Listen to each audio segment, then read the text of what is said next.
Hey everyone, it's Unstoppable Stletzy here, and I got some recordings to cast for you today. So should be a pretty good day, right? Yep. I was sitting there tapping the wrong key to change or adjust my volume for like a few minutes there, which is super silly, but yeah. Oh man. So yeah. Wanted to do some recordings for you today. I got some from HVNY over on DE. I even have some Wars of Liberty ones too. So, yeah, some non-Liga recordings. Like, when's the last time anybody submitted anything that wasn't related to a tournament for Wars of Liberty? Like, never, right? So I wanted to, like, make a focus on that. That would be pretty cool. To actually just look at some casual games that don't have any sort of tournament context to them. Should be pretty nice, actually. So, yeah. Hopefully you're all doing good today. A lot of busy work today, coding and stuff. I don't know how I solved some of the problems I did, but I did, you know? So yeah, that was pretty awesome. Sometimes I outdo myself sometimes, and other times I'm sitting there scratching my head trying to figure out what the next step is. And pray that it's not the dreaded semicolon, you know? Because who would want to admit to failing to that? The semicolon. Oh, I did once or twice in my university career, and it was definitely something for sure. Saying, oh yeah, you didn't fail because of something tough. It was because of a, missing semicolon on your Java program. Yeah. Totally humbles you to the lowest point possible. Oh, it absolutely does. Without a doubt. It absolutely does. So yeah. I'm actually doing pretty good with my stream submissions, too. I'm working pretty quickly here. Quicker than I typically do, actually. So, yeah. We'll probably get on the bandwagon with that very quickly, which is great. I don't know which of these work. I haven't done any homework or research into that.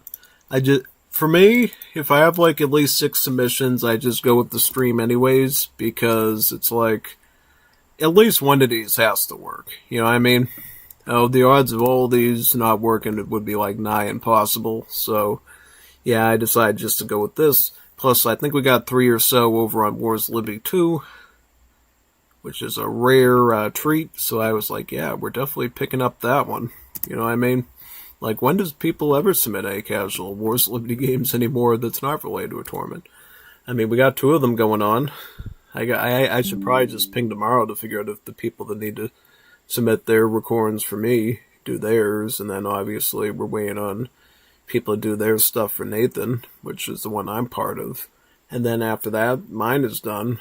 Then Teresa's going to start his up, which is also going to be pretty great. And I'm going to get the commentary on that one too. And that one's going to feel a little weird for people because I'll be working from an old Wars of Liberty version that predates the Latin rework. Basically before the tag rework even. So much more like Definitive Edition in terms of unit counters. Yeah, so it's going to, for people that don't play Wars of Liberty, it'll make a lot more sense, I would think. But for everybody else that plays Wars of Liberty, they're going to be like, why does this feel so much like TAD or Definitive Edition? Because, well, that's the point of no return where they started creating new stuff like scout tags and skirmish tags and, yeah, everything, kind of went from there to there, right? Yeah. Yeah, totally. Absolutely, man. One more server and then we can start. This one. Cool. So, what should we do first, you think? Any ideas?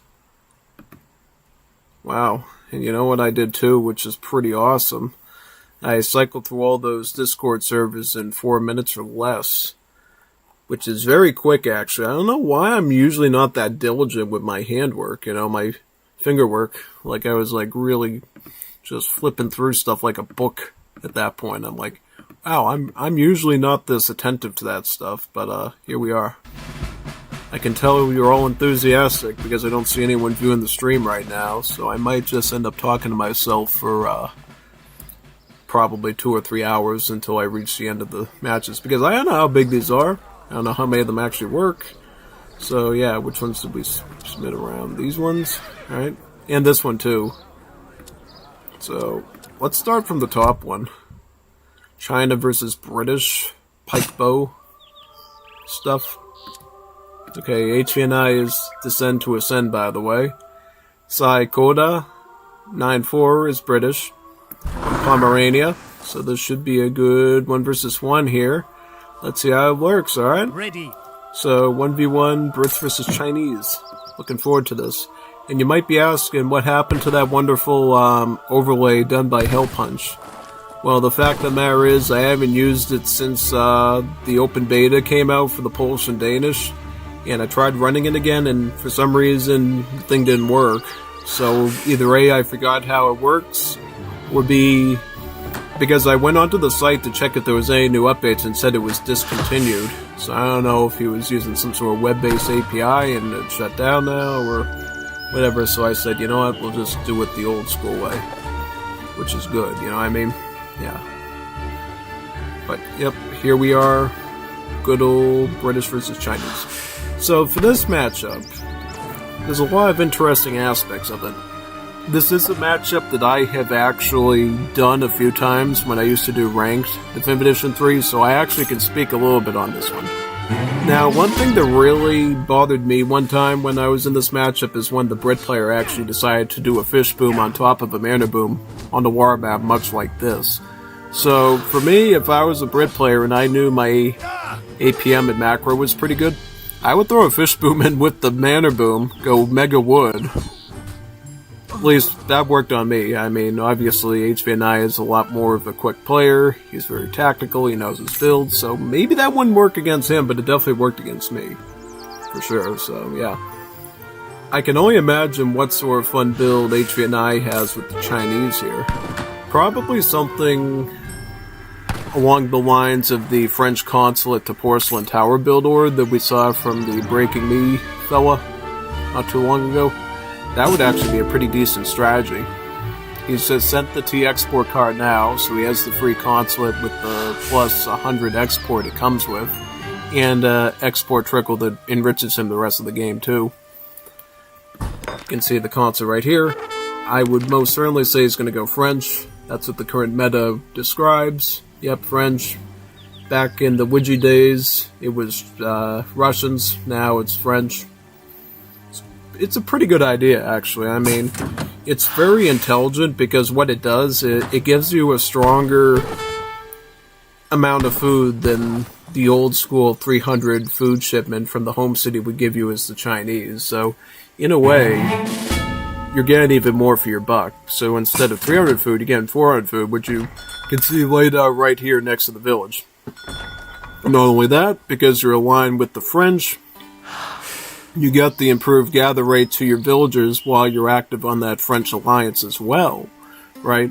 And as we've seen Breaking Me show, if you need to, you could actually use export to send the wood crates or the coin crates technologies as well, and you can totally take advantage of that too. So there's multiple reasons of why going French consulate is such a great idea. Also, he's picking up a village here with Royal Village. It gives you an extra village to build. Plus, it ups the build limit, too. I find those cards to be particularly more useful in War's Liberty when you're aging up, because in War's Liberty, villages will each give you a free villager.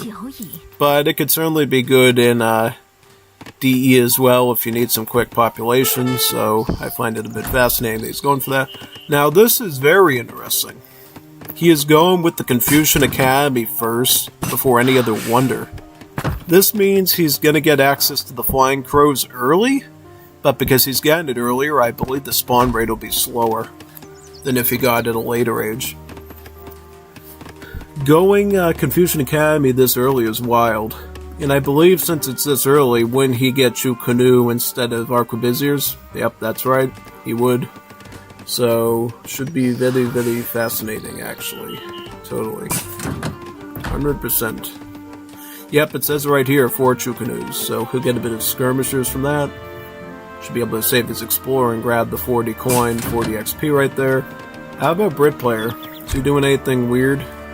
So he has both Virginia Company and House of Tudor open. So this is the one that makes the manors cheaper. This is the one that lets him get built practically instantly. So you're going to see probably a big jump on the wood, which you see right here. Once he gets House of Tudor done, when he's doing that mana boom, they're going to be, the houses are going to be pumping up super quick, and you're going to see vills coming out in a flash, really. So as long as he's not being rushed, definitely you would want your emphasis to be on wood, so that you can get as many of those manor houses out as possible. That would be my strategy for him. He still gets a barracks though. Pretty normal thing to do as the Brits.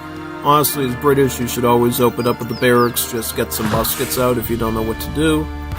But if you're smart, sometimes you can pull off a pike longbow build, which this recording describes, which can have its own perks and disadvantages. With longbow pikemen, you do technically get a stronger advantage against infantry doing that, because you'll have the strong rate of fire and increased range of the longbowmen with a few pikemen to protect them, so I could totally see that being a decent strategy. The only thing you have to watch out though with the Chinese is just their sheer numbers of spam. You know what I mean? Because China can counter you with the old Han army, just send a swarm of Kwangs in to meet your pikemen and then have a big row of Chu canoes to spray through everything. The one thing that gives you the advantage as the Brit player, though, is your range and your rate of fire on your longbowmen. So look at this range, 22. That's even more than like a regular skirmisher. So if you know what you're doing, you can snag some free shots on these Chu canoes, especially if he's not being on top of his, feet in terms of his micro. So if you let him sweep the floor with you with that, he definitely will. 700 food. That's a very unorthodox thing to send as the Brits, especially before wood. Typically, when you're playing Brits, you're going to go 700 wood, 600 wood. He doesn't even have 600 wood here, so he's playing in a very unique, unorthodox style of British.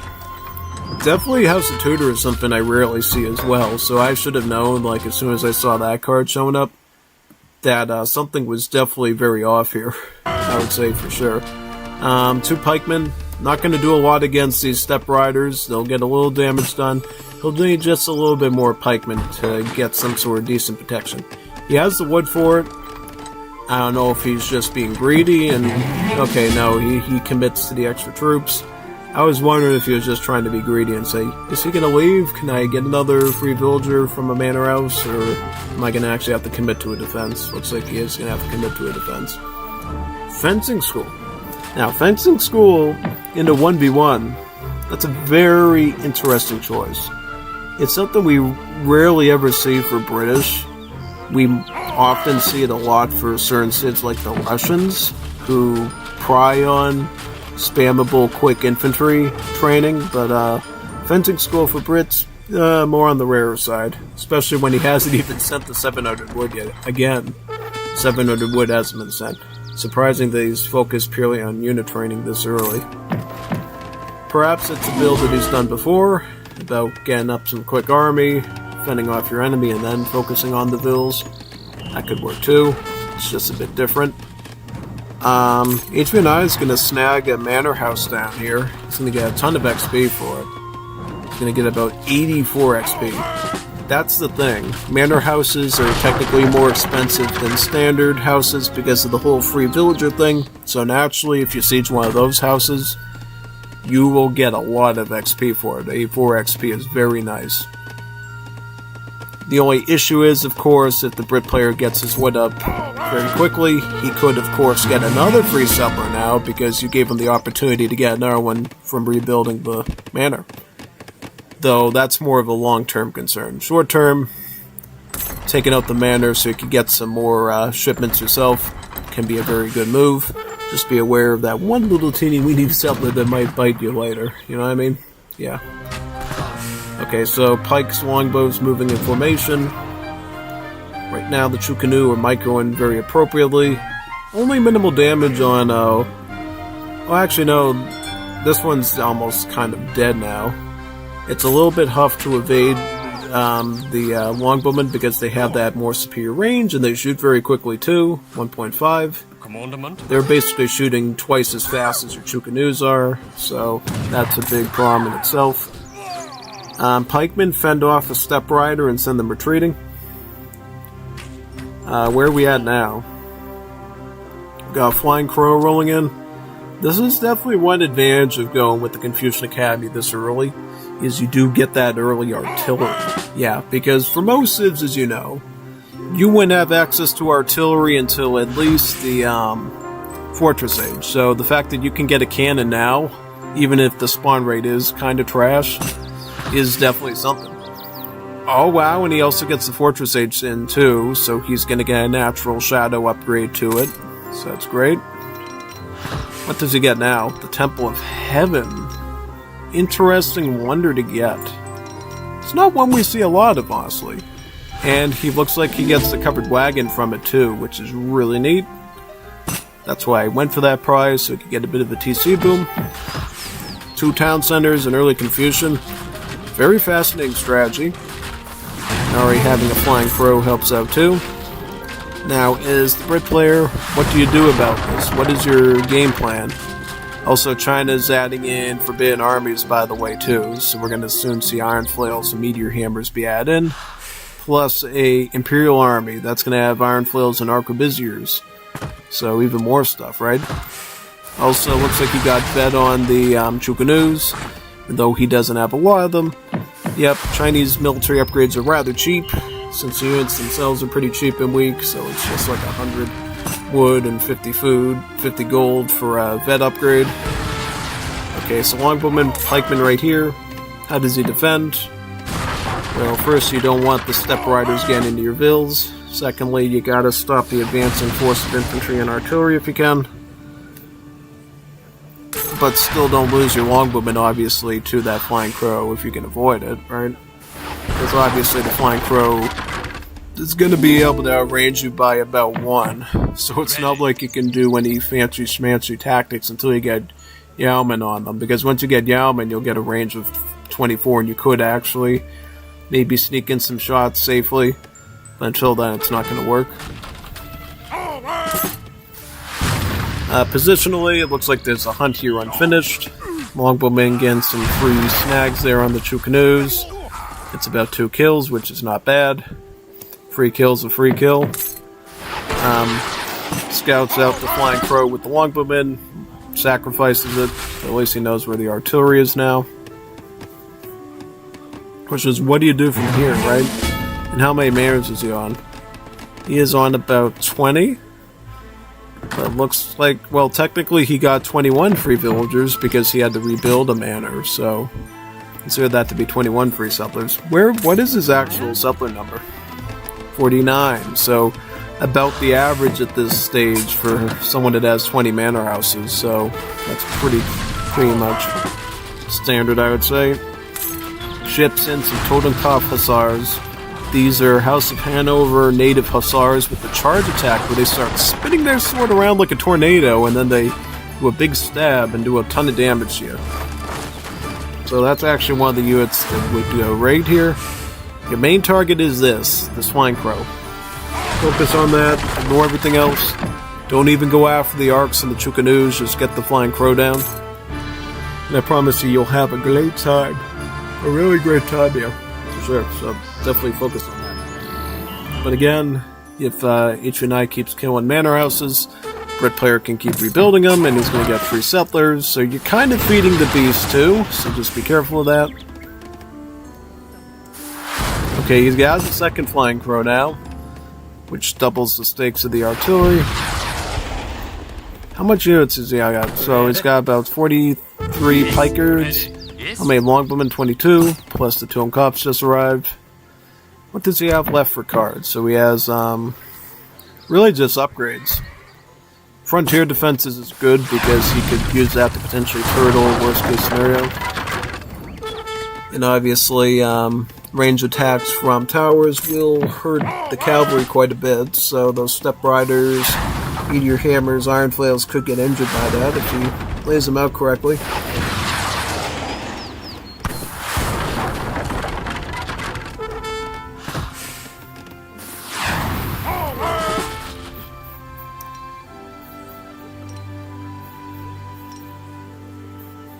Comandamente, Comandante.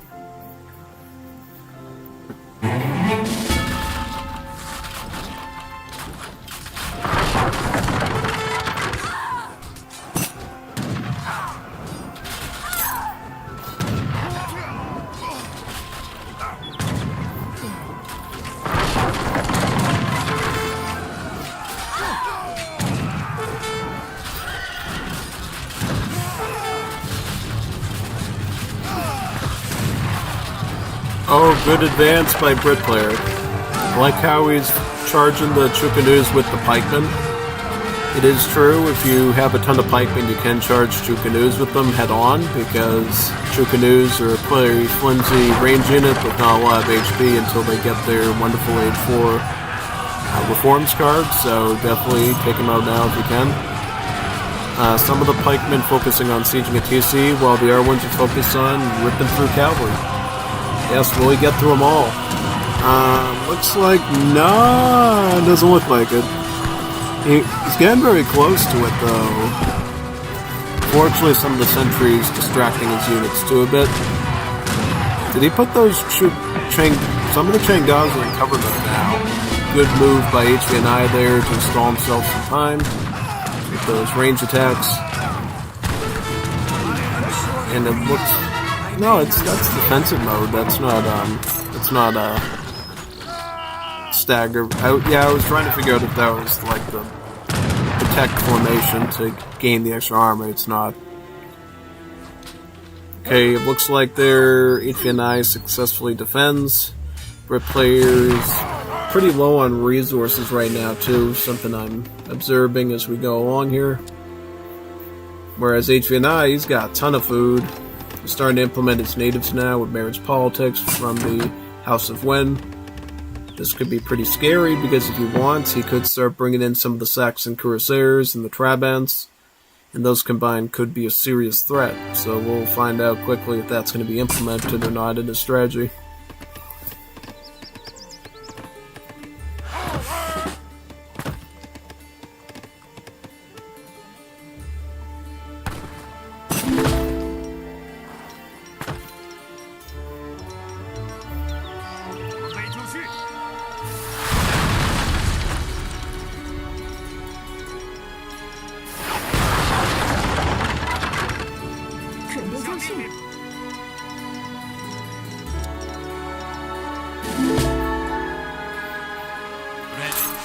Seven longbows, about 3 pikards.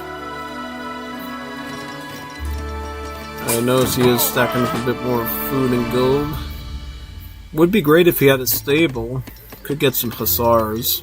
Hussars would be a great way to change up his formation a bit and punish his skirmish or artillery play. I don't know necessarily if he can get that wood in time. Looks like he's spending on stuff too for fish booms, yeah.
I'm bringing in a delivery now, so just give me a few moments to do that and I'll be right back with you, alright? I want to talk to you about what we're seeing developing here on the land and the water, and seeing how this affects the British players' path going forward.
Now, something I find interesting in this deck here is the fact that it was actually HVNY that called his deck a bow pike one.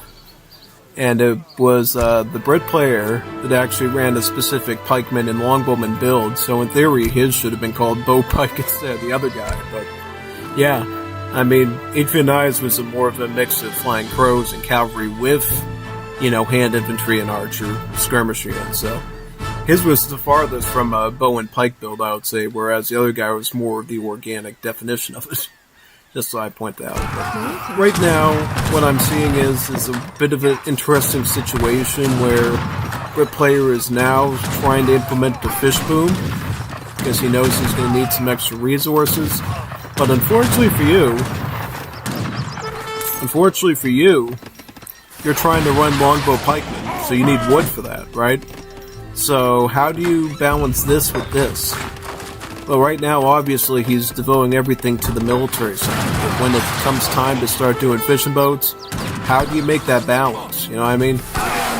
On top of, and he's losing so much to this artillery. Oh man, look at this stuff.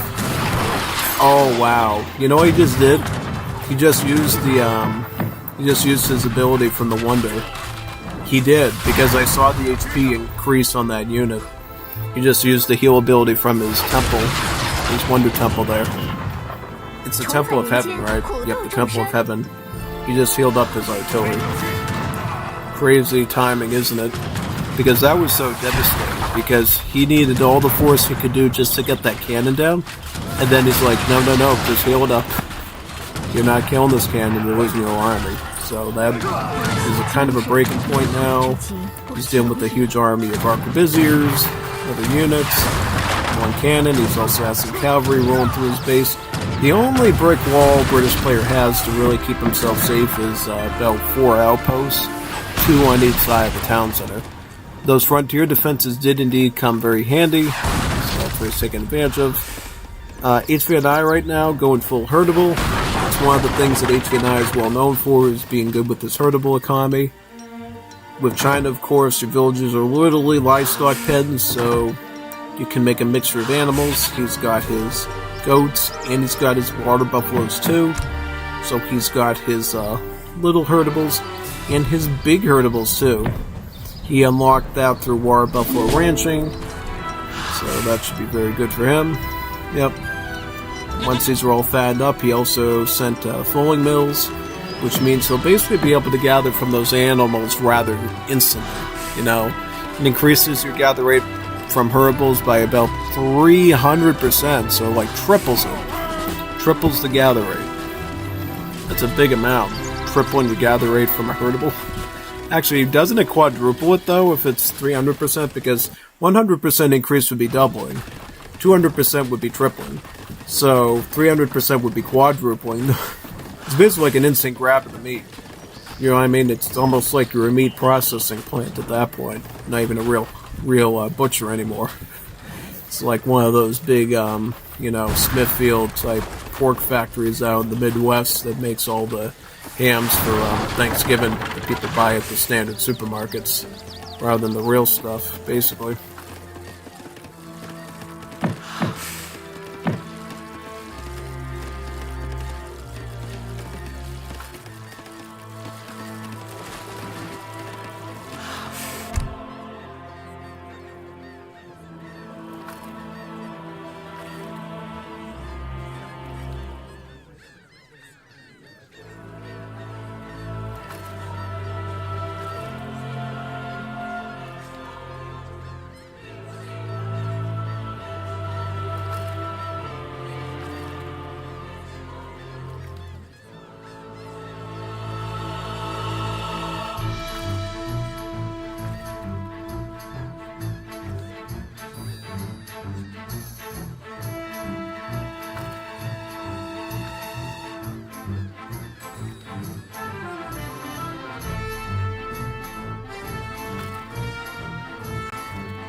Okay, so where are we at with 6 outposts here, right? We got 3 on this side, 3 on this side.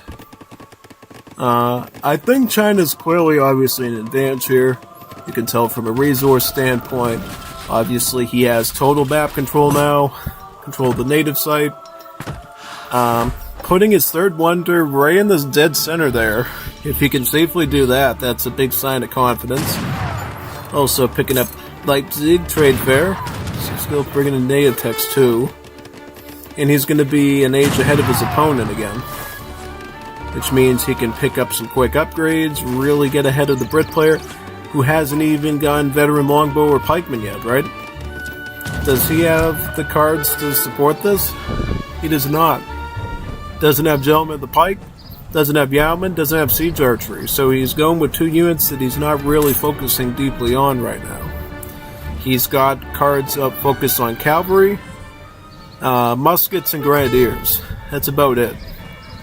Doesn't even have the Royal Decree to turn his Longbowmen into the Rangers either, so what he's going with right now is sort of a backpedal, if that makes any sense. Yeah, he's kind of on the backpedal right now. And that's kind of where you don't want to be, is on the back pedal. So I think right now he's got a lot of work to do. See if he can maybe get out of this hole he's found himself in. Maybe he can, maybe he can't. We'll have to see. He's getting Line Grenadiers now. Line Grenadiers gives you about 5, and then it allows you to train them at the barracks. So if you're in such a deep problem with your wood, where you can't afford an artillery foundry, you would get Line Grenadiers to give yourself some free ones and then start training them out of the barracks like regular infantry, making you a lot similar to, say, Wars of Liberty in that sense, where Grenadiers are barracks units rather than foundry units. At least for the most part, yeah. For right now, though, question is, how do you deal with those Flying Crows? Looks like for Brit player, he's going to go the Grenadier route, because that's clearly where his card upgrade trajectory is going towards, is getting Grenadiers, right? Grenadiers. With veteran pikemen, because he's picking up veteran pikemen right now. Now, is he going to be able to get veteran Grenadiers from the barracks too, or does he need to still research that from a foundry? I don't know. It's kind of like that paradox where you can like train falconets from the fort, but you still need a foundry to actually upgrade them. I don't know if that's the case with Grenadiers too, with line Grenadiers. We're not seeing any production of Grenadiers yet because his gold is a little lacking. He's going to have to eat up this copper mine to do that. Look at that now. Flying Crow close enough to actually start picking off hills too. Oh, castle going up too. This is a big land grab. Castle going up here too. He's closing the vice on his British opponent, and I don't think there's much you can do to get out of it now. You could take those pikemen, try to run them at the Flying Crow, but I don't know if you're going to get much done. Alright, the cavalry's done. Is he going to move on to the artillery now? I think he might, yeah. See if he does. Go after the can now there.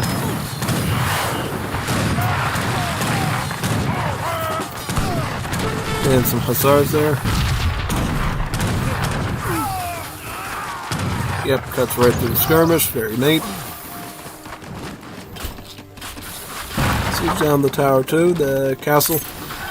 The player is kicking back a little bit, but I don't think this is going to last very long. How many fishing boats was he able to get? Come on. So good. He got 2 docks down. He's got about at least 9 out. He's picking up gill nets on them now, so they're going to be a bit better. Still not perfect though, because clearly look at how much of a surplus of wooden coin HVNY has. Plus he's using full mills on herdables. That means he's getting a ton of food too. He can really train anything he wants. He's getting Mongolian armies to make step riders and Kijiks. He's getting forbidden armies to combine the meteor hammers and the iron flails. Getting all the cavalry upgrades too. Meteor hammer, step rider, flail. He's getting the Chukanu one. He's getting everything under the sun. And that's kind of the point where China becomes a real pain in the neck, is when they can start leveraging all these troops onto your front doorstep and there's like nothing you can do to like fix it really. So I don't know right now. Brit player if you got much oomph in you with your resources. If you do, you're going to have to micro like a champion and try not to lose much, right? I would say focus on the castle first here. Yep, good. Focus on where you can make a difference. Of course, he's still going to compile all these troops together and send a huge wave at you, but at least you can get a bit of work done before the storm hits. Using that floating of wood to get a ton of fishing boats is absolutely great. The fact that you have 2 docks is going to make it even better for you. Every resource you can acquire matters right now. You're dealing with someone who's clearly boomed ahead of you in Age 4, an age ahead of you, so if you're going to survive this, you have to be very efficient at what you do, and you can't take any losses right now. Especially since he has, like, no food anymore, right? No more Huns. He's literally dependent on fish now to survive. The longer he can stall this out, the more fishing boats he can deploy, and thus theoretically recover his numbers. He has taken a ton of losses, though, to Iron Flails. They're just splashing right into his Longbowmen. Now he can retaliate a bit and maybe take some things out, which looks like he's not able to do. And Arquebusier is punishing some of his pike numbers there. How long will you think it will be before fishing boat eco recovery can, you know, allow him to start training infantry normally again? It'll take at least a while. They'll need fishing lines, too, to get that second fishing upgrade as well. To really make it sink in, I think. It doesn't have any fishing cards, right? Yeah, like no rendering plant, no fish market, nothing like that, so unfortunately can't use that either. Something you usually don't see unless you're going for a hard fish boom early, so that makes total sense. Alright, so veteran pikards trying their best, trying to focus down what they can. Longbowmen, unfortunately, forced to deal with cavalry with the rate of fire, you know. They'd love to be hitting those Shukadus and Arquebusiers right now, but unfortunately just not enough troops there to really make it work. And for what it's worth, pikes aren't necessarily as durable as halberds. So there's that too, really. But yeah, it looks like a win for HVNY. Good execution, man. Great work. Good use of the French consulate. Confucian Academy in Age 1. Age Up is very unique. I did not expect that. Maybe I could try that at some point. Who knows? Yeah, I probably won't try it. I mean, I'm still a proponent of either Porcelain Tower Confucian or Summer Palace Confucian. So, yeah. So I guess if you wanted to try it, you could do it. I think the main thing is that you need to really know how to implement that Flying Crow early on. Because if you're just going to be silly with it and let it get killed by some hussars or something, I think that wonder loses its value, right?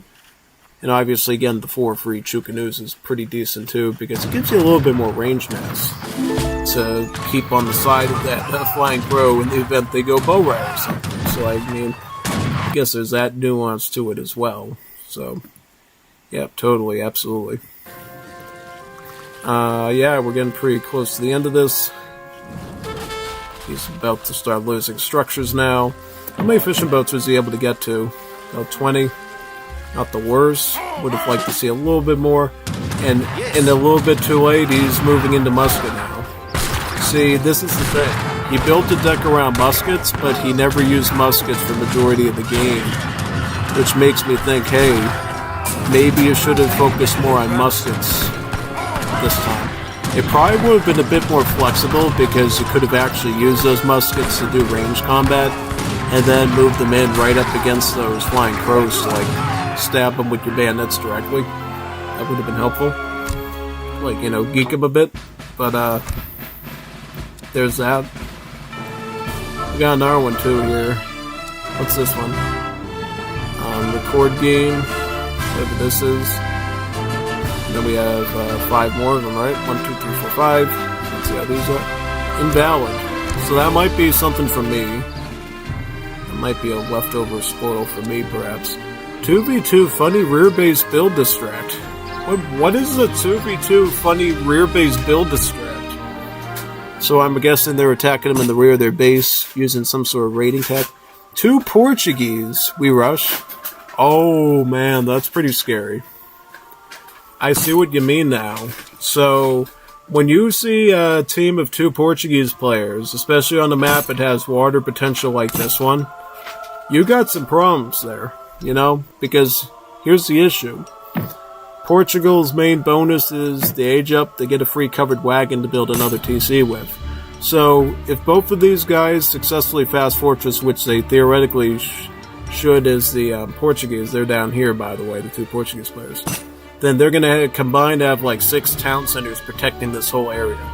That's a lot of defense, right?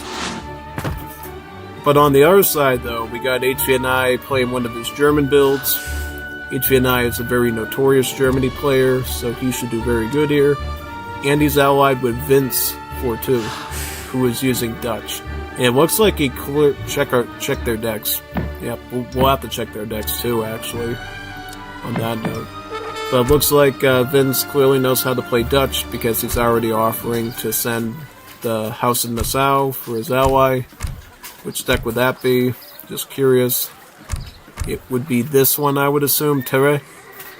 This is a beautiful card to send if you're in a team game as the Dutch because it gives everybody a free market, 100 wood value, and then you get all of the Age 1 market text for free. So your hunting dogs, placer mines, gang saw, plus the 2 villager ones. If you're Japanese, obviously it will give you the cherry related gather rate text, and if you're Asian, Native Americans, no matter how your market's set up, you just get the first Age 1 stuff covered basically, so it's pretty neat in that sense. Because you're saving so many resources doing that, and it ensures that you get those texts right away too.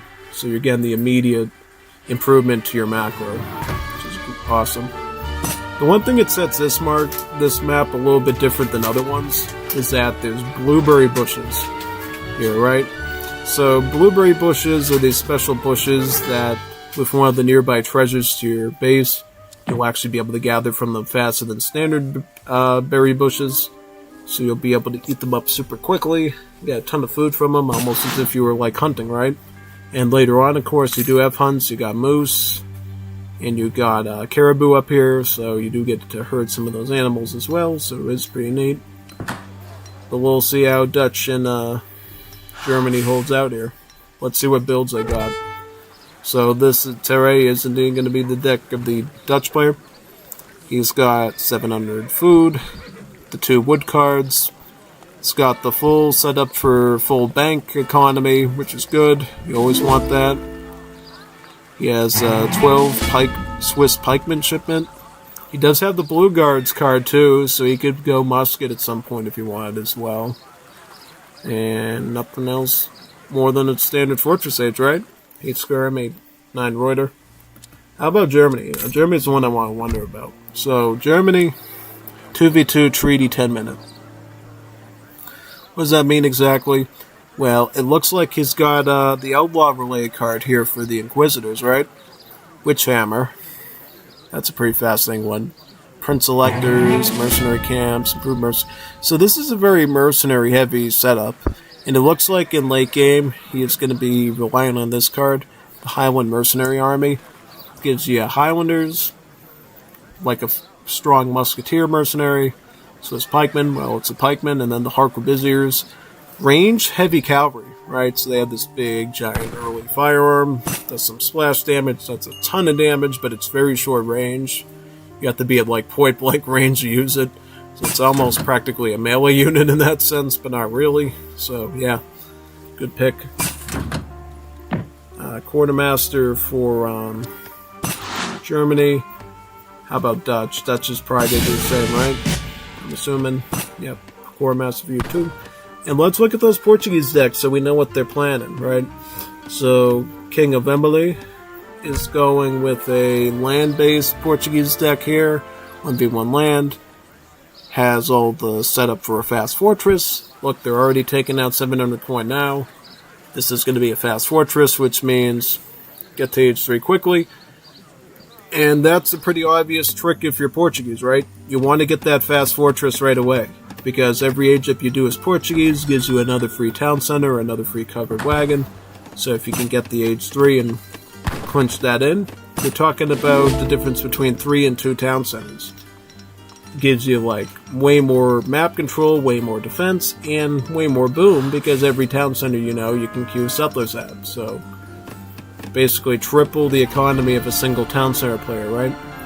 Making it quite powerful. The only real thing you have on the opposing team to counteract that type of boom potential is obviously the Dutch's banks, or even potentially the Germans' settler wagons too. Does he have? Yep, he has guild arzens. He's got the Fortress Age, Gather Rate Techs. He even has some of the earlier ones too, particularly the Estate ones, since this is a mercenary focused deck. Very, very nice, right? Yep. Even has Team Constatoga wagons. Looks like indeed that also gives you a +1 build limit to the TC too, so that's actually way better than Vanilla Tad, where it didn't even do that. So it's quite good actually. Alright, market, I should say bank, coming up over here. Market's been there for a while now because of that card I talked about. Why does HVNY have 2 markets? It's like so sus, man. What are you getting another market for? Call you Marky the Market? I guess so. Guess it gives him a bit of defense, I suppose. It actually has more HP than House, actually. So it does act as a bit of a mini wall in a way. Yeah.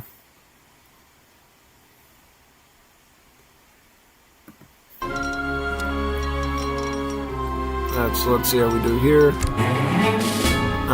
700 wood coin came in. You're gonna get your wood now. Yep. That's typically how we see Fast Fortress be done, is you go 700 coin followed by 700 wood. He did go Furrier, which I find interesting. How about the R1? The R1 went with Victoria's, which makes sense. The R1 is already up to Fortress Age. He's just sent his 1,000 wood shipment. And from there, I'm assuming he's going to go with some Fortress Age military. It's packed to the brim with 2 Cazador shipments, a halberd, a dragoon, and even the Orin guns. So he's got everything a Fortress Age Portuguese player would ever want for unit shipments. Looks like he's going to be put his town center right on top of a silver mine too, way in the back. So the TCs are technically very apart, but that just expands the map control realm of the Portuguese player, right? Because he's got all these spots on the map where he can train settlers in, garrison them, and use those settlers to obviously build around that site, right? Put barracks down, you name it. So there's a bit of a pro and con to building the TCs close and building them far away, right? If you build them close, you become a literal fortress. If you build them far away, you lose that fortress-like mentality, but now there's more resources you can easily drop your settlers on from the building. Looks like you got the Ulans kind of into the Explorer there. He's about down at this point, it looks like.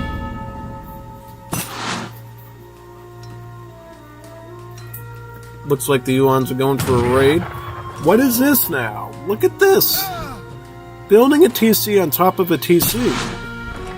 I thought I saw something a little weird there, like there was a HVNY unit constructing something. I'm like, whoa, that's a town center, you sure?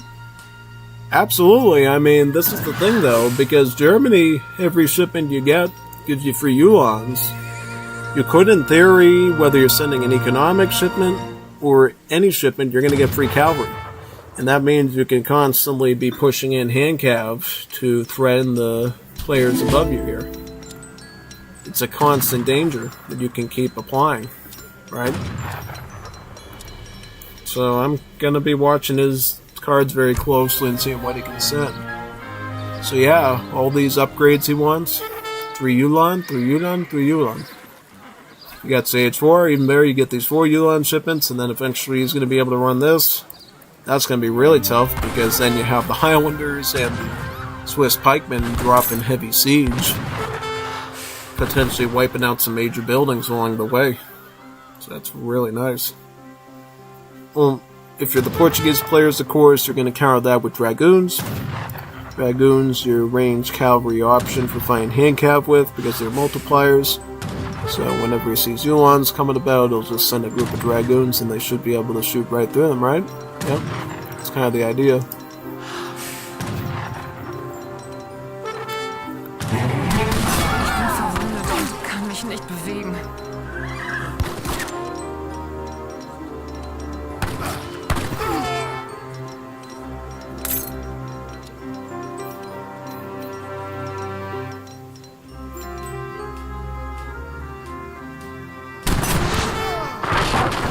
Good spray of the organ guns there. So they're going organ gun Dragoon, it looks Danke, like. dass du mein Lösegeld gezahlt hast.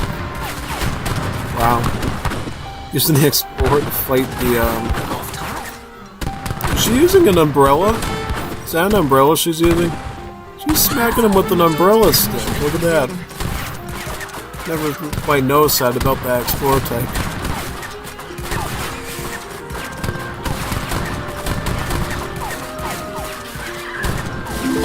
It's like the TC should go down, and then you got that there. But the problem is they're all busy going down there now. And then they're going to have to climb back up here again to deal with their advancement on this side. How is Dutch doing with his resources, by the way? So is Dutch, yep, he's up to Fortress H now. He's got a stable. He's going to be going Reuters, it looks like. He's already shipping some in. 9 Reuters, right? Yep. So it's going to be the War of the White Caps, I guess. Yeah. Whereas the Portuguese Dragoons are going to be stronger across the board. The Dutch ones are going to be more spammable since they're one pop ones that are cheaper. So there's a bit of advantage to each one in that case that we'll see. Right now, though, we see Yuan's connecting with the organ guns. They are going to snag a kill. They're going to get another one too. They get a third. They do not get a third one, but they got 2 of them.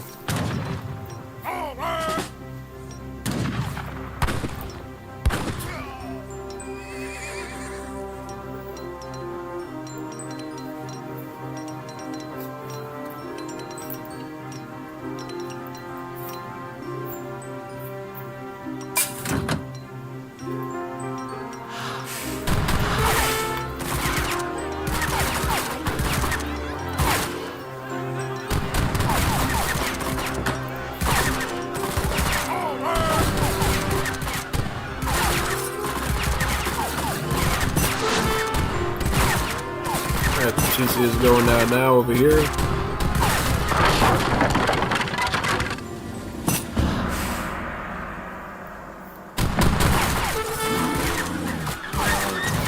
Put this one down on this side.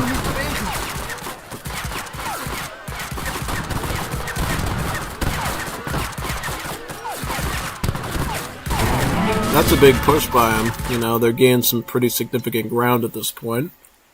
What is the response from Dutch Germany? HVNY at this stage, he's not quite into industrial age yet.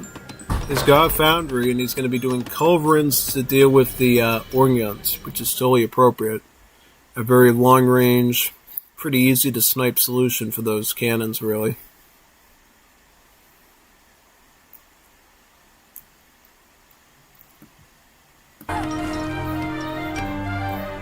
Does he have enough to get a lot of them? He's going to get about 3 of them. Oh, he's trading market to get 4. Okay, he doesn't notice it right away, so he's going to take some hits. Oh, that was a beautiful spray, though. Takes out 3 of them. But for what it's worth, those culverins got a lot done. Still loses the foundry, though, in the process. Too late. Yep, absolutely. He had to get in a bit sooner. He's got his own culverins, though, so maybe Dutch can perform his own counter. He's got light cav and culverins here. If he forces them, I think he can do it, but he's got to get some good aims. He clustered shot 2 of them. Could do it again. Oh, yeah, see, that's the thing. Yeah, good. Cover the culverins with your Reuters so he can't aim onto them. And it hurts the damage up, but that is a smart move on your part. Okay. You have to get the last one now, but you did the work you had to do there. You know what I mean? Because now you got a bunch of Reuters and they're going to be forced on the Cazadors now because you applied that necessary counter to their artillery spamming. Organ guns are coming now, but there's not a lot of them. Well done. Yep. Will provide the needed time necessary to stall it out. HVNY already has the back foundry there. He's going to apply his own culverins in the team TC Wagon H4. Okay, so he did reach the industrial aid, so he will be able to actually give everybody a free town center, right? Should apply a bit more map control. Maybe if they can secure this position again, they could put their TCs back to where they were before, resume the offensive. That would be a great strategic idea. How about the Portuguese players, though? How's their ego? So, they should be getting settlers now. I mean, they're flowing a ton of food. I think you should at least be getting some settlers queued up. You got about 3 TCs, why not use them? Why not put them to good use, as they say, you know what I mean? Oh yeah, no, absolutely. They should definitely be using them, honestly. Need to age. That is true, you definitely need to age up, man. Because you're going to need it real soon. Picking up Dragoon combat, so they're definitely doubling down on the Dragoon combat.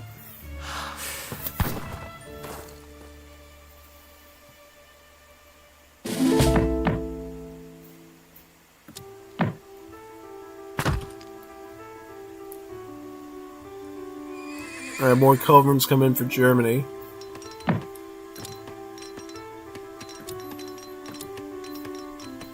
This guy's like flowing a ton of food, but he's barely got anything else. Whereas the other one looks a bit more well-rounded, but he's not getting a ton of units. Okay, he just has a foundry. Just has a foundry right now. Is he going to try to go for an industrial age push, or... Well, he does have some good industrial age stuff. Obviously, the grape shot for the organ guns might be something he's considering there. We'll have to see, though.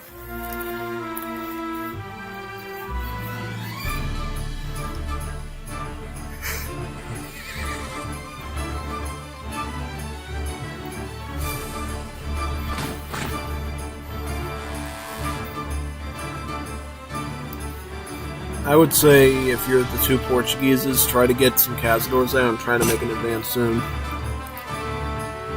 Middle fort here should make it harder for Dutch Germany side to advance on you.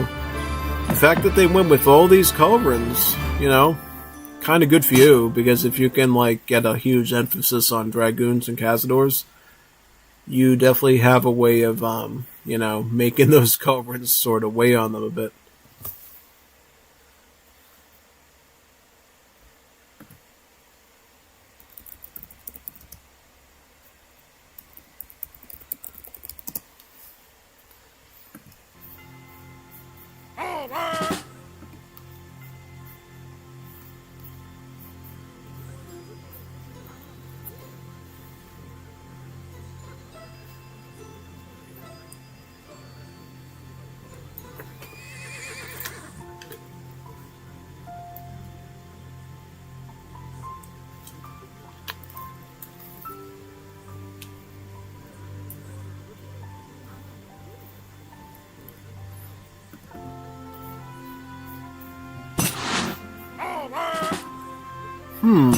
Okay, so as I predicted, they're using that Contestolga wagon to put the TC right over here.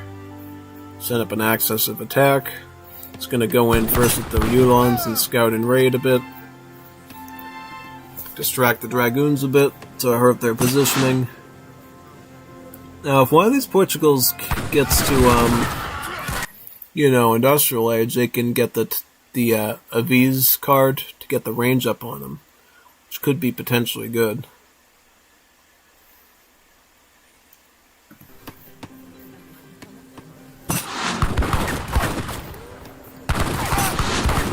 Petards! Yay! Petards! Oh man, that's funny. Look at this! Look at we stuck in earlier. Found you right down here. Classic HVNY play of the Petards. Wow. It's good to see that stuff, honestly. Big time.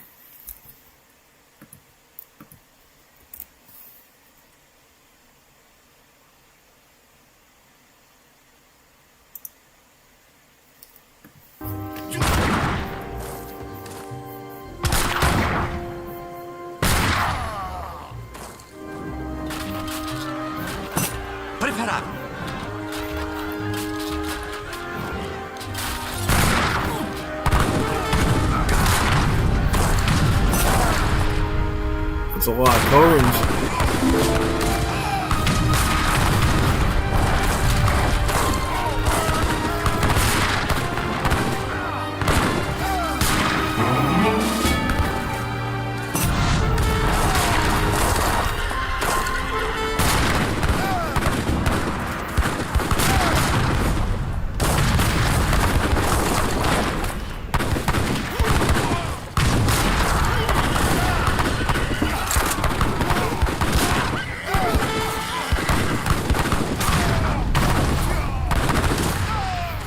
Wow, crazy. They got the Cazadors now, but there's so many culverins applying crush damage that they're still able to friend the infantry. Pretty tough, right? The problem is that Cazadors, while they are skirmishers, they are also low HP skirmishers. So if you have enough culverins, though, you can trample them with the cannonballs quite a bit, I would say, yeah.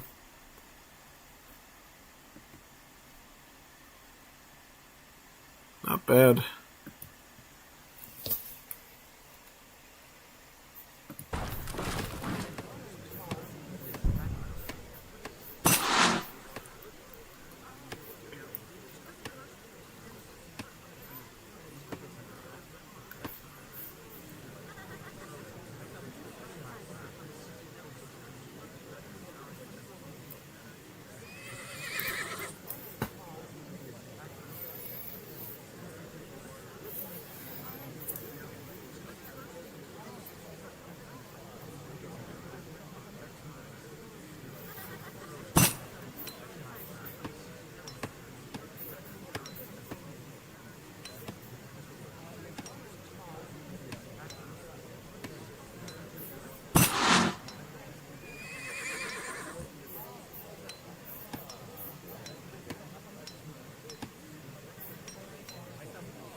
This is the thing I find surprising, though. Oh, wait a second now. Why does Blue Portugal have no coin?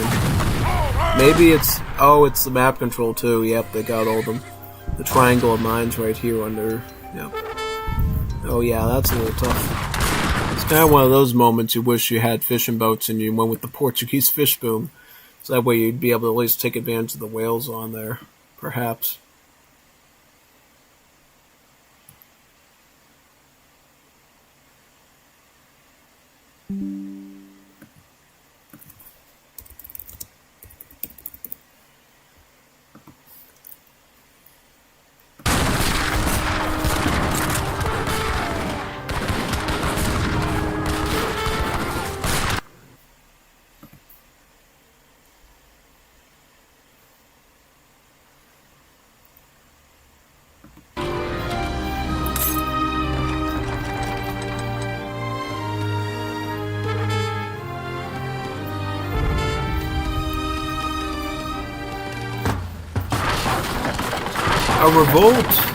A revolt!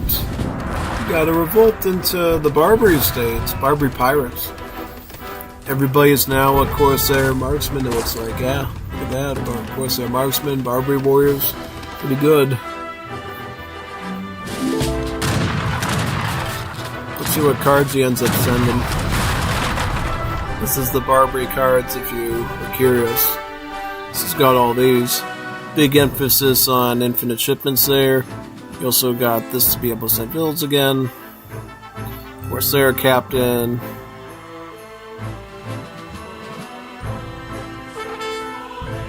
Wow, crazy. So what will he send though?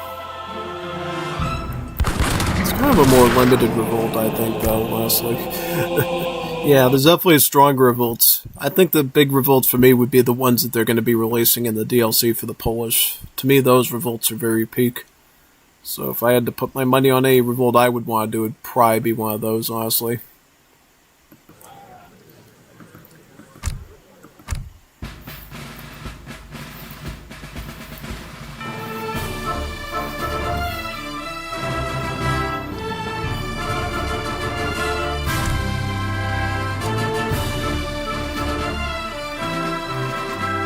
Which one should we do now? 2v2 Supremacy Team Semi 4. Or should we do Rank 1v1 Deathmatch? I think we should just do it in chronological order unless you have any other ideas, right? Let's do this one now. How you all doing? You enjoying the stream so far? Hopefully you are. Trying to get you as much casting in as possible today. Alright, so now we got a Aztec, it's a lake, bro, in Japanese. What reference is that from? I don't know Bowl. What do they mean by, it's a lake, bro? The Atlantic Ocean isn't a lake. You're in Florida. And this isn't a lake up on this side, it's the swamp. Well, it used to be the swamp. Wait a minute, what map is this? Is this no, this isn't Florida. This is this Florida? No, it's not. It's Carolina. It's Carolina. No. Yeah, Florida would have Caribs on it. This is Carolina, man. Sweet Carolina. Plus the islands, too, are part of Carolina. The little weeny islands here. Yep. So, let's see how this goes, alright? Japan and Aztecs. That's a pretty fascinating mix up there. I wonder how they're going to do against the HVNY Dutch German bloc. Should be interesting. Now, I think, I don't know. You've got to go in really deep early on with their War Hut Ashigaru setup and be super, aggressive on them. Or they're going to have to do some nifty Fast Fortress plays. Yeah. I mean, obviously this game, Culverins are not going to get a lot done. You're obviously going to have to go with something totally different than Culverins this time around, because between the Flaming Arrows and the Arrow Knights, I don't think Culverins are going to really be useful for a lot, though. Yeah. So yeah, we'll see exactly how they end up pulling this one off exactly, right?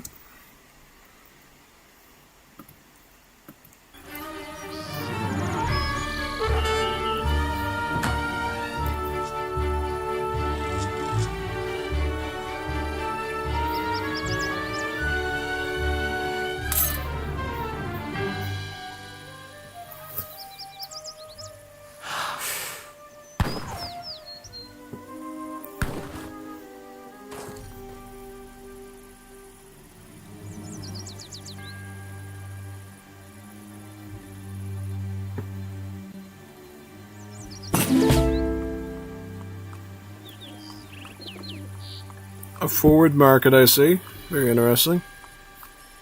I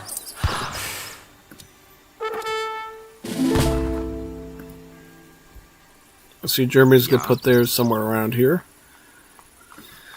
That's the thing, though, that I find very interesting. Because in a lot of the PK tournament stuff in 1v1, they used to always see Germans build a market first and get hunting dogs themselves. But if you know somebody's just going to give you that free market anyways through the House of Nassau, you may as well just wait on it and then, save the 50 wood, 50 coin in the end, yeah. So it's a pretty strategic idea, honestly, yeah. For sure.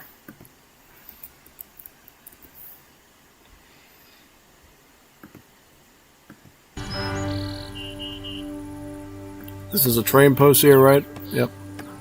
I think it's pretty normal for Aztecs to get a train post, right? I rush pikes. Rushing with pikes against Aztecs? I don't know about that. I would be strongly careful with that move, because the thing is that, okay, I'm a skirm.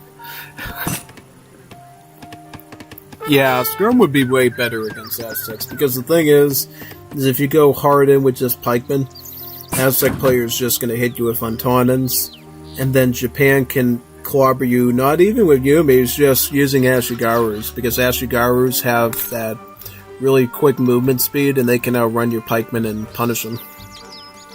Yeah, so I would strongly tell you not to go with the, pikemen like you suggested. Just go skirmisher. The skirmisher will deal with Fontanins, it will deal with Pumas, it'll deal with Ashigarus, Yumis.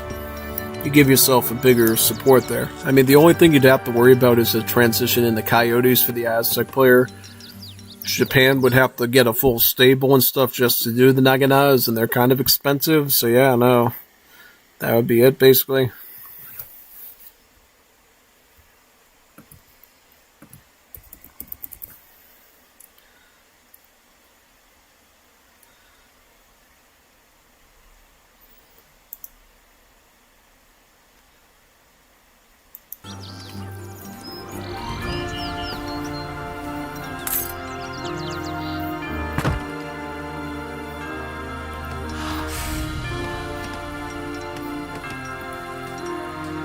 Alright, he's up to age 2, right? Germany's bringing in 3 Suttler wagons and about 2 Yurons.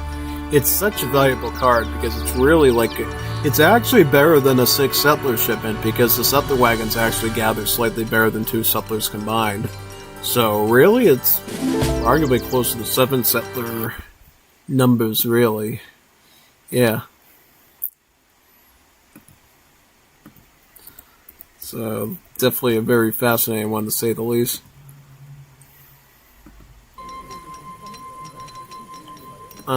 Church. There's again a church. Is he gonna go royal decree? Oh, I never thought of that too. That's another thing. So, doesn't Treaty of Westphalia also give him access to a tech that cheapens, makes the mercenary shipments either cheaper or free, right? Yeah, no, that's true. That's true, because then he can send those Highlanders, Swiss Pikes, and Harquebusiers out for free, which is even better in a constant loop. That is actually very fiery and powerful. Yeah, no, that's actually really good to see, honestly, yeah.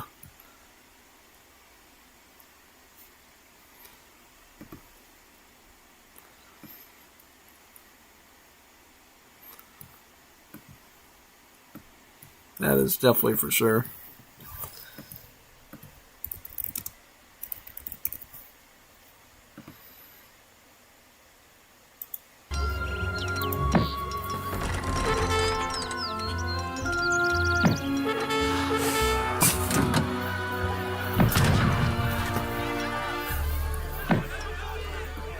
Oh, they're going Coyote Runners. Look at this.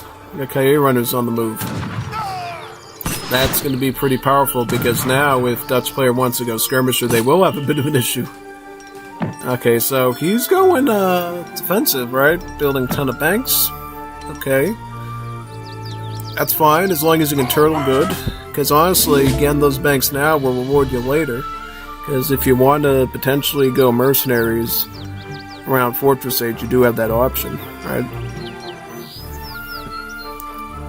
Oh, HVNY needs some wood from his friend? Oh, interesting. He's picking up a ton of wood right now in the Fortress Age. There are 1,000 wood, right? Yep. Okay, Coyotes are going to attack. However, HVNY is employing some Renegados. So Renegados will definitely act as a good skirmisher there, putting out some decent damage.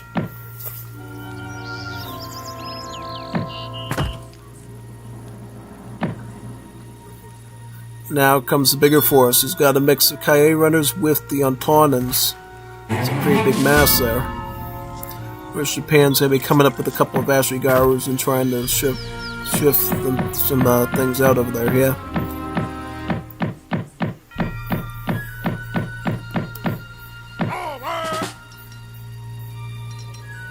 So let's see what position they take here for an attack. Do they head towards Dutch, or do they...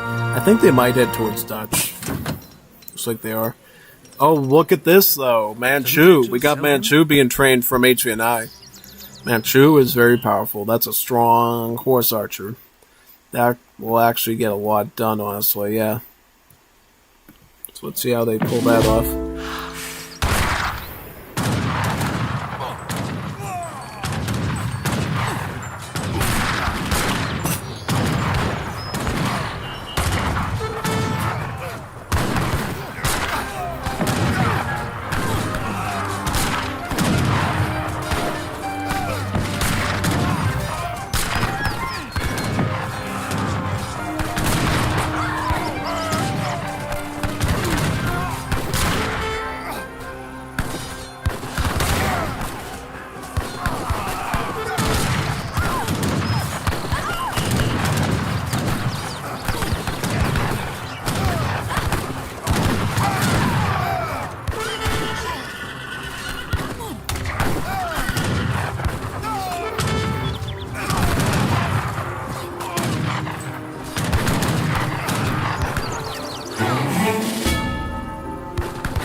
Good defense there by HVNY, protecting his ally. Dutch still has some skirms to work with. Now they can go on a counter push of some kind. 5 vills lost, that's pretty big. Good thing is you're Dutch, though. The vills don't matter as much as the banks. It's the banks that keep you alive, honestly. So that, I agree, is it'd be the most important, yeah. We'll see how they do, though. I think Aztec is stuck behind. Is he? Is he behind? Oh, he is behind. Look at this. Just picking up calendar ceremony. Oh, wow. Calendar ceremony. That's some desperation there, my friend. Because he's in such a bad economic shape right now, catching up with his eco, that he has to rely on that card to gradually make his age up cheaper. Pretty interesting.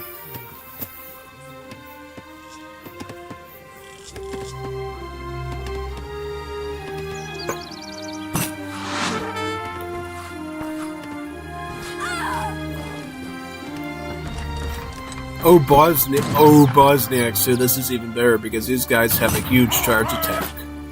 67 with the... 6-7! 6-7 with 2 splash. 6-7 attack. Said 6-7. Yeah, 6-7 attack now. I just realized that. This is only 6-7.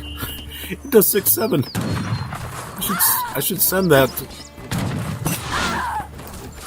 Oh yeah, I'm gonna send that. So I know a server that wants to see that. I'll send it at some point. If the Bosniak survives, I'll send it. Oh wow, I didn't even realize that. Man. That's pretty funny.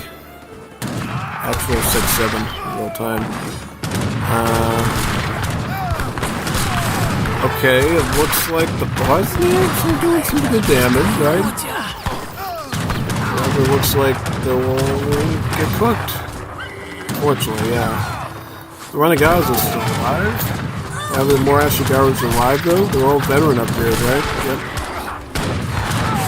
I like how HVNY was using his Renegados to target the Warrior Priest. That was so smart. Because if you can hit those Warrior Priests, you slow down his fire pit. And then he's not able to get his stuff out as quick, honestly. So it is pretty good to do that.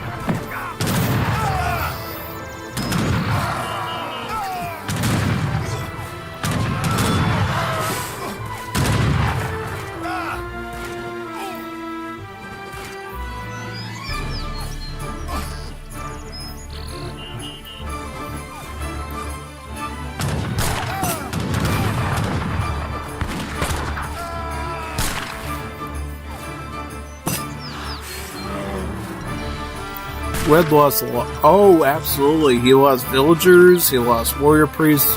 That was the nail in the coffin for him. Look at his resource stockpile. Around 300 food or so, and like no coin and stuff. He's like severely limited on his abilities. He's like pinned. The one that's gonna keep him going is Japan, because look at Japan on the other hand. 2 cherry orchards, maxed out with vills, House of Shrines. Doing the shrine economy, right? Yep, 14, now 20. We got the Bosniaks. Now their charge attack is 77.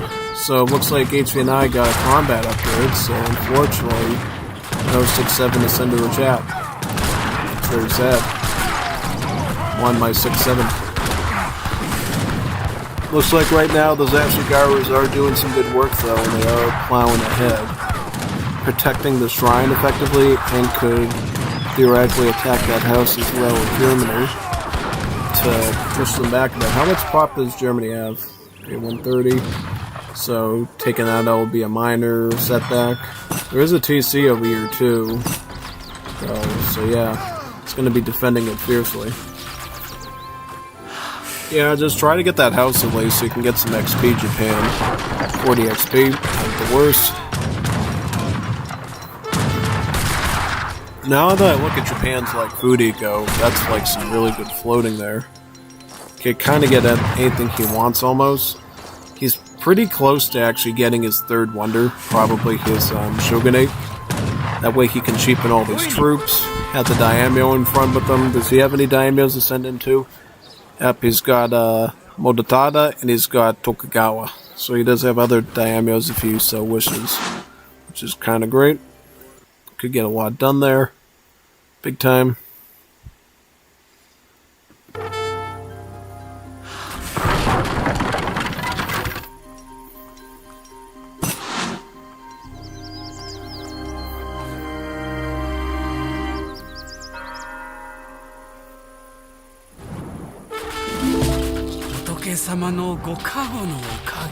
Shrine's going down.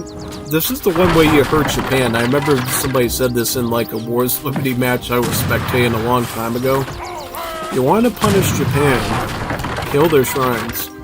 Hurts their population amount, and they lose resources from it. So, honestly, coming in here with the Swiss pikeman shipment by Dutch is such a masterful bit of creativity there.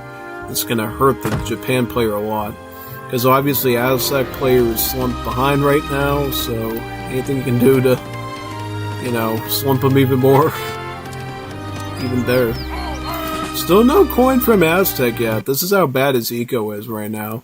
Doesn't even have the distribution to get onto a mine and get some other stuff.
Any improvement on Aztec's situation?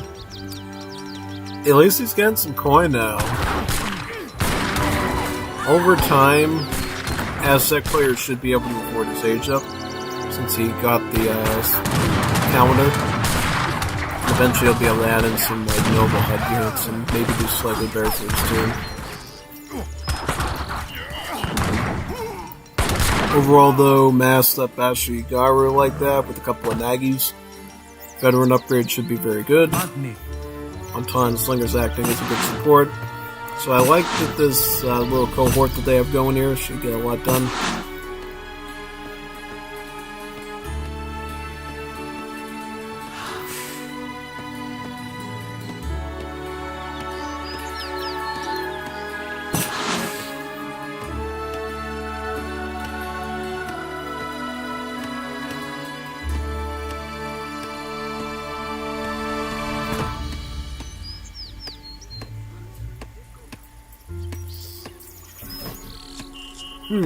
That was a weird sound.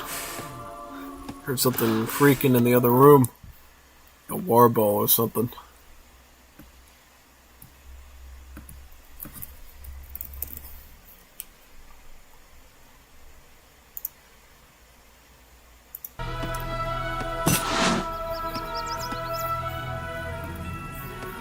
Commencez.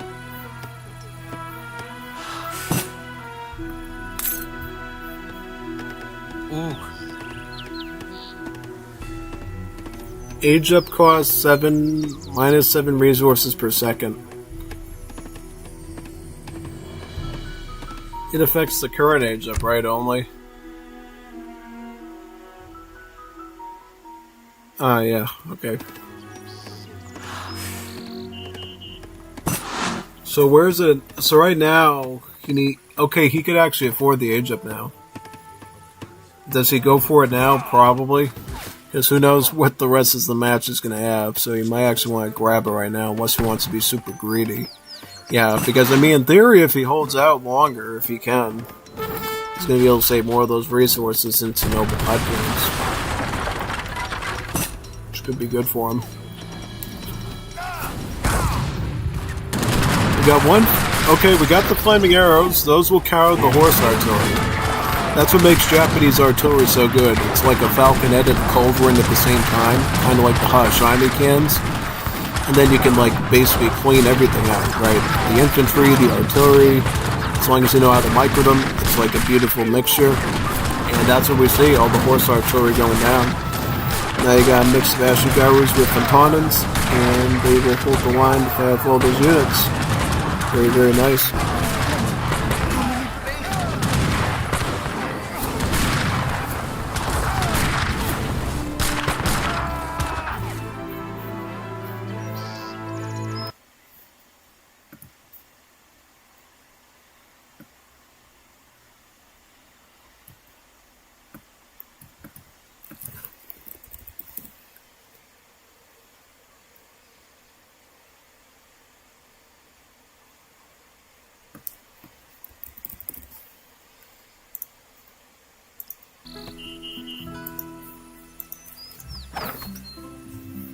What's the resources at? Okay, he's getting it now, which is good.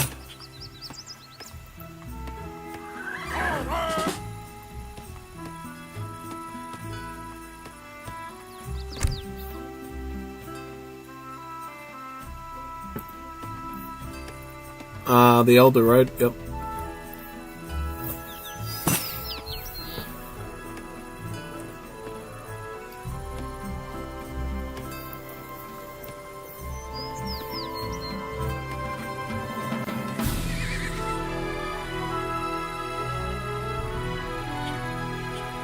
How is the other team doing now, too? I want to gauge. Alright, so it looks like both Dutch and Germany industrial age. How's the Banks looking for Dutch player? Does he have all of them done? Okay, he doesn't have Tulip. He doesn't have these yet, but he could get those later, too.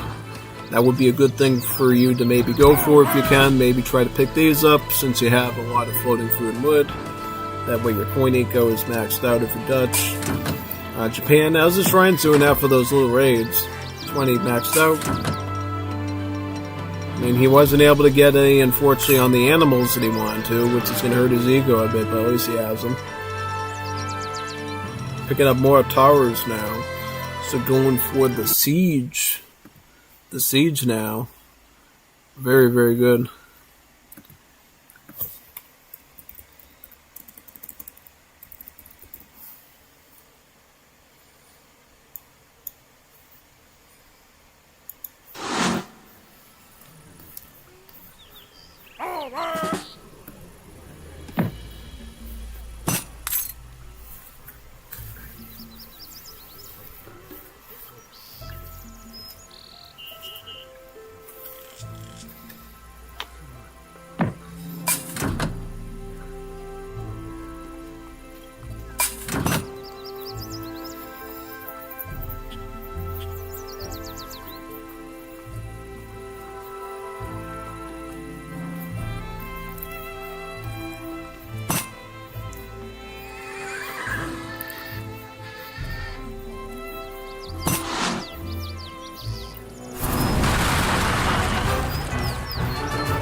Alright, more towers on the foundry, plenty on the market. They are pushing now. Now, what force do they have to defend? They have force artillery, they got Reuters, they got Skirms. I would move these flaming arrows up first. I wouldn't be pushing with the Ashigaras until I definitely knew that my flaming arrows were... This is such a risk. A risky for the Trisky. Look at that. And then you have the trees hurting your pathing too, so they can't even directly lock on. That's like so sad. Like if you just moved your flaming arrows forward first, you could have targeted down those force already and would have been in better shape. Because now you lost everything. That was a big blunder. I mean, granted, Japan still has the resources to recover that army, but it's like, that could have been avoided and you could have won that fight, and then you wouldn't be recovering so much army up there. It would have been way better for you. Oh yeah, no, absolutely. It was a bit of a big risk on that one. Yeah.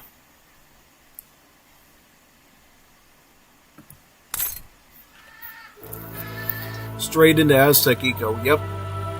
Take out the weak link, man. He's the weak link right now. Really has any pot to, make lemonade in. So, yeah. Pot to make lemonade in. Manchu, very interesting choice. See, the cool thing about the Manchu is not only they have the counter these Ashigarus, but unlike gunpowder-based Dragoons, they have hand armor too, so they can actually resist about 40% of the damage of these cabs. So they're really only taking like 28 damage or something, which is pretty neat. Makes it a lot easier for them to survive those engagements and to maneuver around.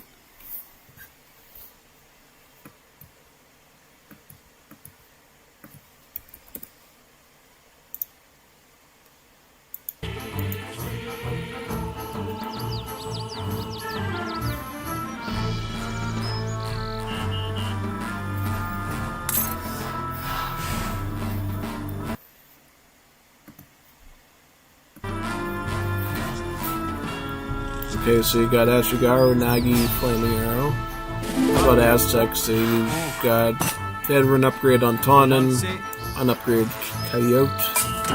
See, if you're Aztec, if you could get your eco a bit better, you could get Arrow Knights. That would be great, because Arrow Knights are not artillery. So the Culverins, I think they have a slight multiplier against Siege Troopers, but not enough to actually wipe them out seriously. So I think that would probably be a really peak strategy for you if you're Aztecs. Try to get some Arrow Knights and to help your ally out with the cannons. Because if Japan misses anything with their Flaming Arrow Micro, your Arrow Knights can pick up the slack. But right now, obviously, he's starving right now, and all he can afford right now is to get filler stuff, Tons and tons of slingers. Try to sling those Reuters and those Manchu off. Right, so that's unfortunately the bit of a predicament he's in now. Dutch player bringing in 1, 2, 3. Help with me, stables. Very, very nice.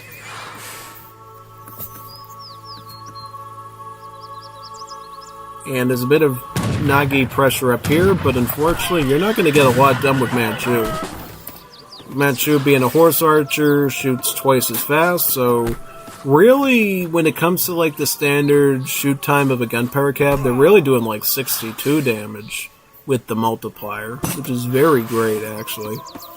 Plus the hand armor, so if you try to retaliate on them, then they're going to tank almost half that damage from the melee. Aztec player bringing in his first farming upgrade, it looks like. Bringing in some more villages as well.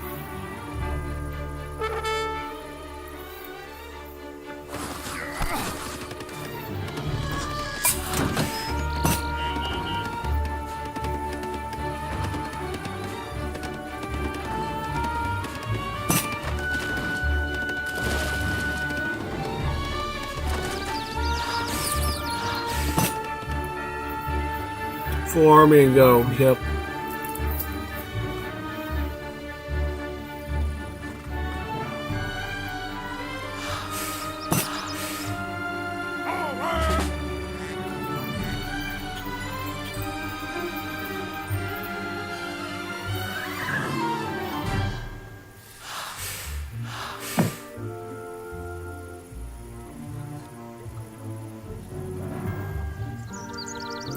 Looks like HVNY is aging now with Mercenary Contractor. So once he does that for the Imperial Age, these Manchu will gain a 50% increase in stats, bringing their stats up to about range attack of, I would say, like 50-something, making their attack even more efficient. Their HP will also go up to about, I think like 600, just under 700. So that'll make them pretty much immune to anything melee at that point. And then they can chase down these Nagis, they can chase down the Aztec economy and stuff. It'll be quite grand. Coyotes somehow sneaking the flank there and nabbing some, almost, they nabbed one bill and they almost got a second one. Like one club away from destruction on that. Manchus sieging at the barracks now.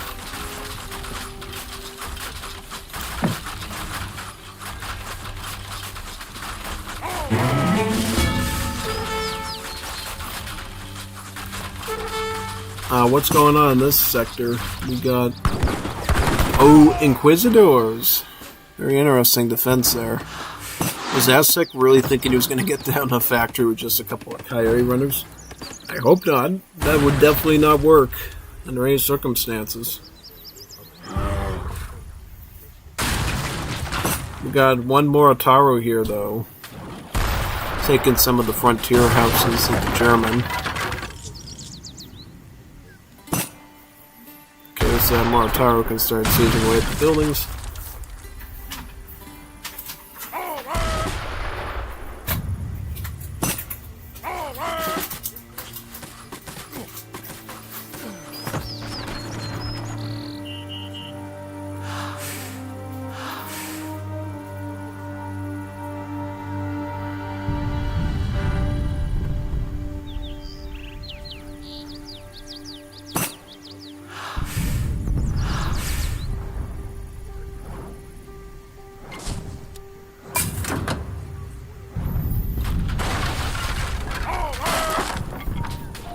Making a move on to these buildings here. Looks like the Dutch player is definitely advancing pretty quickly.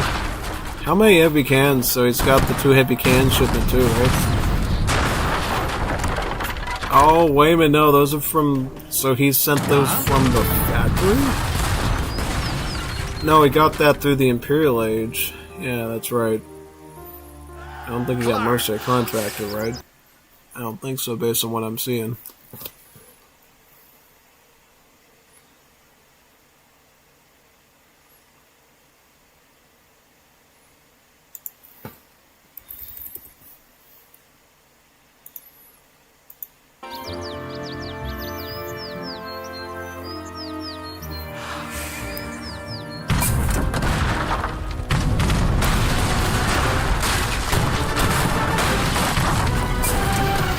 Looks like the push is going in even deeper now.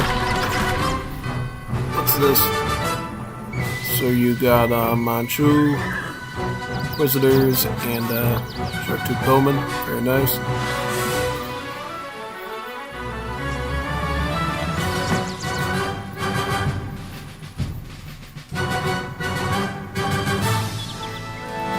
Commando?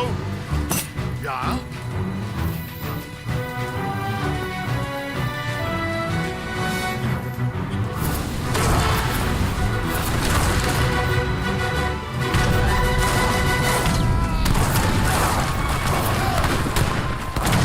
Gonna have to try to make a ram into those skirms at least. Hit some of the cans too if possible.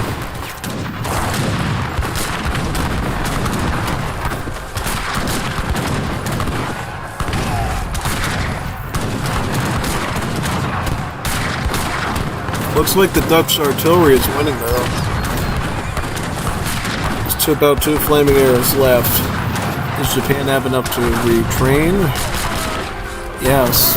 Yes, about 10 of them are rolling in.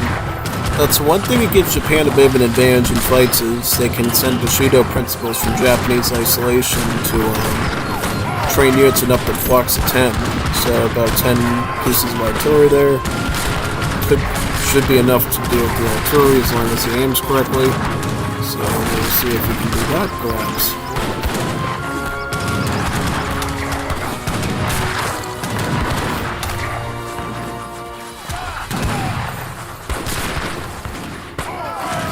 Actually, the Culverin's doing a good job rolling out of there, though, so can't get those yet.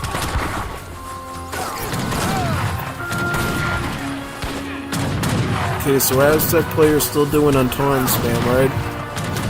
Yep, just throwing meat grinder units into the flour at that point.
Comes the Bosniaks.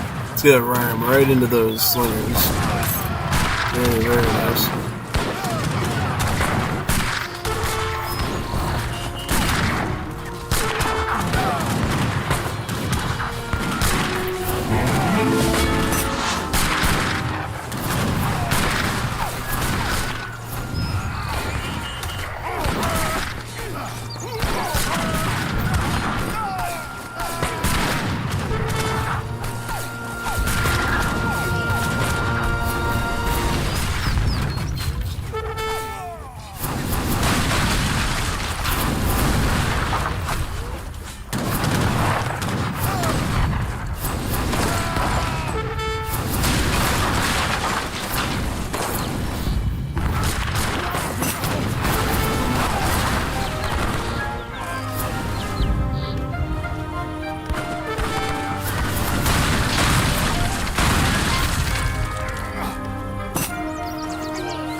Yep, they're trying their best to defend. It's a bit tough though. Sure. How about Aztec goes? Aztecs? It's looking like they might be fine. It might be okay. It depends on how they micro. Because theoretically, both Japan and Aztec have enough to go now, but yeah. Japan is running a bit low on the coin front though, so I don't know. You gotta deal with Hussars now. Thankfully, they unupgrade Hussars, so a lot better, honestly.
how many culverins? 3? Trying to figure out the numericals here. Because Japan is still running off medicine too. It's getting a bit tough for them, honestly.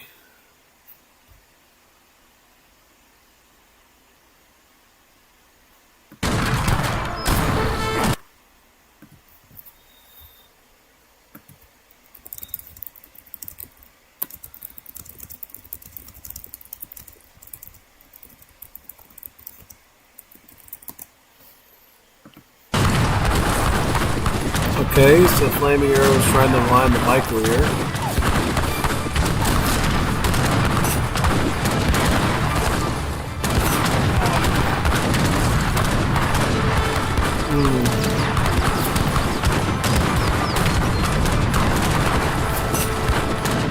I need help. Yes, you do. Both capping and anti-artillery pressure. Need some Bosniaks to jump in, yeah. Looks like, though, they're making some headway, and definitely Japan is bleeding dry of resources there, so, yeah. I mean, honestly, if I was Aztec now, I would be looking into maybe getting some Coyote Runners, perhaps getting some, like, Eagle Runner Knights or something, and start, like, lining up for a big assault.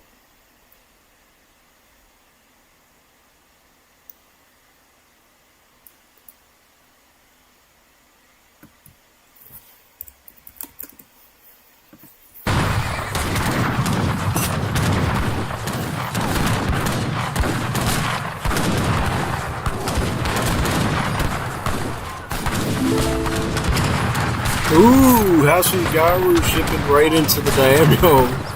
Not bad. It's very desperate trying to hold the line here, but, you know, when your allies just do... Oh, he's adding the Erkson, like I said. Great. Add some Erkson. Erks will diversify the portfolio a bit. That is good. That's what you want. Diversify that portfolio. Start turning the tide of the battle a bit. You know what I mean? Oh boy, we got Hussars now. They're Imperial this time. They weren't Imperial before, but now they are. So hello, 100% additional stats. This is going to be pretty good.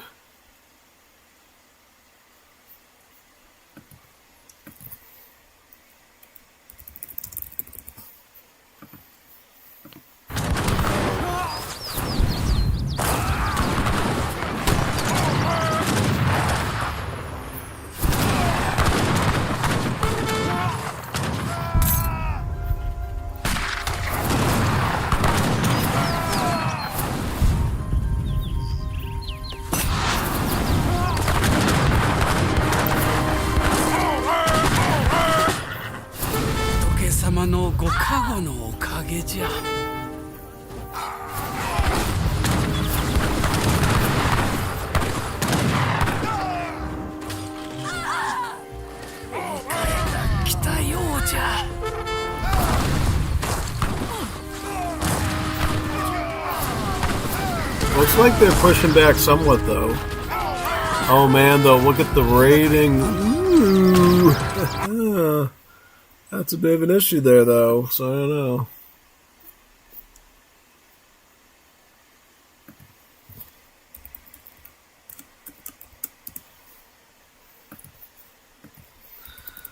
That was a pretty good match. I liked it. It's pretty good.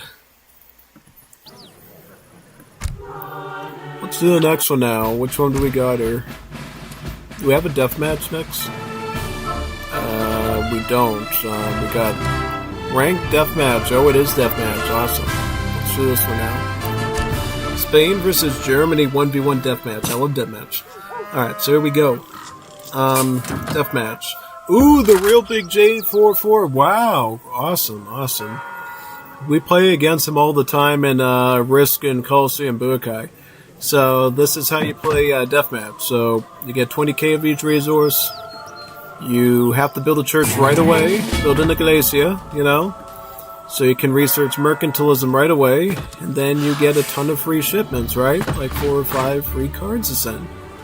And then you can do all sorts of stuff for the church. You can train priests. You can train spies. Some people don't train anything. It's up to you.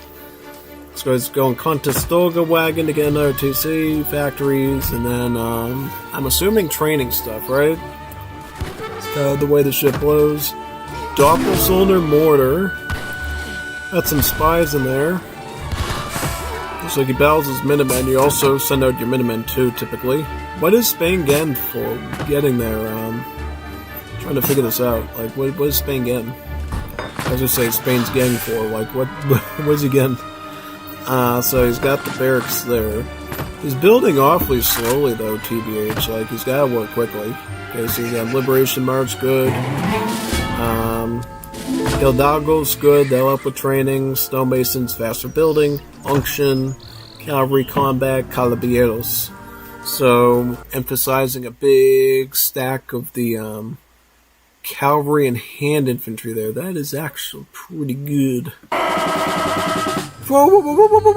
Did you hear that?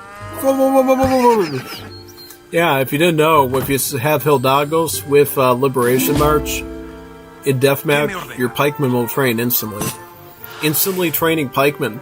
Also instantly training crossbowmen. I believe Rodilleros. Does it affect rods? Does it affect rods as well? I don't know. It definitely helps the pikemen and the crossbowmen. Go, like that, yeah.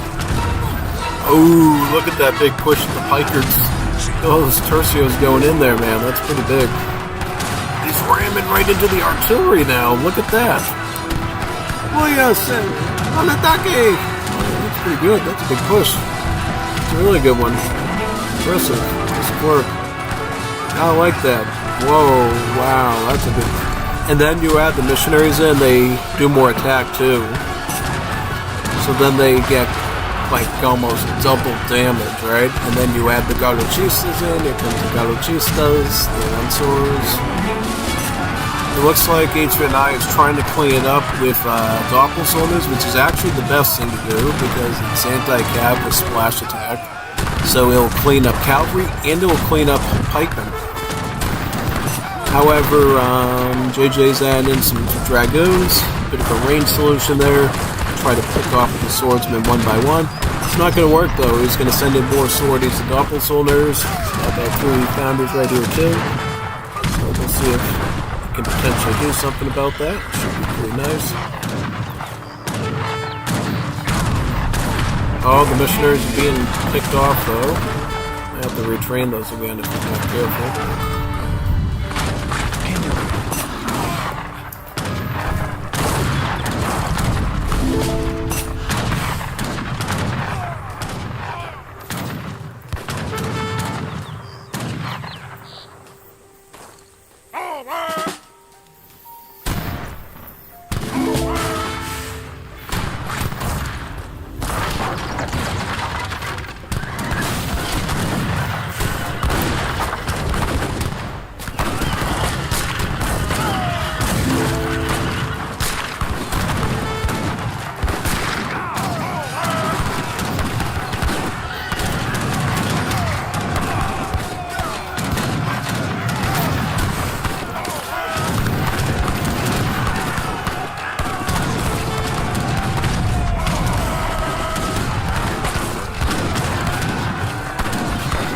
Guard muskets, shipping in 2 heavy cannon, 25 bourbon, and then infinite falconets. So he's going to go infinite falconets at this point. He overcommitted his food, but now he doesn't have mills. He also hasn't built the factory yet, so he definitely has to work on that too. I like the flanking of the tercios though, because now he's actually going to remove HVNY's factories, which is a big blow. He's going to get at least 1 down. Maybe 2. Probably 2. Oh, he's not paying attention because he's dealing with the front, so he's not gonna... Okay, he's gonna try for the second one.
No puedo mover. Ooh, look at this side attack right into the mill. Very, very clean and mean. Culverin's coming out over here. Looks like Bro's surrounded right now, so I don't know if we can ever do much. The good thing about Spain is if you have the food, you can just instantly click that pikeman button. But right now, the guy's starving right now, you can tell. He's like really low on food. Does he have his upgrades at least? Yeah, he's got refridge. He should get sustainable too. Should get sustainable too, and that would be quite good probably, yeah.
Weird game.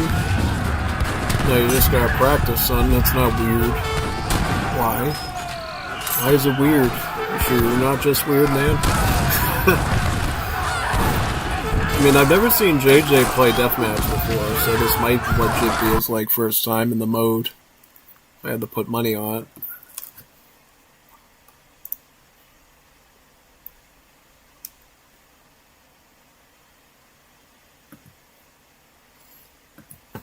Ooh, cool. We got our first recording from Hyrule Conquest Tournament. It's got pinged in Discord. That is so good. Like, imagine if we could start covering that on this Friday. That would be so fun, actually. I would love to do that for you.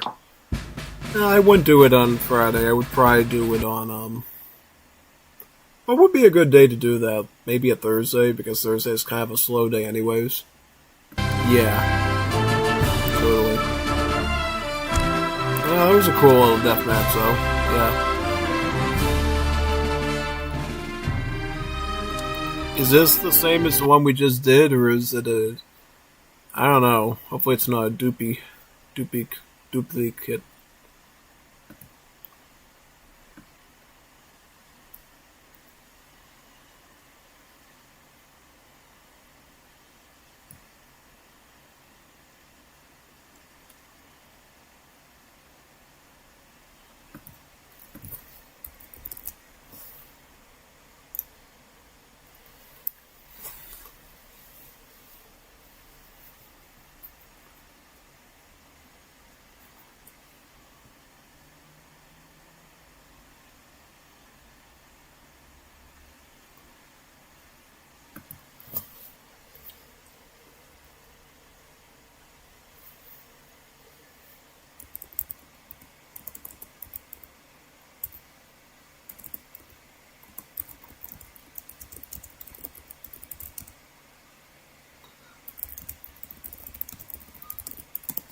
Well, let's try Chai versus Britain.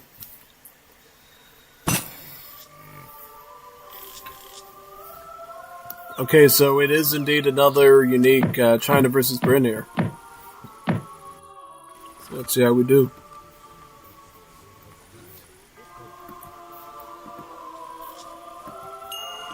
Alright, so map this time is Great Plains, so there's going to be no water factor this time, so Brit can't just fish boom out of it, honestly. So we'll have to see, how this transpires, right? So one cool thing about the 5th edition, obviously, with Brits is you do get enough wood crates to actually go for 2 manor houses instead of 1, which is way different than Legacy, where you can only get 1 manor house, and thus you get 2 free settlers right from the get-go. I think it's a pretty neat identity thing for the Brits early on, because it just shows the player early on, hey, this is the civ where you get extra villas early on, so yeah, I'd even touch on that sort of opinion in the previous Brit versus China game. So let's see how it goes, basically.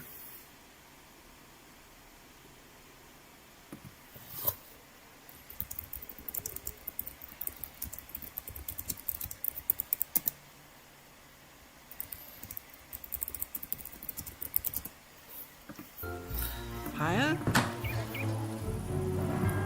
Commandment, assail!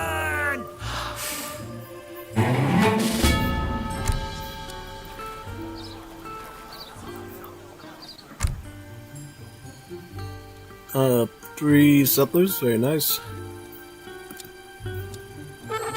T-Export, kind of a common, obvious choice for a China player nowadays. Yep, it's like the orthodox choice, just go your good old T-Export. Get the French consulate going, pick up that 400 food crates, and then get yourself a nice little wonder. Since we've already seen HVNY play Chinese today, we know he's gonna do something very unorthodox, which is to go for a Confucian Academy early on, so that he can time a Flying Crow in with his Age 2 play. That is very, very nice.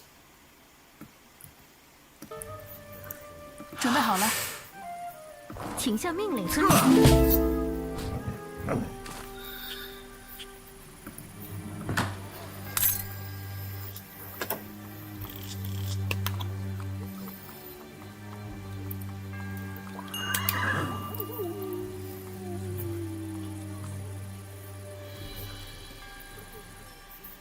是的。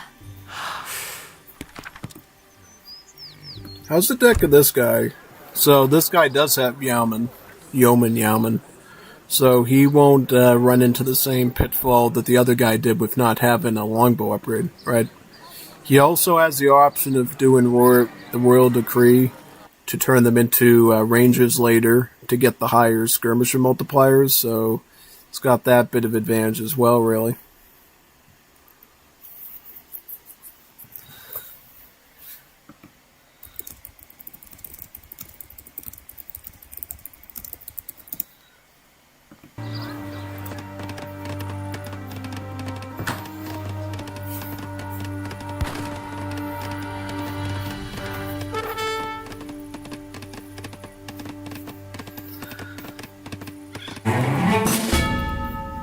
Yes?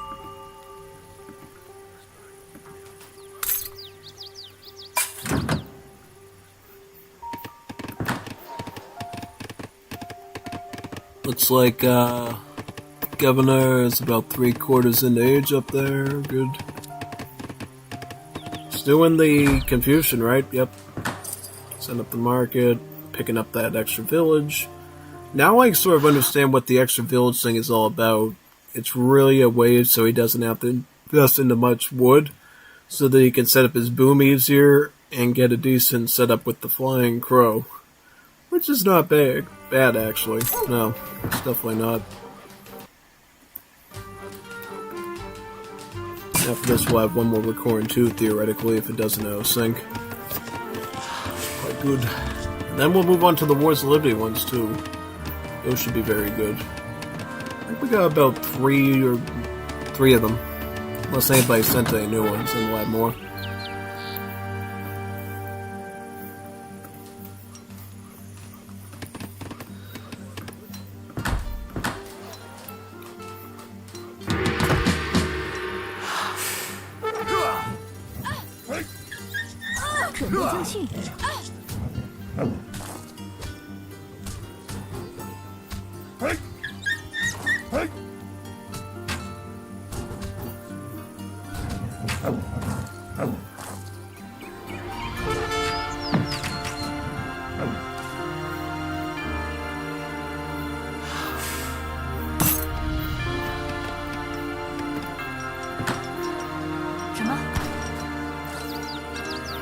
是的，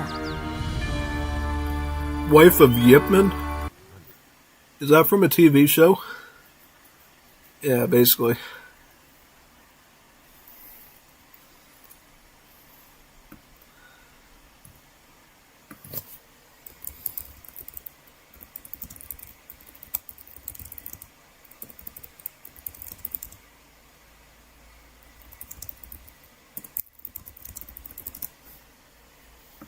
Oh.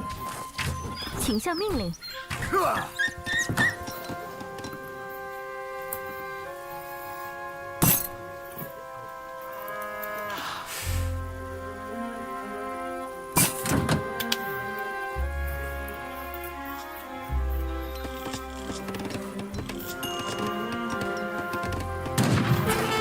准备就绪。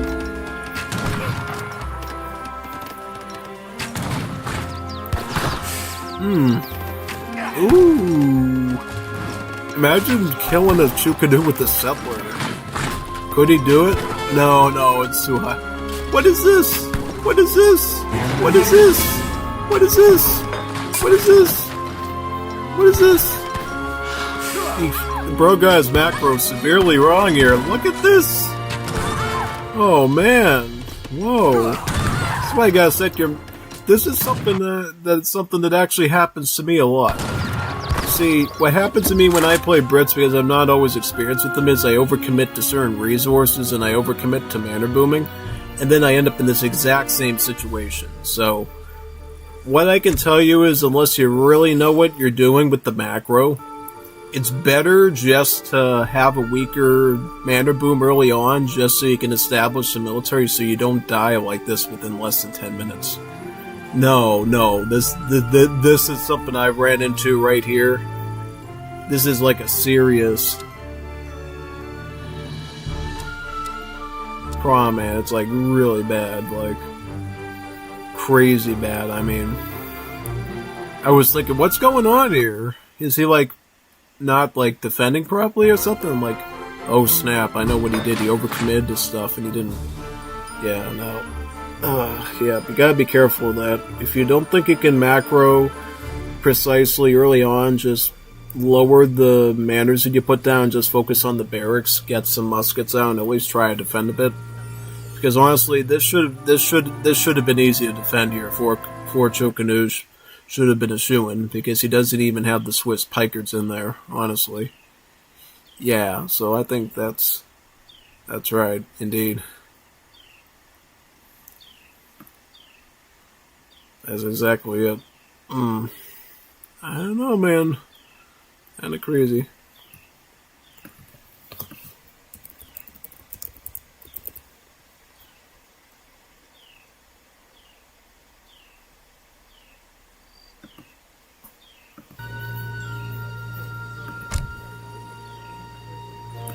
Well, we'll have to look at the last DE record we have then, if that's the case. I wonder what this is about. Did he say in Discord what this was describing, or I don't know? We'll have to read. Have to go back into my files and look. Oh, it's nope. He didn't really say much on that one, so that one's going to be a bit of a new thingamajiggy. Yeah, so let's see what we got here. Okay, so it's going to be a second rematch of the deathmatch, right? So JJ, the airplane, is Spain, and HVNY is Germans. Deathmatch. So same as before.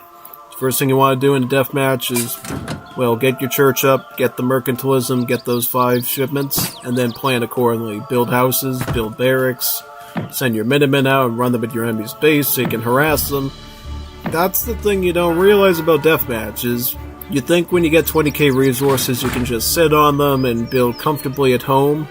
Not quite the case. You gotta build quickly.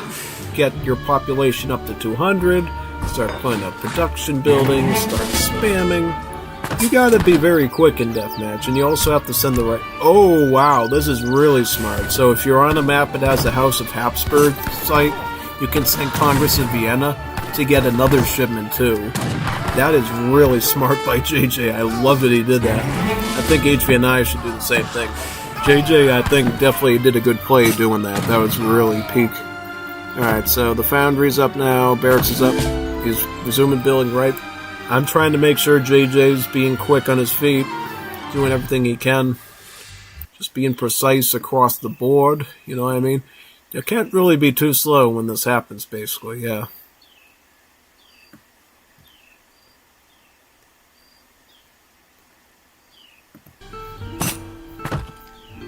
Alright, so you got 30 Tercio, you got him boosted with 10 Missionary Unction. And yeah, basically got all that, very good. Correcto.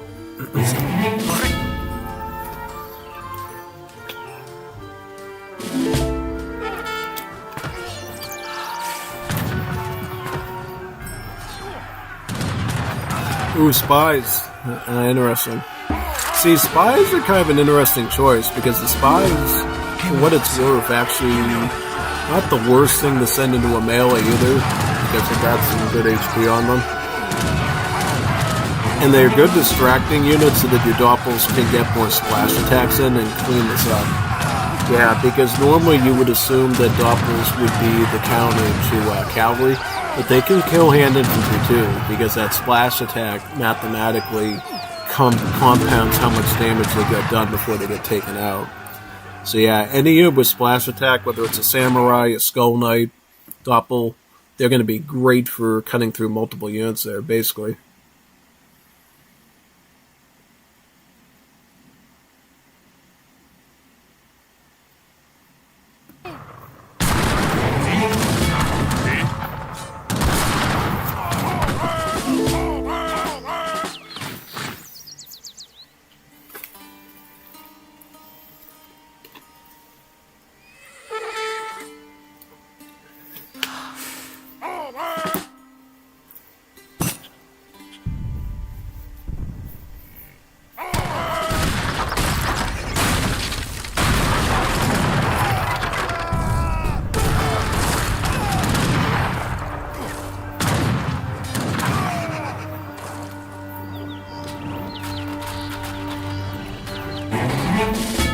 Preparado.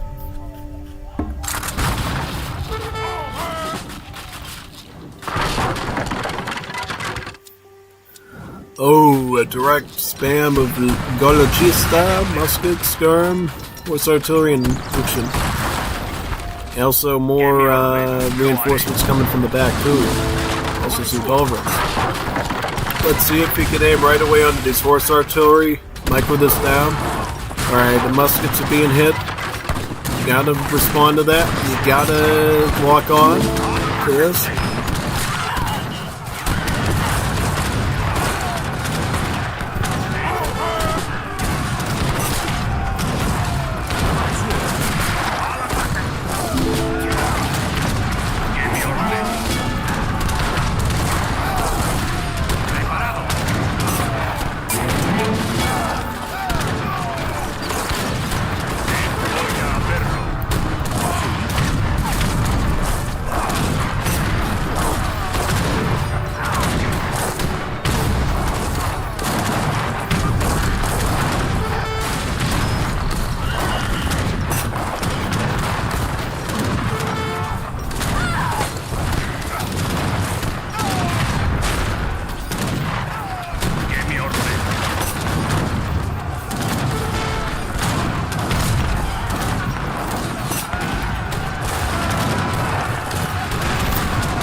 Get your missionaries up again so you can take advantage of Ocean. Yeah, totally. And let's just see verbatim how HVNY doing. So HVNY, ton of food, ton of wood, just a little bit of coin. This is something you can do often in Deathmatch with the early game economy, is you can get all your gold stuff out first and then just have a backbone of food and wood to get some trash units done. It's pretty good then, honestly, so pretty strategic.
Alright, let's see if these heavy... Oh, nope. Culver and Brown Navy cans. That'll be a big issue. Big issue indeed. Very good. Very interesting. Nice. See what happens here next, yeah.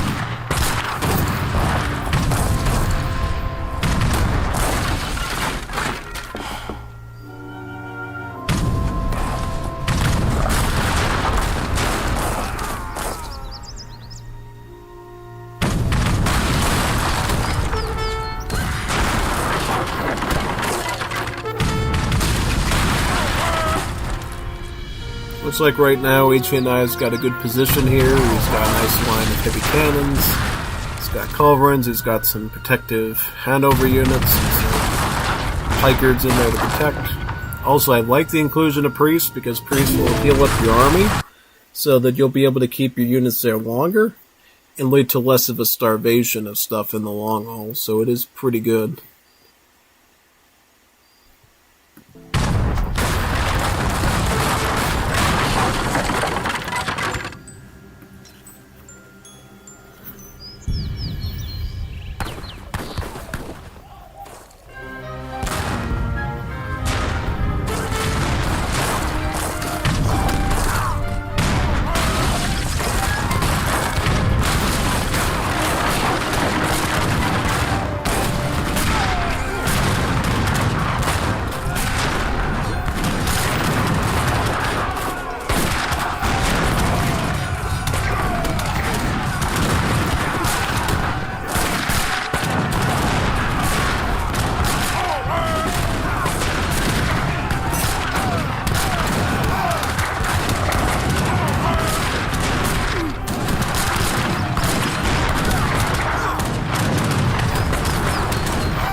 definitely these heavy cannons is what's helping HVNY out so much, because they're free units, so it doesn't matter if he doesn't have coin, he can still deploy them. And then he just has barely enough food and wood to apply pikemen as needed to guard them. And crossbowmen too. Crossbowmen is needed for dragoons, and then pikemen for the cavalry, the hand cavalry. So that is a pretty decent combo to defend, basically.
What's he got now? So he's going muskets. He's also got the Royal Decree of Halbs. He should just send the one that has the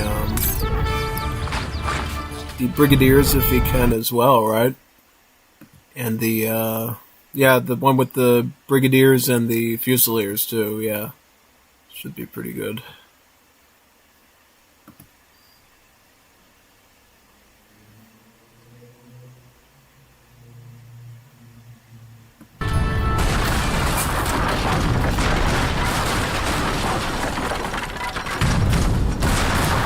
HVNY is getting the advantage for sure.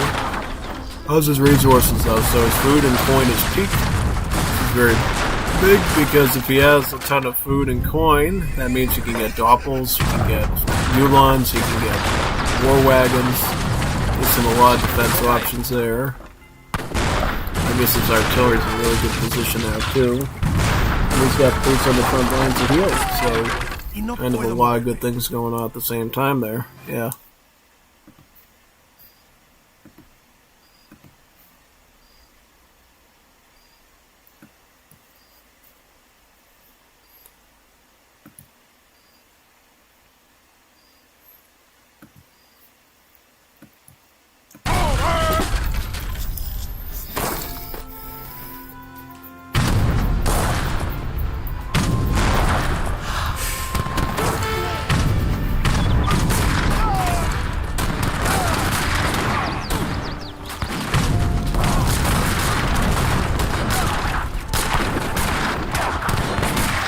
So, looks like HVNY goes forward.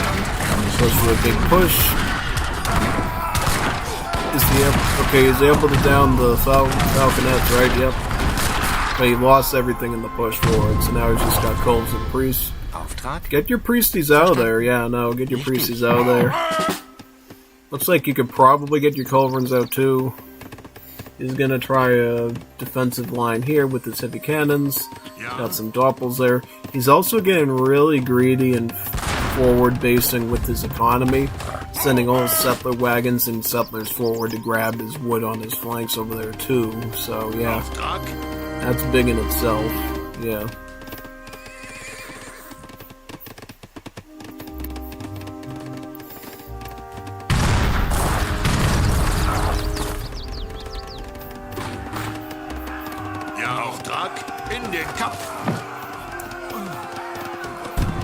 Oh, HVNY is getting this Congress of Vienna. That's the thing that JJ did at the start of the match, which I called out for being a great thing. Yeah, now he's going to be able to send this and this. I would send out eco stuff first, right? I'm kind of curious. Oh, I was wondering, dude, is it good to send Silligan Steel if you're in deathmatch for your doppels, or is that like, yeah, no. Good question, actually.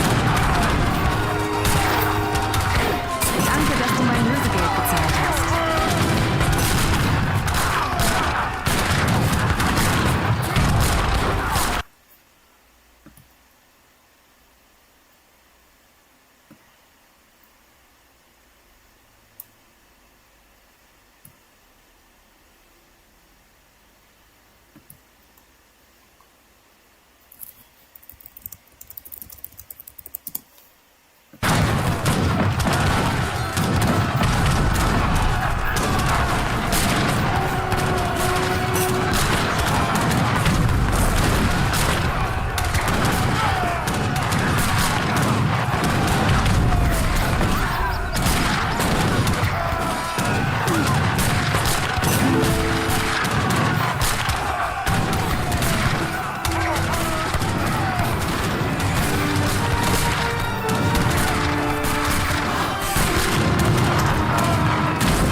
Alright, good hit with the heavy can there. He's gradually pushing in, but JJ's doing a good job at stalling though, because he's putting up all these outposts, which gives him more stuff to blast through.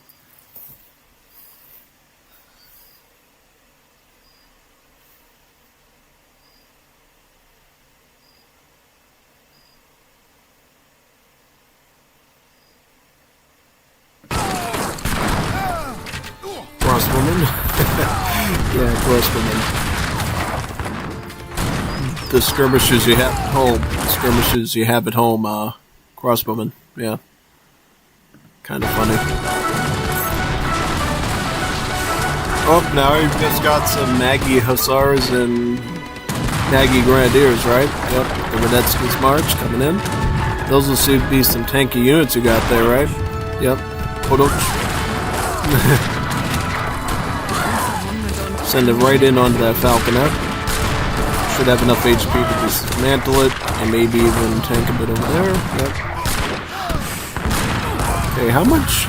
Oh, HVNY's got to move these for too. Plus he's got Lipka there. Pay attention to, yep.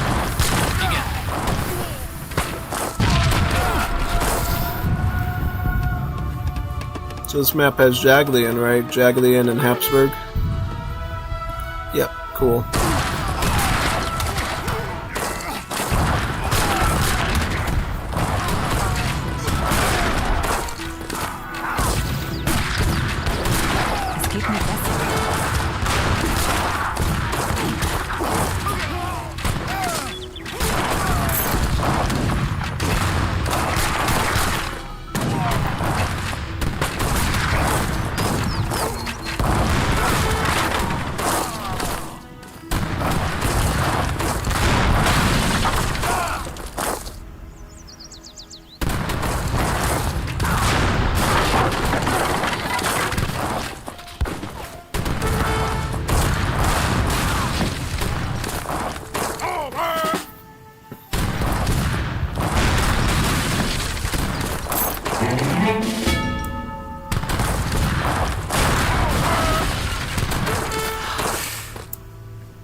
balance of powers.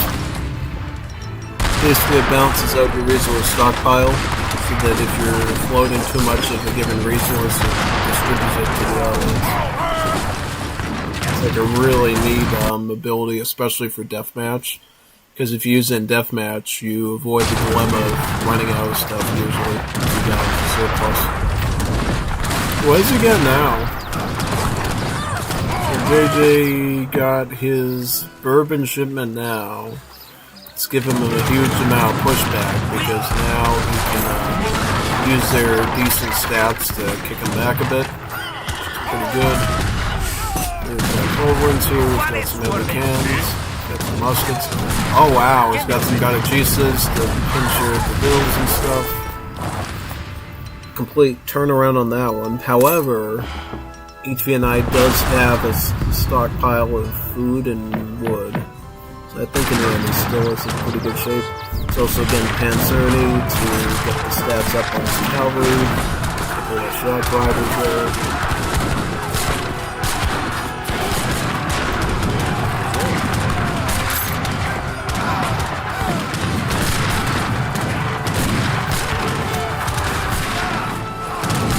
Looks like he's going to push him back now though.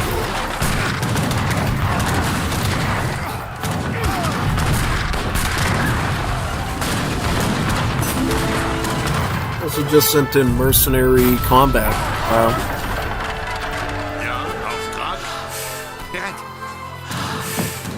What's this? Jaggedian Legacy. Very nice.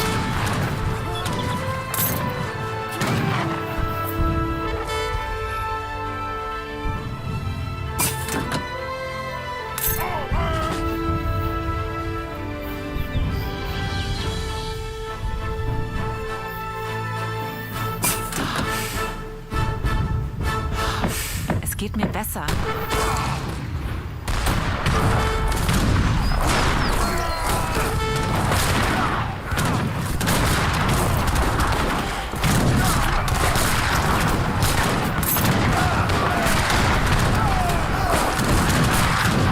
Yep, that combining of hand cav, range, and some goblins is enough for a player to kick him out. Also has your heavy can there as well.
Sending the priest forward. Send the Heavenly Father forward to soak up the bullets. I see.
Your cannon saved the day. Yes, it did. That is so interesting how that worked.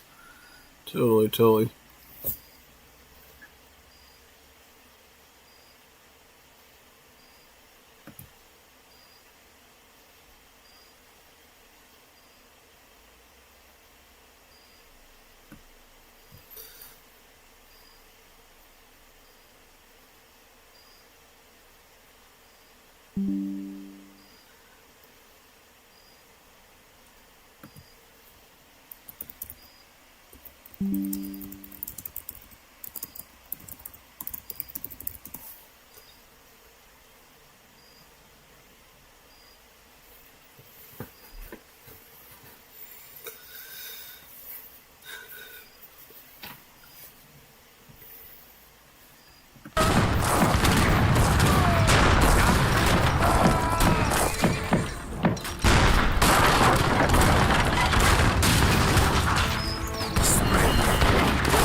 Bereit. Jawohl!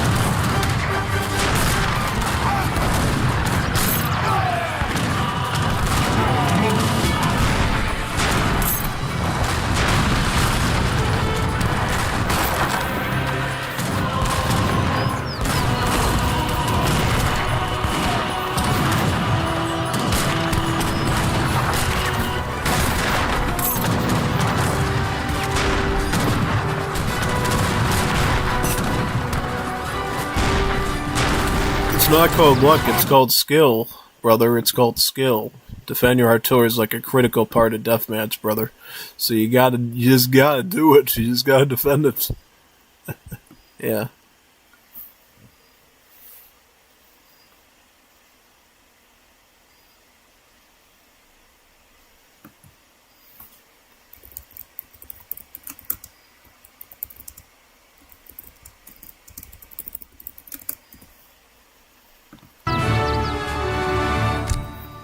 Alright, so now we're gonna do the Wars of Liberty recordings. Are they still there, though? Did we have a Mr. Beast attack that ruined those, access to those? Let's, see.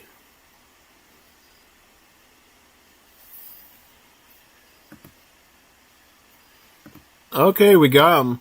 It's Nathan Go-Nakobo. And Go-Nakobo. Not Go-Nakobo. Alright. It's Bondar, Codefender, Nathan, and Goimistan. Oh, that's good. That should be a good... I like that. That's actually going to be some good watching for us. So let's do that now.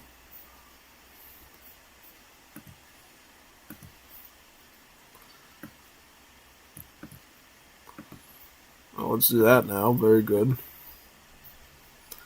Got 3 recordings there. I'm going to submit them right into my save game folder in Wars of Liberty, and we're going to look at those now. Should be pretty neat.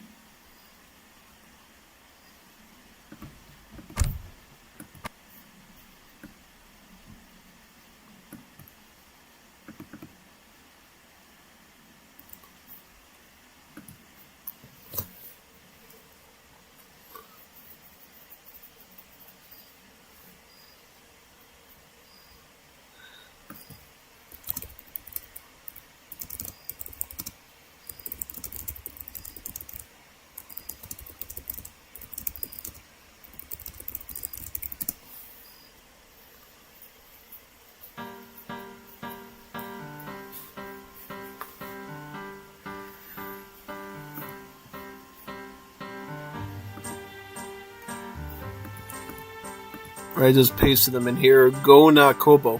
Go-Nakobo. Sounds like a West African term. Let's try it. Go-Nakobo. Go-Nakobo. Go-Nakobo. Here we go. Go-Nakobo. I should actually ping the Wars of Liberty service first, honestly.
King's Return. Somebody's bringing up King's Return, the Wars of Liberty server. Haven't heard of that mod being played in a long time, actually. I like it. Actually like it.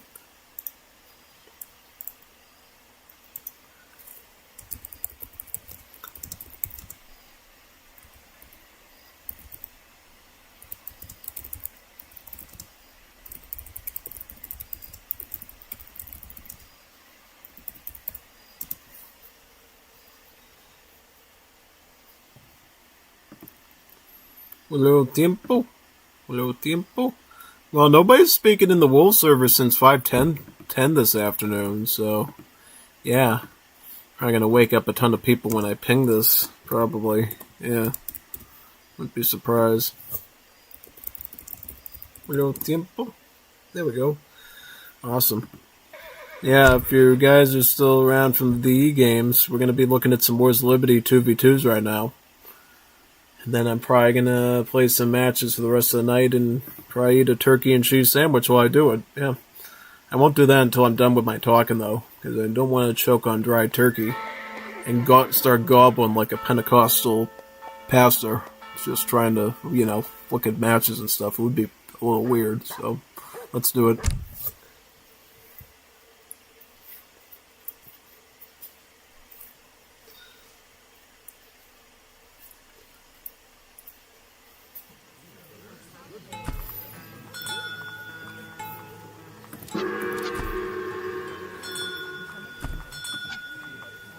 And so we got Nathan is Japanese. Goimastan is Italy. And then we got a team of Codefender is Paraguay and Bondar is Colombia. Colombia and Paraguay versus Italy and Japan. That's a pretty interesting combination of cids, actually. Oh yeah, no, and it's almost like a best out of 3 because there's 3 games. So let's see who wins the series, right? Alright, here we go. So, Japan with Italy. That's kind of an interesting one. It's not a combination I see a lot of. I don't see a lot of players nowadays actually willingly playing as Italy. Like, Italy in Wars of Liberty just doesn't have the same, weight and aura as Italy in Definition, I'm afraid. They do get some good stuff, though. Particularly Alpini have 24 range of skirms, so that's pretty good. And then, yeah, that would be about it, I would say. I mean, the Sigas are pretty good, too. If you get to, real late game, the whole architect producing wagons to build with thing does become pretty useful to you, so I guess there's that. As for Japan, though, Japan is very similar to Asian dynasties Japan with a few exceptions, namely the Kie instead of the Yumi. Given the, skirmish option, the ability of being buffed up by the arsenal techs. They get Kanano cannons instead of flaming arrows. I think they're the same as flaming arrows stats-wise, but I'm not totally sure. You got the Gunter Riders, of course, and yeah, it's mostly visual stuff, but a couple of differences, like in the Japanese isolationism and stuff, I would say, yeah, totally.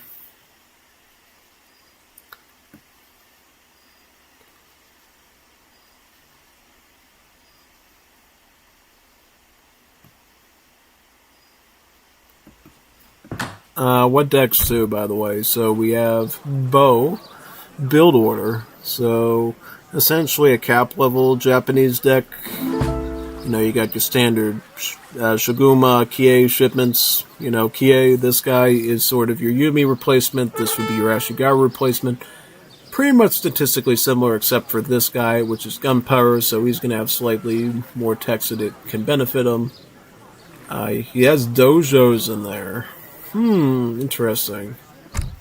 I know a lot of people use dojos, particularly at a high level. How about Paraguay, though? Paraguay this is the Codefender Paraguay, right? So he just uses Foodworks. He's got Hemeroteka good. He's got Isolationism to improve the trickles on all his works buildings, right? Yep. Very, very good. It's pretty peak, actually, yep. Very nice.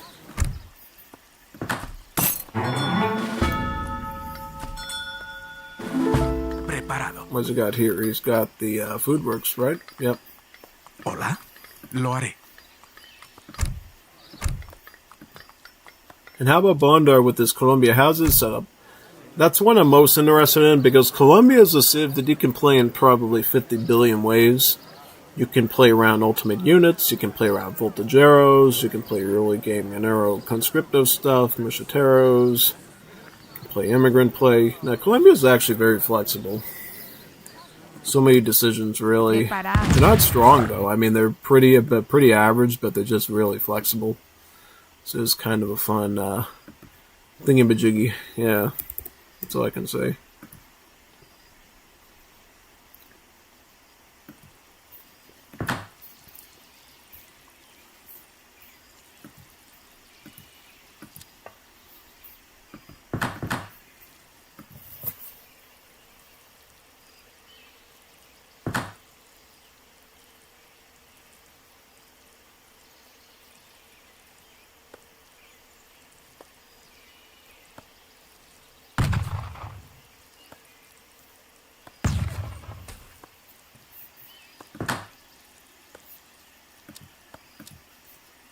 ¿Cuál es su comando? Bonjour. Votre ordre? Alright, you got the French wagon here. Okay, so yep, in general with Paraguay, you're going to go French immigrants every time because there's a cool technology called bakeries that you can get from this colony in H2. It gives you 2 free food works. So the fact that Code Fender already got 1 here means you can stack 2 more on to get 3, which is about the build limit you're allowed in H2 until you send him Hemeroteca. As you know with me, I build about 2 food works in Age 1, and then that way with bakeries I can get Hemeroteca, and then you can have like 4 food works. And then you're basically well fed for the rest of the game with as much comida as possible. Yeah, basically.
Alright, so double barracks, you got a foundry.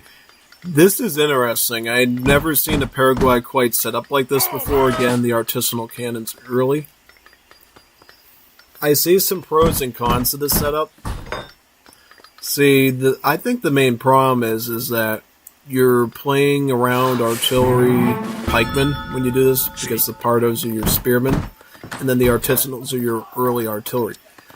For statistical perspective, artisanal cannons are kind of similar to the Swedish, leather cannons that you have in the 5th edition. So, a measly 3 pop, very affordable, just a different cost, right? So it's 200 wood and 100 coin instead of the Swedish one, which is 300 food and 100 wood. So, yeah. Okay, so double skirmisher for Italy, Japan. You got Kie with Italian volunteer, so that's pretty easy to counter, just make artillery a cav. What is Bondar doing? Bondar's going for a fast fortress. The Venezuelan marshal a cavalry. Ooh, what did he get for his first age up? Oh. Did we pay attention to that? We should have. I should have paid attention to that, because I don't know what he got for his... Okay, so he definitely has Rompeñas in his grasp. These Llaneros are going to be immediately useful, because then you can just hit these Kies. You could back him up if you want to and hit the volunteers, which is exactly what he's going to do. Code Fender already has an army here. He's got artisanals, he's got spearmen, he's got some free pit their eyes from the barracks, right? For Paraguay, you get free units in your buildings, so that's pretty useful, right? They're basically like little assault units, so like little mini Mishateros, so they can do some decent splash damage. They're just really flimsy. Right. Colombia. What does Colombia do? Does Colombia try to... Okay, he gets Voltageros first. Voltageros is a beautiful shipment. Voltageros are a melee skirmisher, so kind of like an Arumi.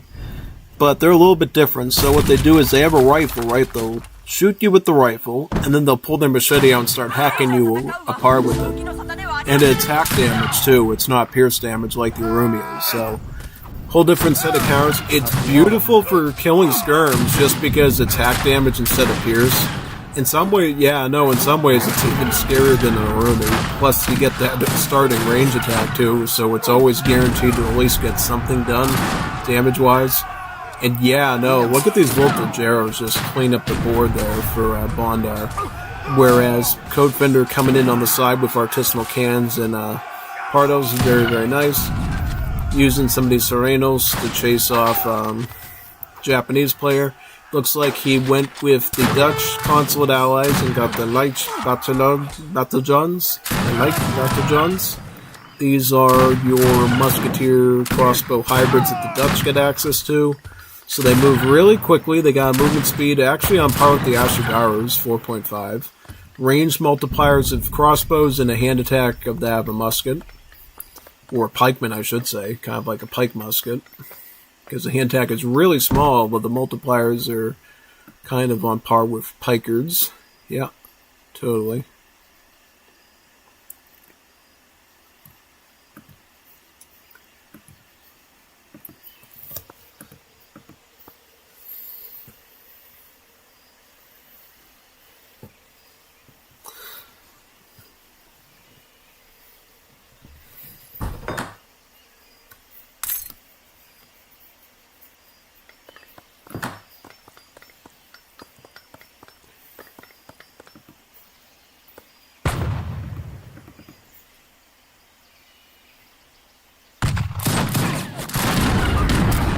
I'd say 5 artisanals should provide satisfactory range cover, assuming the Pardos can protect.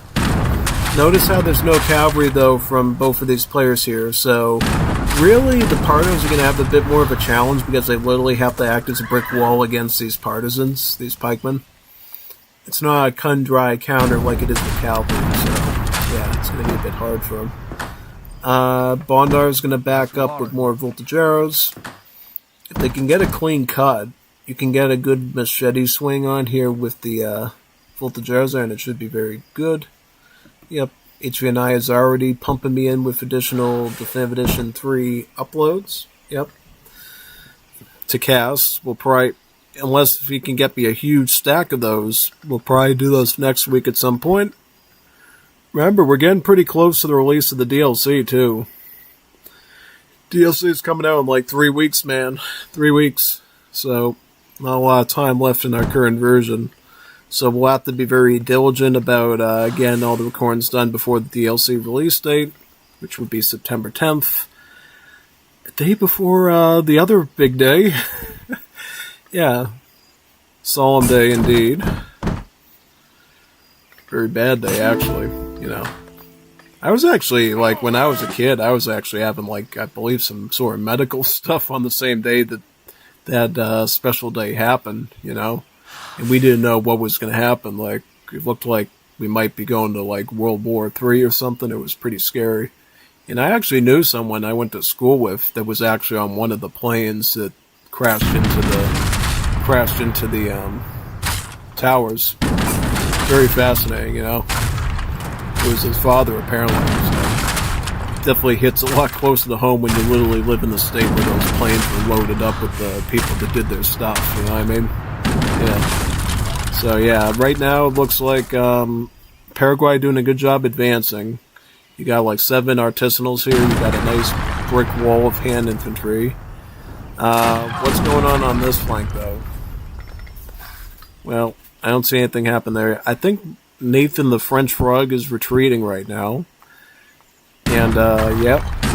We got, the cannons attacking the barracks now there. That barracks should go down rather quickly.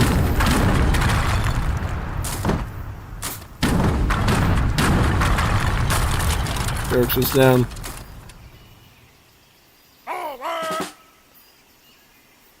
Oh, they got it stable now, though. Japan does, so they're going to get some Gunto wires. If done correctly, that could cause a lot of micro issues for Paraguay, because now they got a speedy unit they actually have to really pay attention to now, unlike before. So it could be quite the challenge, just saying. Just saying.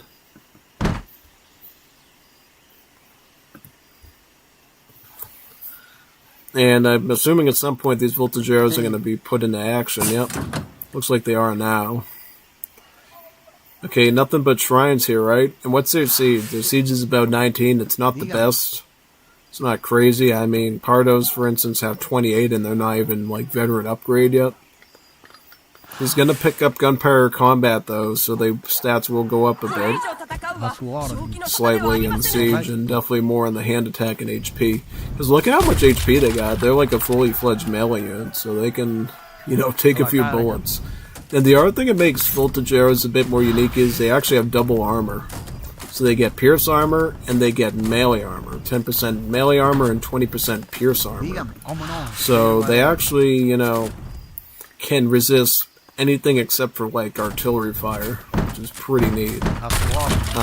They're gonna just take out shrines one by one over here, which should be pretty good. I'm gonna disrupt this one and then get the next one after that.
Alright, let's continue here. So as I was saying, these voltage arrows are going to be critical for disrupting all of these shrines over here. Let's see actually how much population Nathan has. So look at this. He's already being really squeezed by these sieges here. Because look at this. He's already losing population at a pretty rapid rate. To the point that he's not going to be able to train more troops to stack up anymore. Codefender's building his own front, though, on this side, with an army of Pardos, Artisanals, and Peterai. He's picking up the Varan upgrade on the Artisanals. Should be able to do the same with the Pardos soon. What does he get? Does he get Fundiaciones as well? So that way he has some Culverin mixed in? Because now he's got an Italy that is in the Fortress Age, so he could get his own artillery too. So you might want to have some of your own Culp. Picking up Veteran on the Peterais as well. That's a pretty greedy move. Does he plan on training them, or how many does he have? He has a pretty big cohort of them, so he actually has been training them. I would assume he's been training them if he has that many of them. So yeah, he actually is planning on implementing assault with his spearmen and artillery. Very, very nice. ¿Qué me ordena?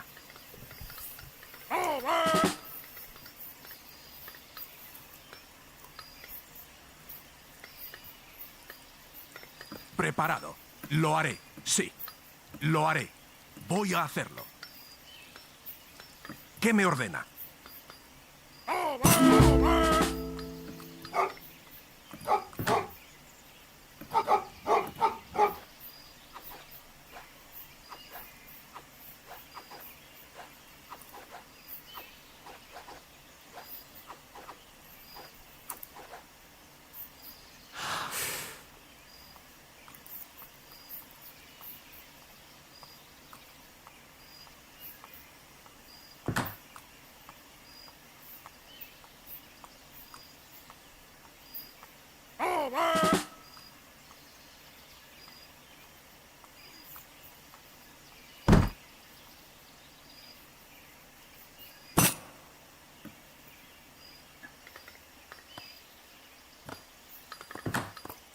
Looks like this might be the main vector of attack for both teams, is through this choke point here. Looks like Codefender gets the initiative and he's going to be able to cut through that stable, building a nice beachhead for them to run in. Now, it would be great if he could get his Voltageros here to help out, though. Yeah. Also, Bondar has his presidential palace, so it looks like he went with Panamanians earlier, because now I see the Canal Police. So Canal Police are a unique maneuver unit on foot, so they're like a Eagle Runner Knight, but instead of multipliers against Assault, they have multipliers against Scout. So they will actually do range multipliers against these Gunterers, which most Dragoons would not. So that's actually really good for this team, because they want a way to deal with these Guntos very quickly and efficiently. Canal Police offer that very well, so, yep. Gonna see Canal Police and Voltageros going forward, plus they're both very fast-moving units, so they will be able to respond very quickly and do a lot. Yep. It's quite good.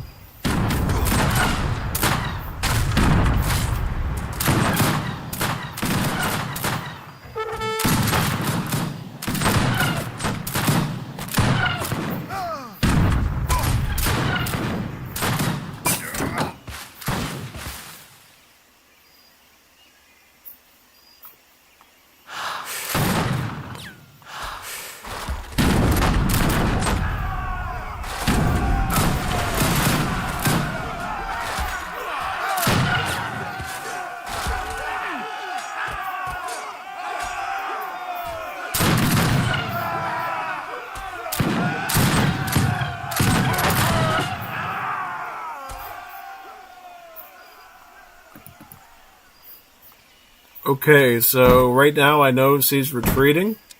This is more so a tactical retreat. He's gonna head back to a position that his ally can help him in. And look at this major exploit here by Bondar. This is really good. This is a really good flanking maneuver, because now Bondar controls all these settlers that Dathan has, and he's gonna wipe them out clean. This is a big attack. This is a really big attack, actually. No, it is. I mean, Look at how much he's getting done now. It's really neat.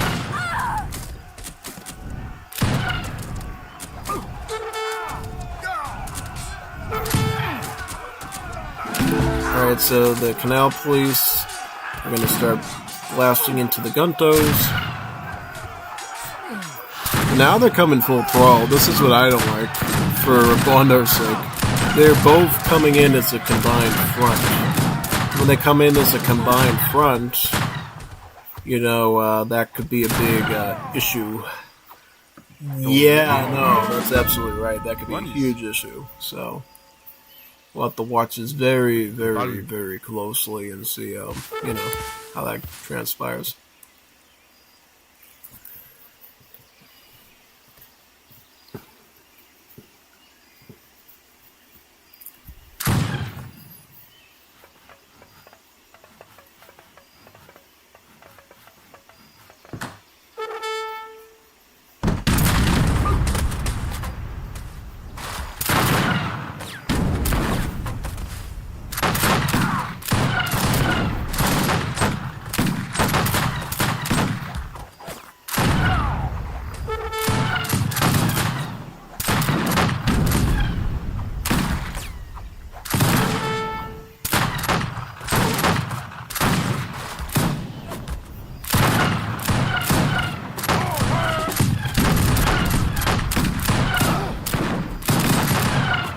Looks like it's going to push this in into now, right? Yeah.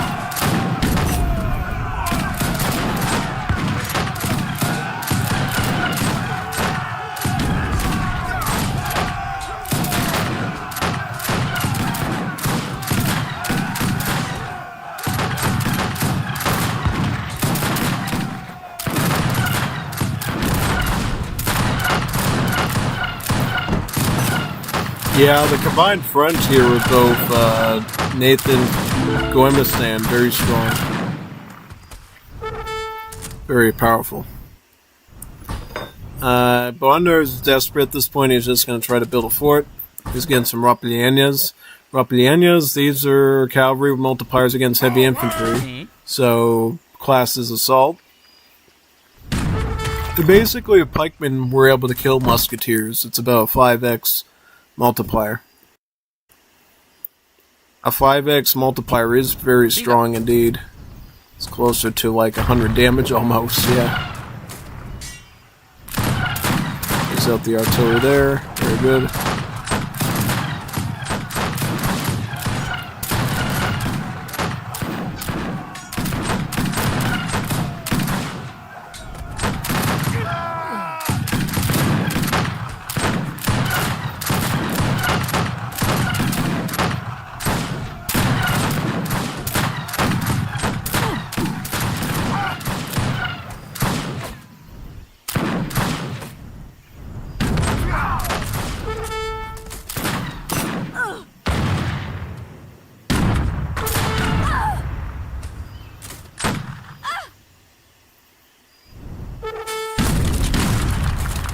Some big advancement there too, yeah. Definitely the thing you'll notice here about Alpini is, again, they have 24 range, so they're actually more long range. They're about on the same range profile as longbowmen with Yeomen, so they're actually really good at hitting long range targets.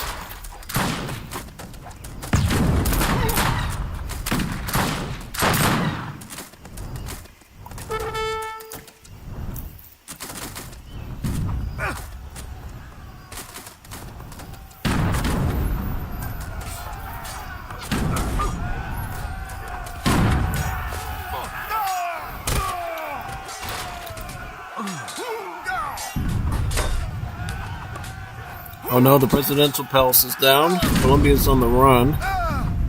Paraguay is going to run out of steam very soon. How many resources is Paraguay on? Okay, that much. Very nice.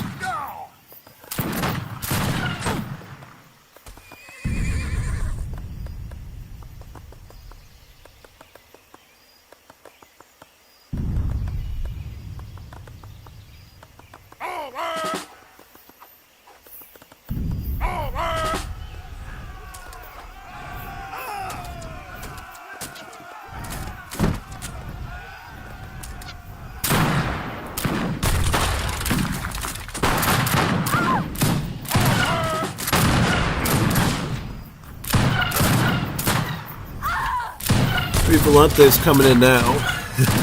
Wow, that's a good shipment from Code Fender. These are basically Latin American horse artillery, so these will do quite a bit of damage. Sin sobrevivientes.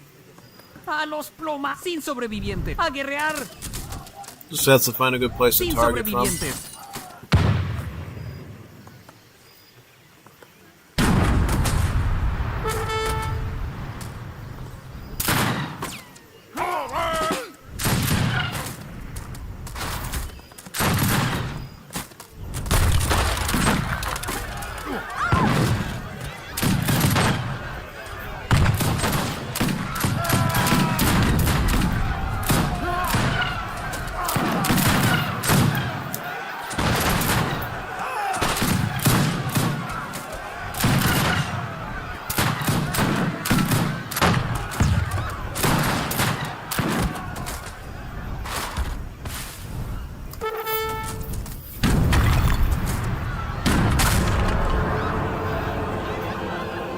Good match. Beautiful match, actually. So we'll have to check out a new one now.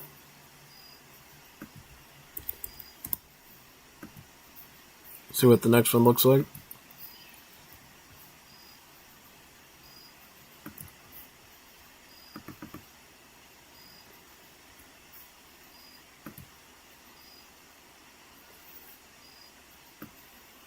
Hey sir, thanks for the cast. I just watched all the replays. Just came to say that and to say hi and bye. You're off to sleep. Have a good rest of your stream. Are you ready, Lettuce? Are you ready? Are you ready? What a serious mistake by Code Fender not to deploy cavalry, given how economical it is. See, that's the thing I was wondering. Like, you know what? You're Paraguay. You get free stables. Why don't you use them? I mean, if you don't want to train the cavalry, just have the stables there available. You know what I mean? So that way at least you're getting 3 trickles of like cavalry coming in and stuff. And if you want to train the cavalry, it's very cheap. It's like 40 food, 40 gold. It's like really affordable. Really, it's all one pop too. You don't have to worry about population space for them. It's like so obvious. So I mean, yeah, no, I 100% am on you with that one. That is absolutely true to the T. Yeah, so yeah. Okay, so now we got Bond Nathan as Argentina. Code Fender is Sweden.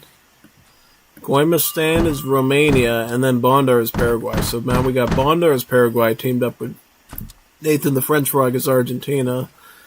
And they're competing against Guaymastan's Romania and Code Fender Sweden. So you're up against Latin America, pretty much. Should be a pretty fascinating one. Now, one thing I would say for this one is, you got a really good aggressive musket civ like Sweden, paired up with a civ like Romania that has all sorts of different possibilities, you know. Romania can do all sorts of cool stuff. They can, play standard, fast fortress, they can play around their modernization bonus, which, in turn, allows them to, basically... How do I put this?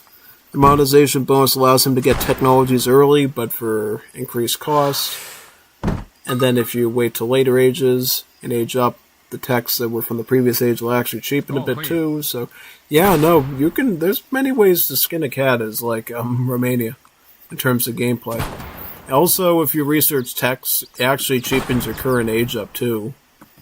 So, yeah, no, the more techs you research in an age, the cheaper your age up is. Like, if you save techs to, like, industrial age, your imperial age will actually be really seamless and stuff. But if you get it early, then you could easy and up some of your early stuff, too. So it is pretty nice as well. Yeah.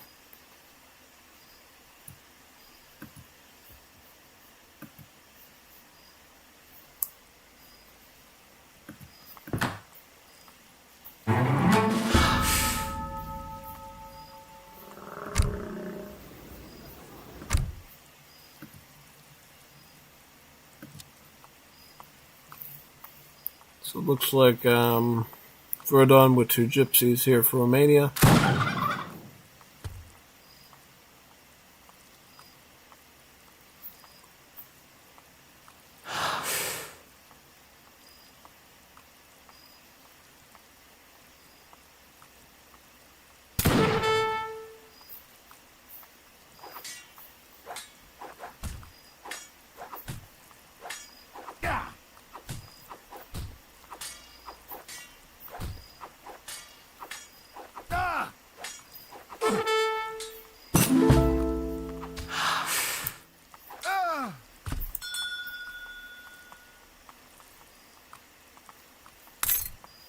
Ce ordonați? Jordanuts. If you've been paying attention to the last week, we've done a lot of Romania in the upcoming Age of the World update. Verdons here, though, work a little bit different. So the Verdons here still train the gypsies, much like they do in Age of the World, but instead of turning into a big circus, they just sort of hang around as a place to garrison your villas in case trouble occurs, and to train them on the front lines. And also the gypsies themselves work a lot differently. So instead of working at a circus, obviously, the gypsies here trickle XP all the time. But they have this weird rule that if they're near your town center, they have a worse gather rate, but if they are out all the way to over here, Da, domne? then they'll gather at a normal rate, right?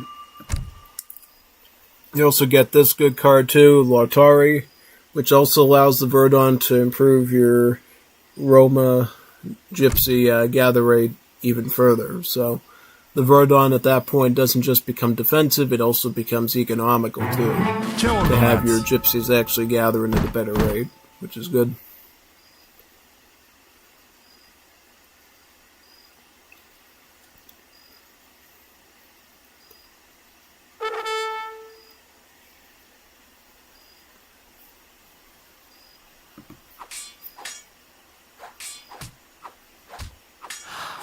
Got Alright, so we got the Dmitry Katamir coming in. This is a 400 wood age up for Romania, so basically similar to the quartermaster.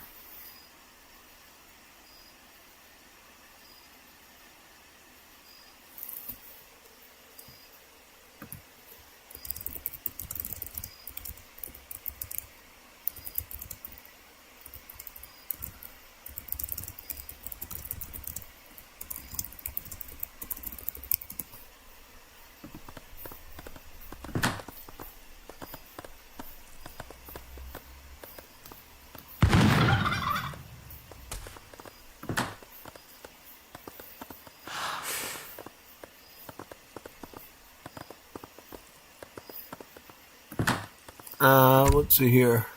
So now that he's gotten the Verdon thing done, is he gonna probably go for crate? Verdon, what is he going for exactly? Because the thing you gotta understand is every time you send one of these gypsy wagons with, gypsies in them, it actually reduces your peasant build limit, but it improves your gypsy build limit. So you can actually have more gypsies but less peasants. Ce ordonați? And it's kind of a weird paradox. Because eventually, if you know what you're doing, you can actually get a 200 build limit of gypsies over time, and then just not be able to make peasants anymore if you keep spamming those, especially the infinite cards. So yeah. I also like how Gormistan uses a lot of economy. He's got greenhouses, Rakia distillery, time honey, export, crop, export tax, refridge, gold standard, plus even the crop rotation and the proporism. So he really has a lot of eco to work with here. So, and eco theory too. So yeah, no, he's gonna have an easy economic time. He's got the Juni Brosaveni, right? Mandatory coming. Yeah, see, he knows how to play the Cit so good he doesn't even really need that many unit shipments per se. Plays them super economically, which is actually the right way to do Romania that I've done for years, really. If anything, you need resource crates to help with your modernization bonuses. That's what I would probably do, but yeah, no. That's at least tactically how I would go about it. Yeah, totally. Also, Biba's doing a live stream right now, I found out. Wow, cool. Water Park Simulator, isn't that what Joey just did? Cool. Alright, so we got Dorbante here, very nice. Dorbante is your Romanian musketeer. So they're a little bit weak, particularly in the hit points and stuff, but they have more hand armor. So they're really good at resisting melee attacks, but kind of horrible at everything else. It's basically how they work, pretty much.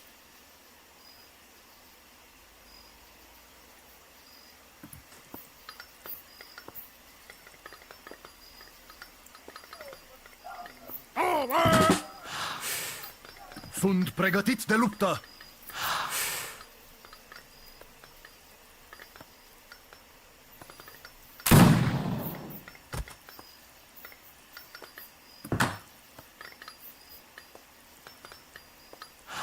În numele regelui!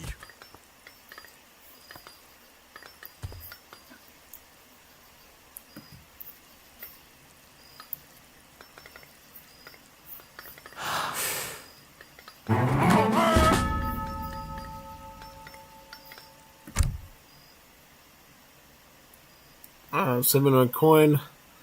At this rate, he might be going for a standard fast fortress, but I don't know yet. Precisely, yeah. I don't know if it actually shows you what the age up cost is for the politician. So that way you can see how much it actually gets discounted through the technologies, yeah.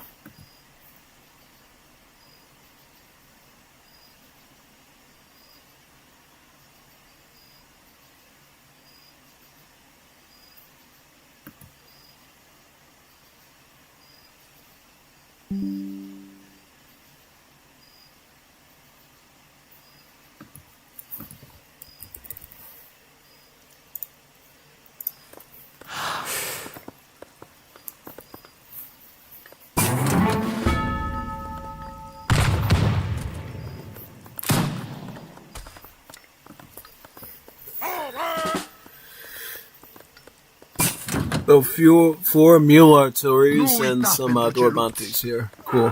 So basically with the mule artilleries, these are in essence, I believe they're statistically a bit weaker than the Swedish leather cans, but they're very similar as you can tell. It's a 200 food cost and a 100 wood cost, so slightly cheaper. I don't know if they're weaker though, because the damage output looks the same as the leather can, the multipliers do, and the HP more or less does, so I don't know exactly about that, but yep. Alright, we got the pit their eyes coming over there. Cool. Sweden's getting Bevrangar's, that's very obvious. Does he have double sawmill yet, though? That's what I'm trying to figure out. So, he does. He sent the Norland log in good. He's gone to Fortress Age. Just received 1,000 coin. Is he going to Industrial Age, perhaps? I don't know yet. Got the capital here. That means one thing, he got the royal decree to give him a better trickle at the sawmills in the factory, but a smaller settler build limit, so it's down to 50 now, so he indeed sent that royal decree in. Let's get a falconet with more Beverlangars to fight cavalry. It looks like here. Yep.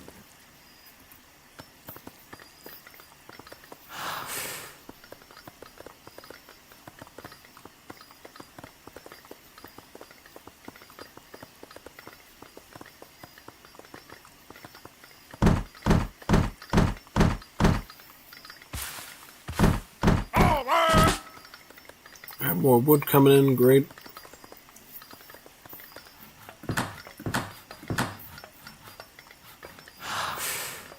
Ja, min herre. Ja. Vad är din befallning? Alright, how about the other side? We haven't really been talking much about them. So this is more of the traditional Paraguay style that I'm used to. Just spam escopeteros. And really not much else unless you need spearmen. And if you need cavalry, obviously, again, the stables are very cheap with the Akayopatai, and you just throw that in. Looks like Nathan has gone Patricio. So he's gone Musket. These guys are on a similar stats profile as Janissaries, so they're actually really good units, stats-wise. I love the use of mass pastures here, too, about 6 of them. This is good. Is he up the Fortress Age yet? Or nope. Okay, so he's gone that. Has he gone... Wait a minute, he doesn't have... He doesn't have the cow card, doesn't he? That's sad, because that card allows you to spawn the herdables in quicker. So he could have potentially saved on some wood and macro there. Which I think is a bit weird, but... Yep, totally. I've got another gaucho there. Some spearmen coming in for Paraguay.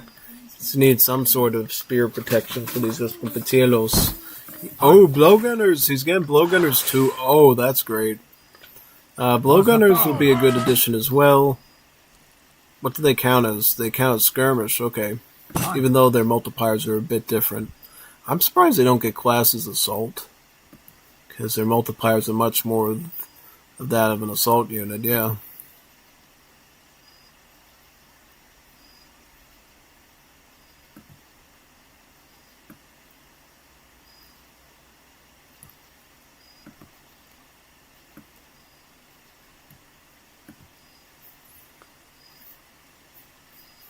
Alright, so we got Duabante, Mule Artillery.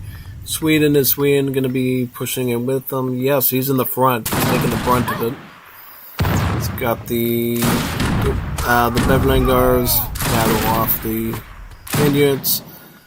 Looks like the Falconets are surrounded though, so right away going to say they're going to want to push in, handle the Patricios, let the Falconets handle the Patricios. Nathan, beautiful micro with the Patricios. He's pushing the left flank, hitting the Falconets.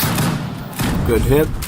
If they can focus down those other Falconets, they can stop the siege. But they gotta do that though, otherwise it's gonna be a down for Tron situation. Yeah. Could be unfortunate if they don't do it right. So Nod, are you ready? Oh, of course not. Got another one to look at too. Silly goose. We could do some matches after we get through the Rex though. That could be neat. Get some with arrows in. I wouldn't mind it. I wouldn't mind getting some with arrows in. Just gotta get through this wreck and then the next one. Like to get through everything I got. See who wins this best of. Actually, it's not even the best of 3 anymore because they're mixing up the teams. If they had the same people on the same teams, it could be like considered tournament worthy, but nah.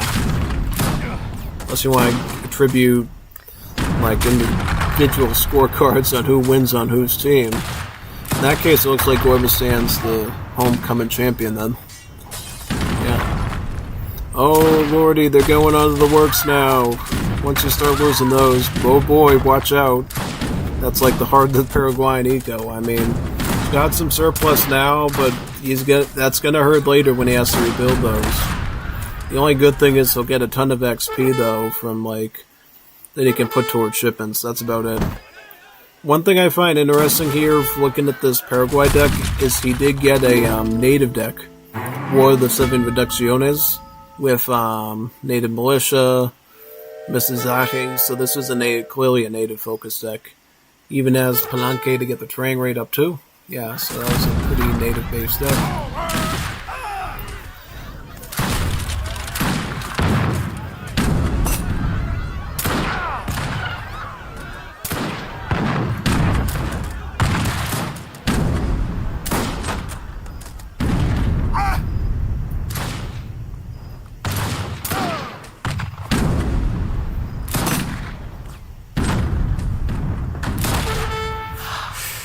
Ooh, horse credits. Good maneuver by Nathan there.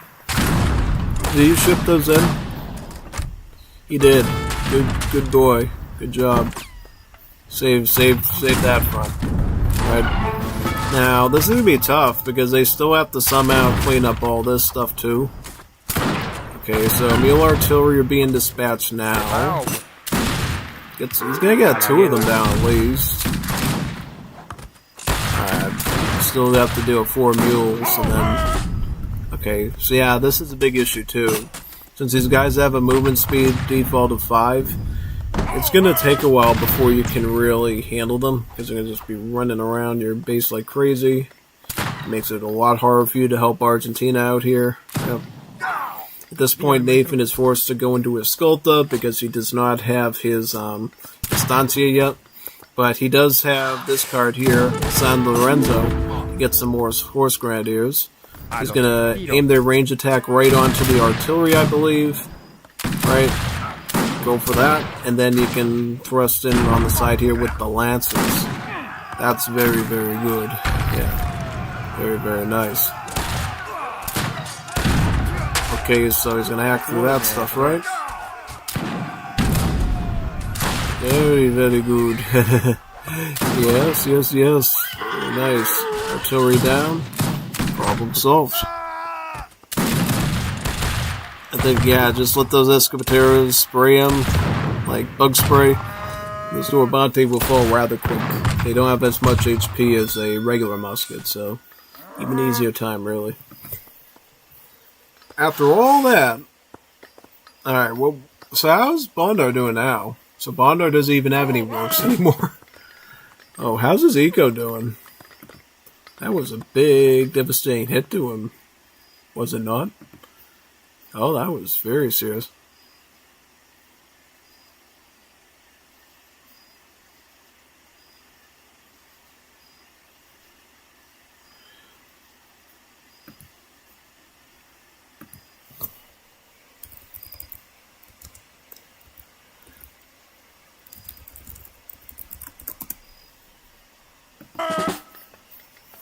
Preparado. Preparado. Ahí va.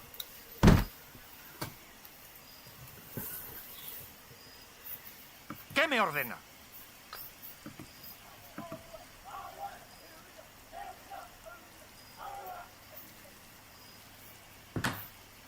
Uy, man. ¿Sí?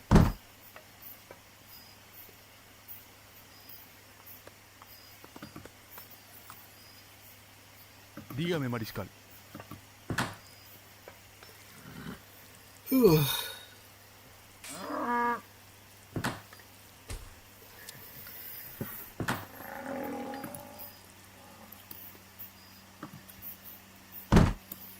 Uy, man. ¿Qué me ordena?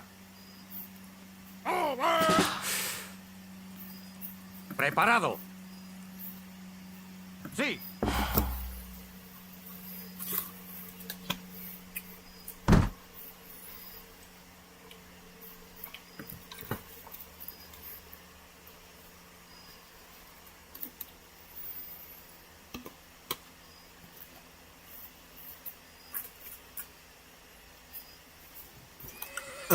That's a lot of Beverangers, plus he's got his 2 steel gun shipment in. This is what makes Beverangers particularly deadly. They got a siege attack of pikemen, so it does not take a lot of time for them to down a building. Okay, steel guns take out his Patricios, so now it's all this stuff here with these Escoltas. How's Romania? Is Romania gonna supply a lot soon, or... He's going in again with Dorabante Mule Artillery. Yep. I mean, honestly, if you wanted to, you could trade off some of this wood and get the guard and the... See, this is the thing. He's floating so much wood. You should just trade it at the market and get the guard and Imperial upgrade on these Dorabantes and these Mule Artilleries right now. Like, you could use that modernization bonus to your advantage, and so at the point you don't even have to age up. You could just hit him full stack in age 3. It looks like you got all the cards you pretty much need for a full economy here, so yeah. Quite good. Yeah.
Sunt pregătiți de luptă!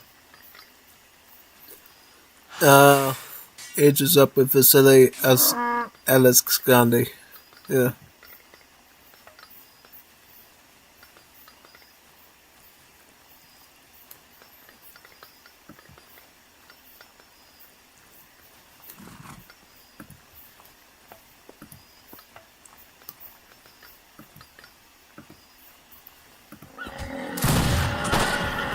Okay, gauchos on the run. This is the one good thing about gauchos. They're on horseback, so they can get out of dodge really fast if they're being attacked. And surprisingly, no cavalry tags. Oh, they do get cavalry tag, but they don't get shock tag or anything, so they actually don't suffer any multipliers related to like pikemen or dragoons or anything. Back in the old days they did, but they got rid of that because I guess some guy got really mad and they're like, I'm tired of these pikemen wiping out my economy. It's like, dude, pay attention. You know, in that sense, it makes it more interesting because you get the mobility, but then you get the punishment if you're sleeping at the wheel against a pike civ user, you know. Now this is beautiful. Look at this line of assault units here with Escopetero. That's really.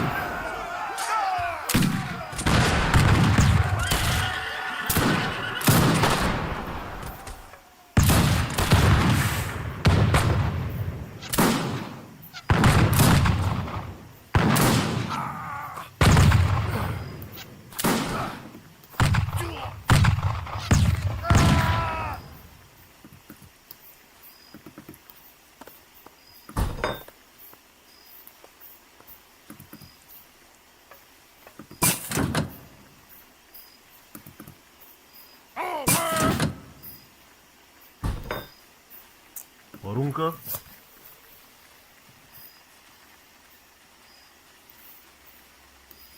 If you didn't know, these guys are statistically based off of the Actually, I think they actually have better rate of fire than the carbine cavalry from DE.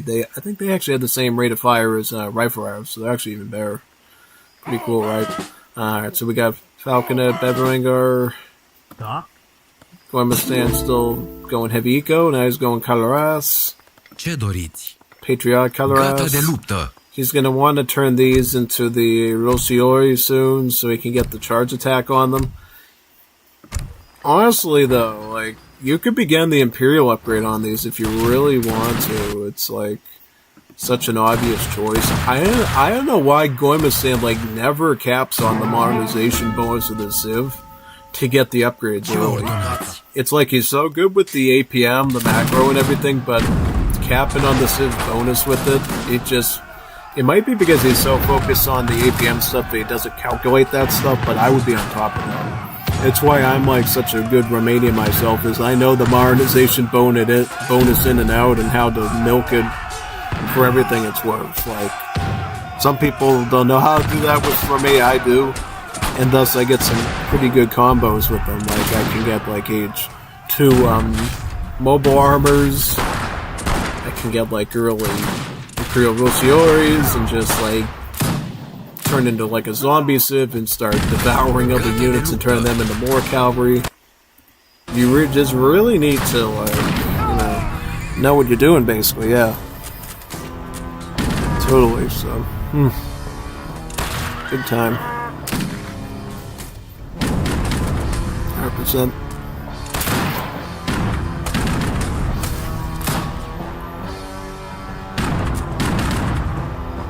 GG. Good match. They held on longer than was initially anticipated by me. No, that's one thing I'll say about that one. They could have died a lot sooner, but they kept it going as good as possible.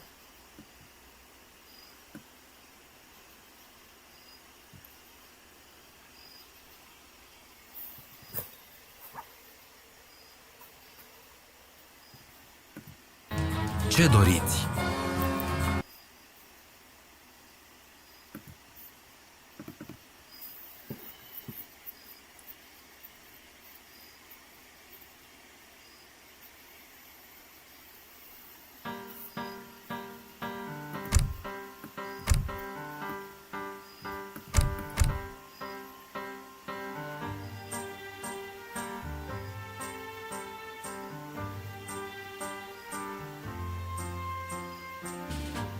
Alright, let's do this one now.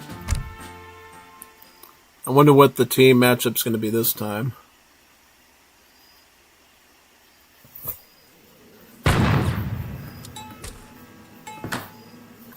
Alright, so we got Chinese Nathan, Dude probably didn't like losing last time, so he's like, you know what, I'm going to lock in for the win. And then Code Fender's joining him with British. This is the type of team setup you do if you want to guarantee your win. Just go British and Chinese. I wonder what the other guys are playing, though. So you got Goemese as Afghans and Bondar as Paraguay. Now, this, if I had to deal with China, British, Afghan, Paraguay would be one of those Civ matchups I would probably consider. Yeah, totally. Totally.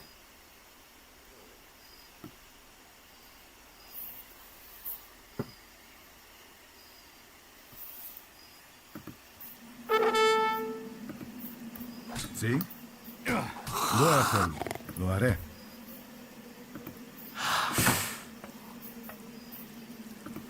Preparado. ¿Qué me ordenan? Sí.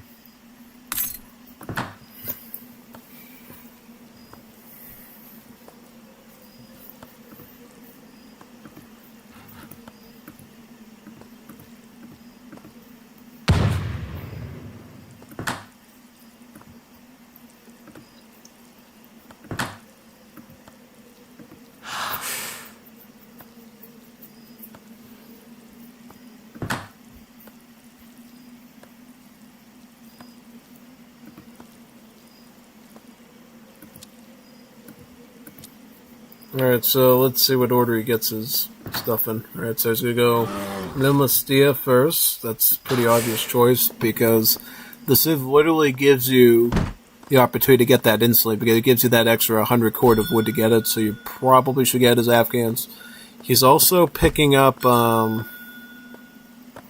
Nada. Gives him an extra Madrasa.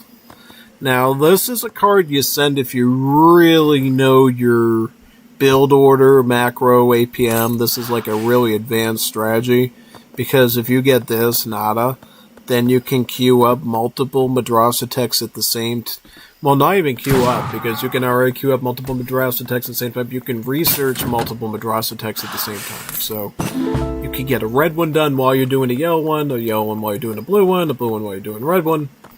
You get more done. So that way you save time. It's when you know your macro so good with a Middle East Civ that you can literally not have to worry about can I afford this, but rather how quick can I get this to get to the next age. And I like that because in a way, if you can establish a strong early game as one of these Middle East Civs, Nada allows you to basically cycle your way into the next age quickly once you get the established military, basically. Yeah, pretty much.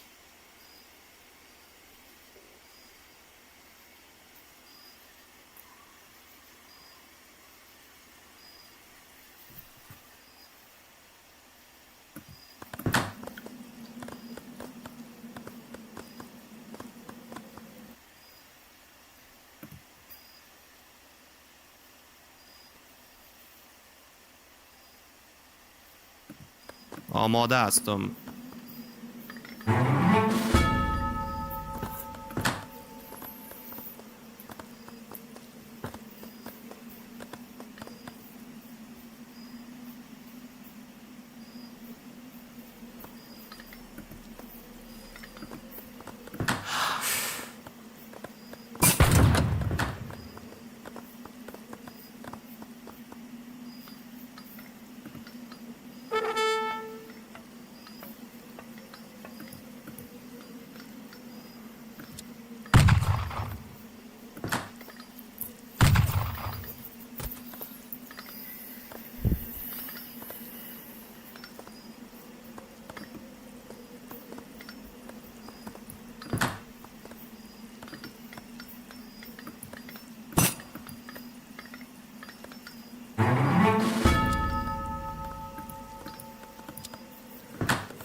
是的，猎人。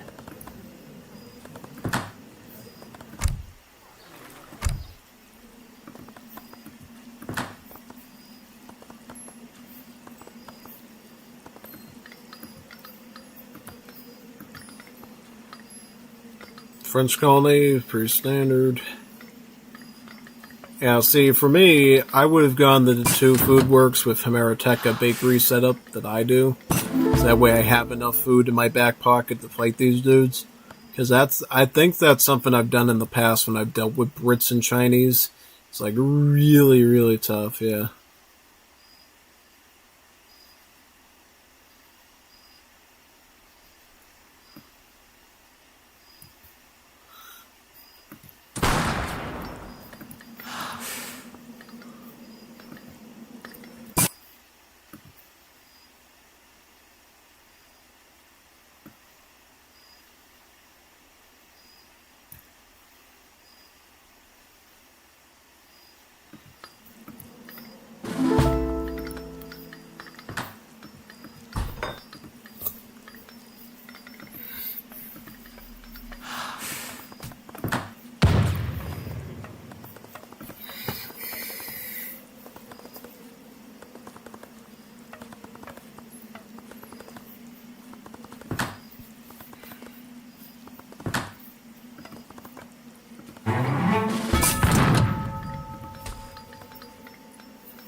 Shit!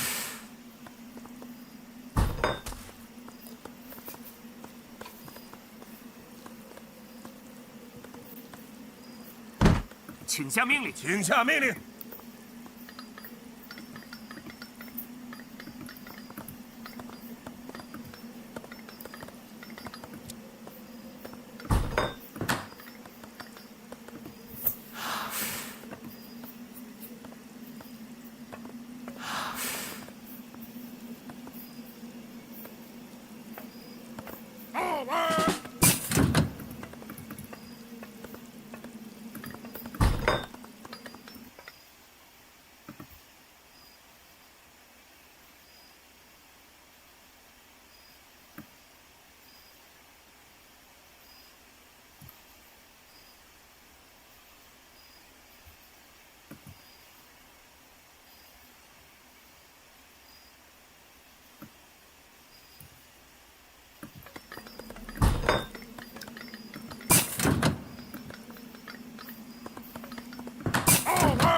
Hola, preparado. Oh, he didn't get Hemeroteca, did he? No. Alright. He just sent bakeries now. He's got to build this one. You gotta build this one still. You should do that. Every second counts at these works. You gotta get them early. Because you deal with really spammy civs like China and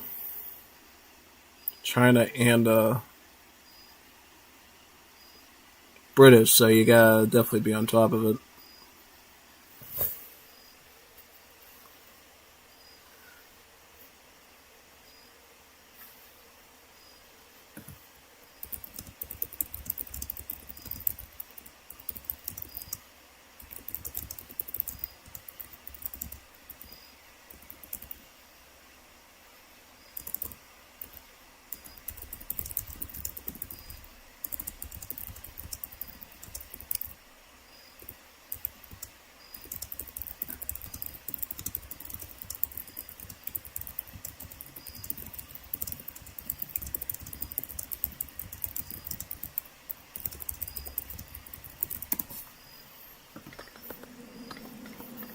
Dígame, mariscal. A sus órdenes. Dígame, mariscal. Preparado. Oíma. Preparado. Oíma. Preparado. Entendido. ¡Vencer o morir! Oíma. ¡Por la patria!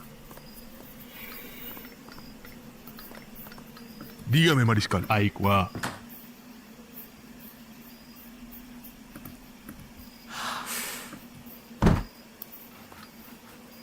Preparado.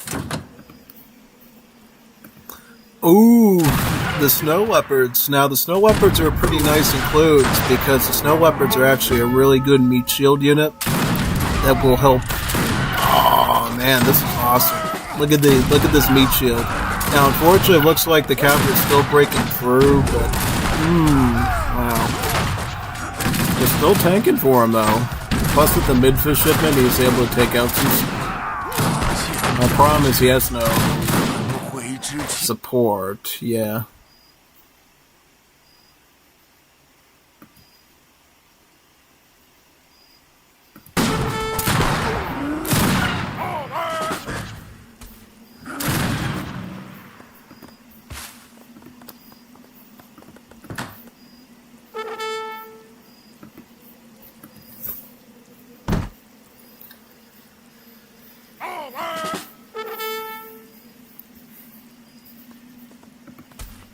Dígame, mariscal.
Wow, they're getting really pinned right now. Look at this. Green jacket, red coat. Quite bad indeed.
How's Gormistan doing? Can he, like...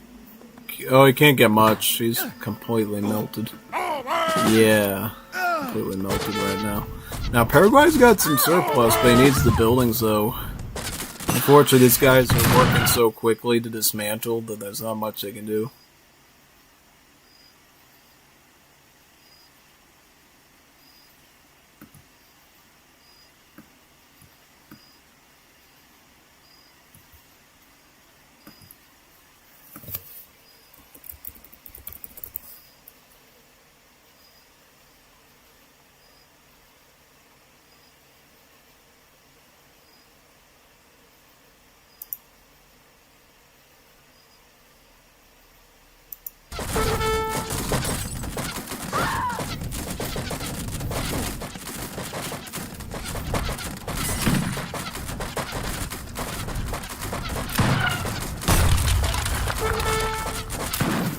¿Qué me ordena?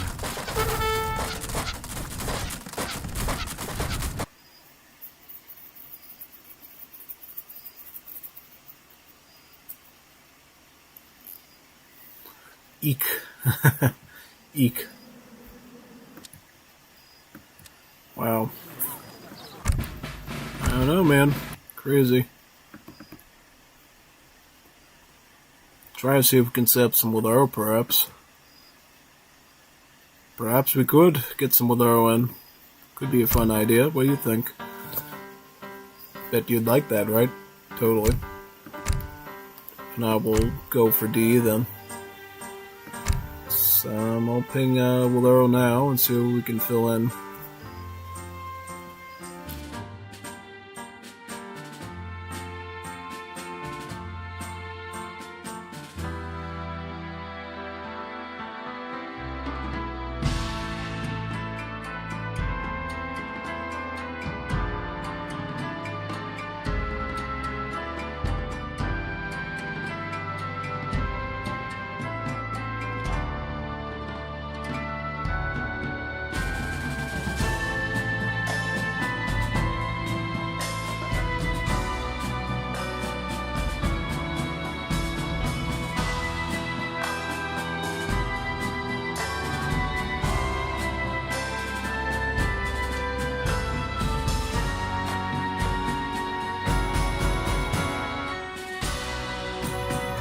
Just leave it open for a bit. If not, I'll boot in the D, of course. And then we can do that, yeah.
Yes.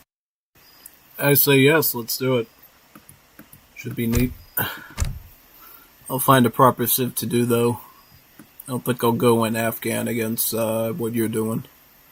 I'll find something a little bit better, like maybe this. Yeah, let's try this out.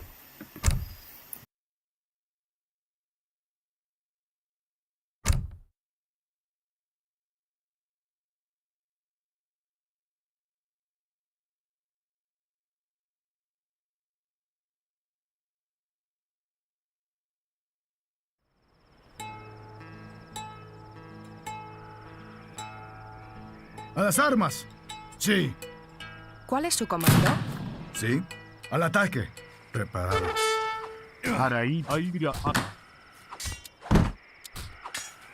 Sí. Lo haré. Cazadora. ¿Cuál es su comando? Cazadora. ¿Qué me ordena? ¡A las armas! ¿Sí? Lo haré.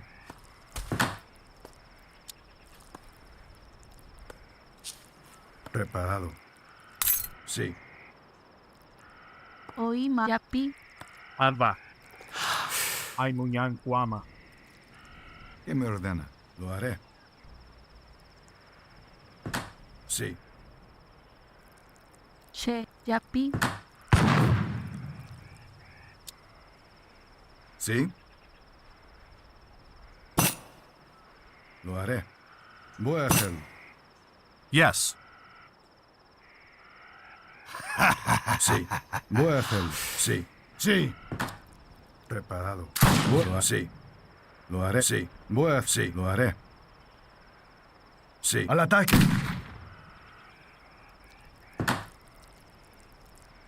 ¿Qué me ordena? ¡A las armas! Preparado. Sí. Lo haré. Sí. ¡Al ataque!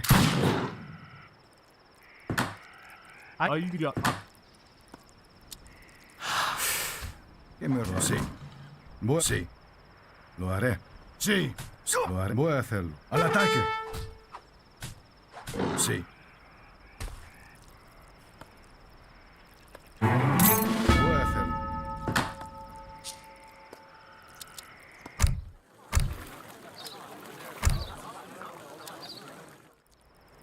Oima. Maite Iwilatrosa. Hola, recolector.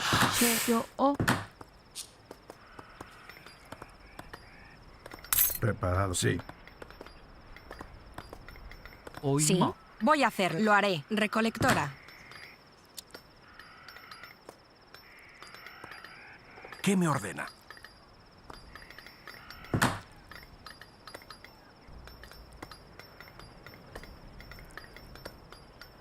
¿Qué me ordena?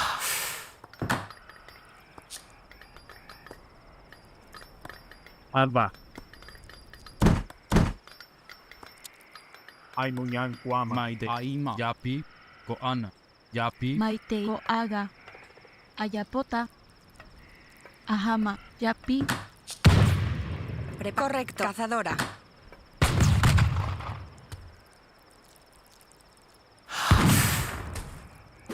Sí, correcto. Lo haré. ¿Sí? Voy a hacerlo, sí. Haraipa. Aibria.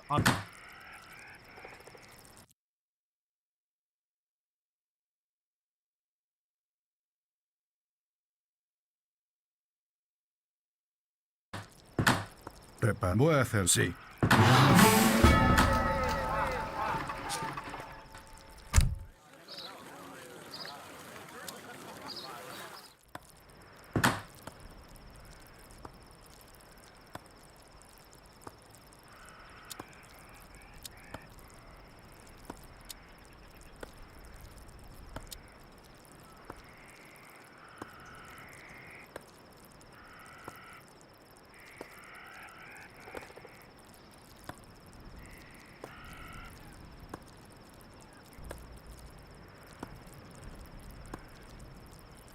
¿Qué me Oima. ordena? Hola.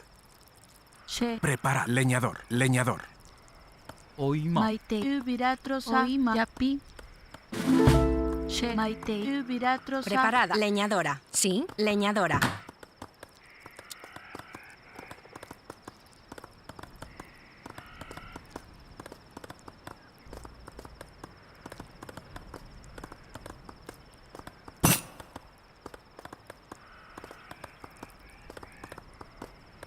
Oi Ubiratrosa.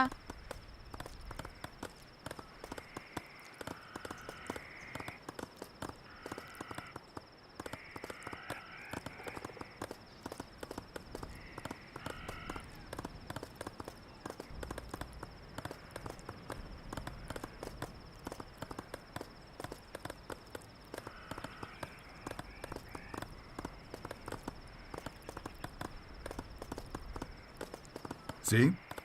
Ay Haraipa. Koana. Che.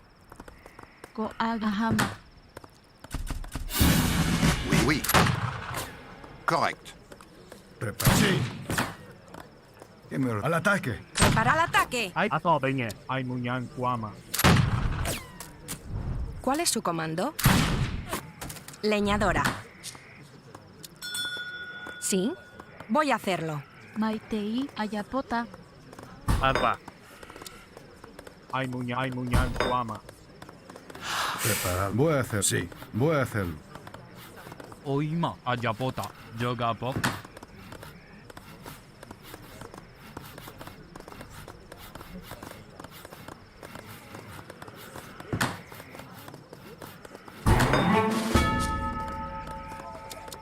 Haraipa. Aibria.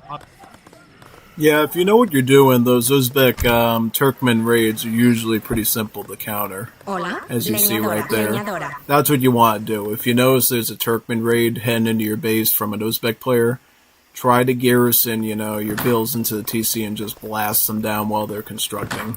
And it's like super easy peasy lemon squeezy to deal with if you do it that way. If you don't do it that way, then it's kind of tough. So you got to be strategic when you can. Entendido. Dígame, Marisca. Ahora y te voy. Aibria.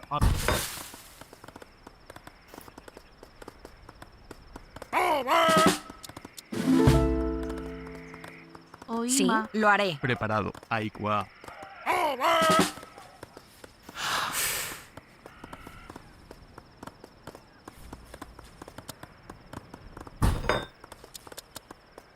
Alba. ATP. Aimunyan Guama. Sí, lo haré. Harai. Aidra. Prepara. Voy a hacerlo. She. Haraipa. Aimunyan Guama. Sí, prepara. Lo haré. Mai u piratrosa. Aiko. Aidra.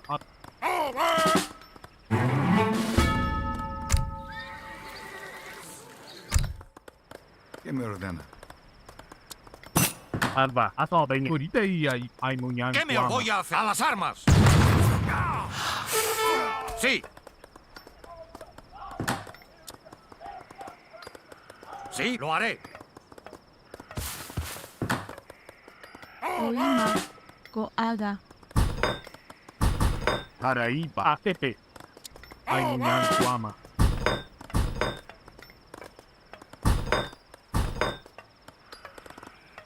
She. Goana. Mai te yapi. Oima. Oima. Ayapota. Yapi. Sí, cazador. Preparado. Sí. ¿Qué me ordena? Correcto. Sí. Voy a hacerlo. ¿Sí? Voy a hacer, sí. ¿Qué me ordena? Voy a hacerlo. Sí, sí.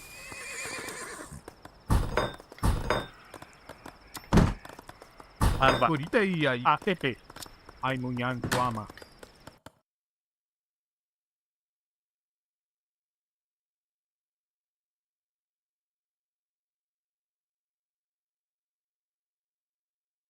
Harai. Aso ben. Aimunyan Guama. Mai te ahama. Yogapo. Goana. ¿Hola?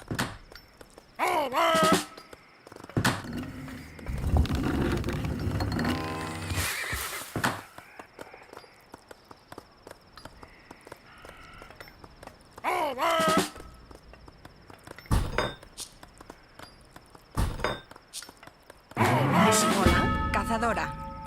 Oima. Ega.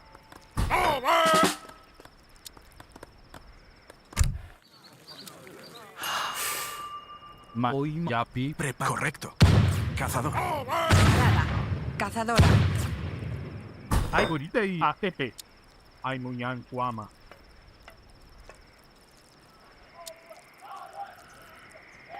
Maide. Aima. Yo.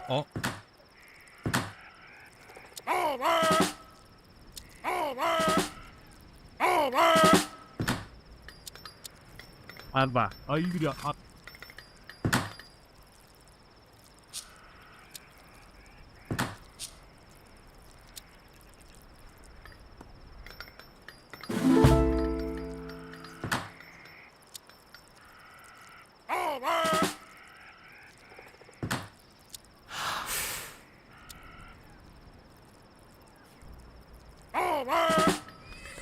Harai. Aso ben. Aimunyan Guama. ¿Qué me lo haré? Sí. Voy a hacerlo. Sí, sí. Voy a hacerlo. Voy a hacer. Lo haré. Voy a hacerlo.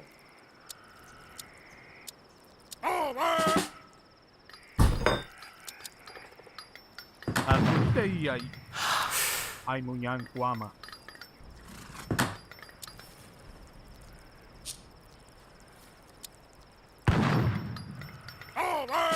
Sí, sí. Constructora.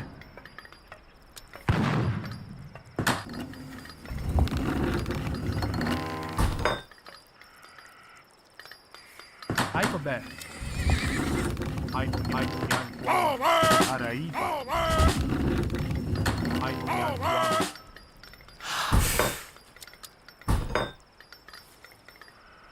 ¿Cuál es su...? Voy a hacerlo. Constructora. Sí, recolectora.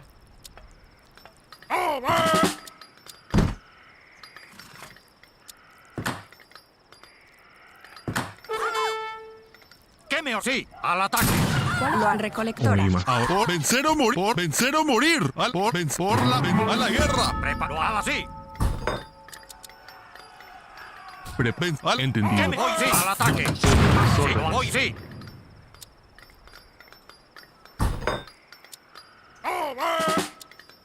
¿Qué me ordena? Lo haré. Constructor. Sí, recolectora. Oima, yapi, yapi.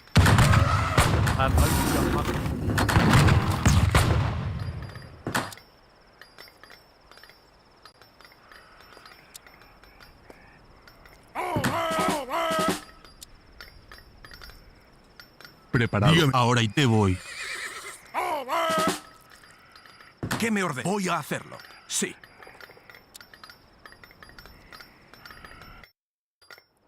Prepara. Lo haré. Voy a hacerlo. Araipa. Aimunyan Kuama. Aikobe. Aimunyan Kuama. Lo haré.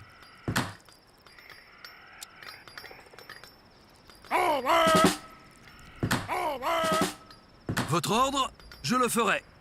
Sí, cazador. Hola, cazador. Oí. Entendido.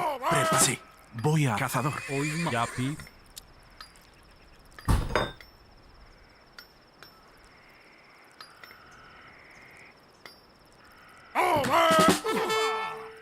Hola, recolectora.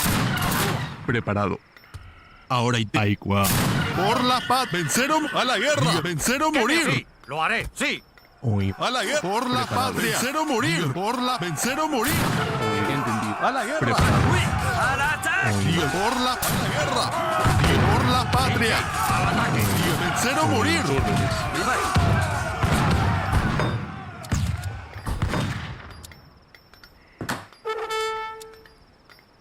Alba. Aimunyan Kuama.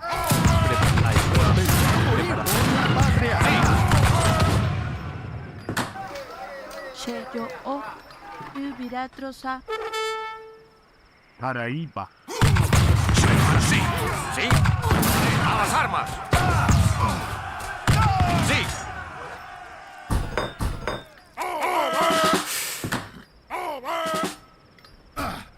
Vencer o morir. A la guerra. Le voy a hacer.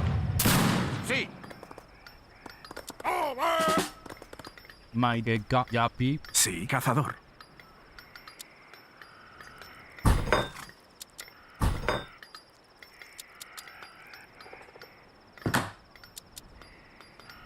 Maite, yo, oh. Che, yapi. ¿Qué me ordena? Al ataque. Prepara las armas. ¿Qué me ordena?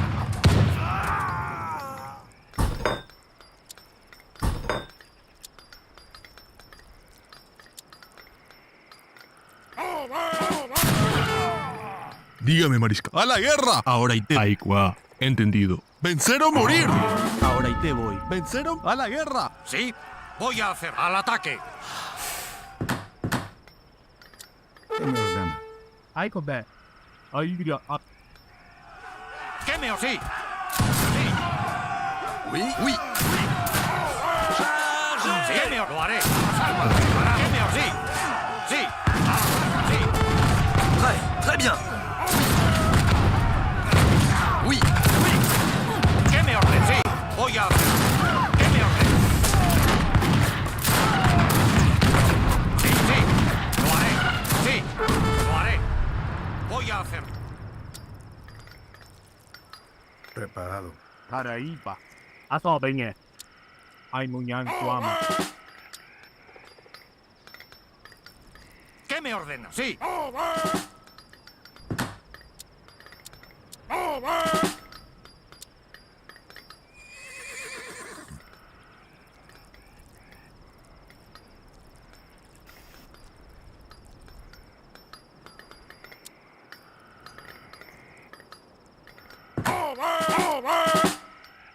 Alba.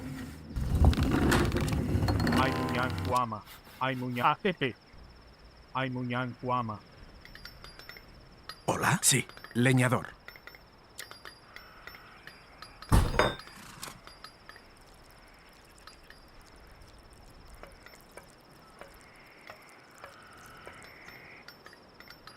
Koan. Aima. Jogabok. Preparado. Lo haré. Correcto. Leñador.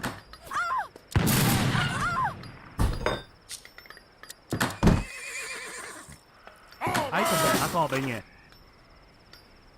Aimunyan Guama. Maigo Aga. Ayapo Yapi.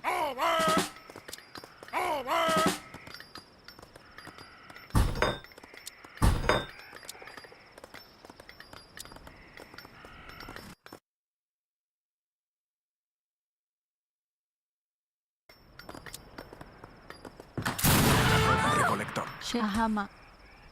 Ubiratrosa.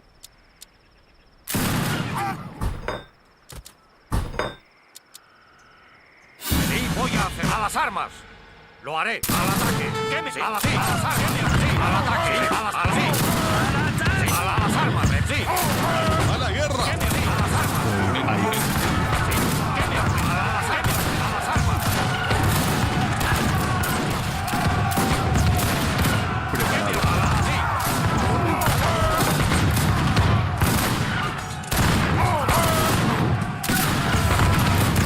Sí. Alba. Apunte y Aimunyan Guama. ¡Prepara! Sí. ¡Al ataque! Sí, lo haré. ¡A las armas! ¡Me voy a hacer! Sí, sí. Lo haré.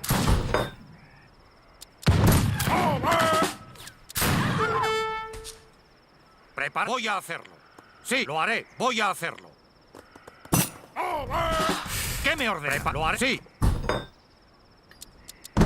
¿Qué me? Lo haré. Sí. ¡Vencer o morir! Prepara. Sí, al ataque. Sí, a las armas. Voy a... Sí, al ataque. ¿Qué me ordena? Sí, al ataque. Sí, lo haré. A las armas. Sí, al ataque. A las sí.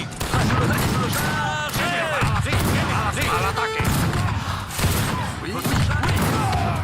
Sí, sí. A las armas. ¿Qué me ordena? Voy a... Preparado. Araipa. ATP. Aimunyan Guama. ¿Qué me ordena?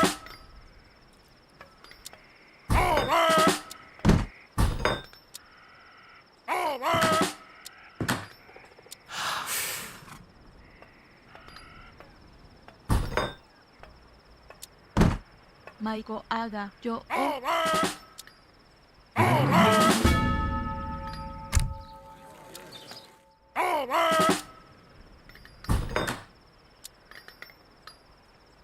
Aikobe. Aimunyan Guama. Maidei y Wilatrosa. Yapi. Yapi. Sí. Preparad. Leñadora. ¿Qué me ordena? ¿Cuál es su leñadora?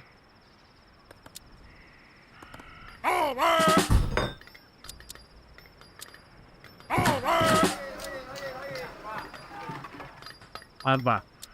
Aimunyan Guama. Hola. Sí. Cazadora. Dígame, mariscal. Entendido. Ahora y te voy. Prêt. Très bien.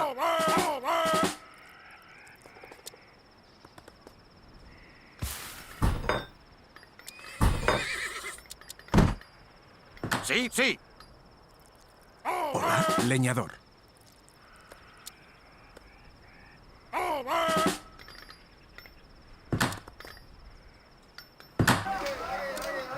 Arai. Asobenge. Aibira.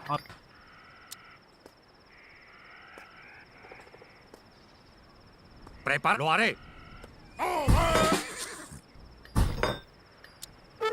Oi Mayapota. Yogapo.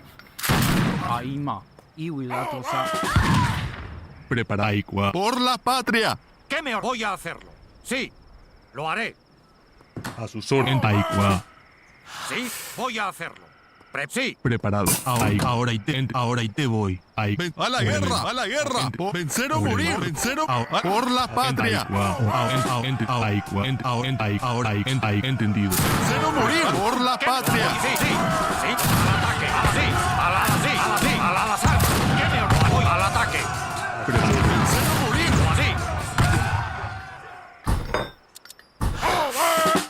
Así. Ahora y te voy. ¡A la guerra! Voy, sí. A las armas. Sí. Preparado. Voy a las armas. ¿Qué me ordena? Preparado. Así. ¡A la guerra! Sí, voy, sí. ¿Qué me ordena? Al ataque.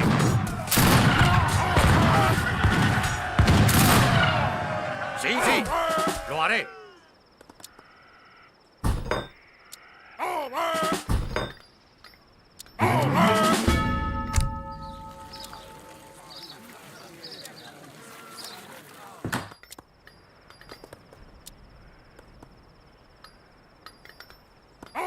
Sí.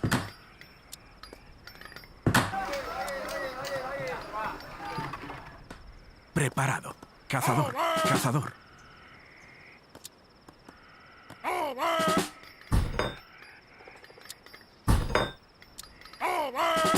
Ay, favorita y ay, muñan guama.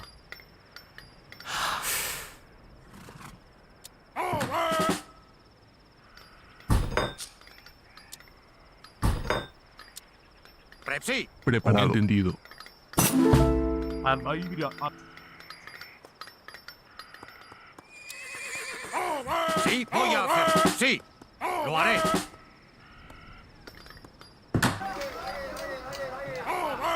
Prepara. Sí.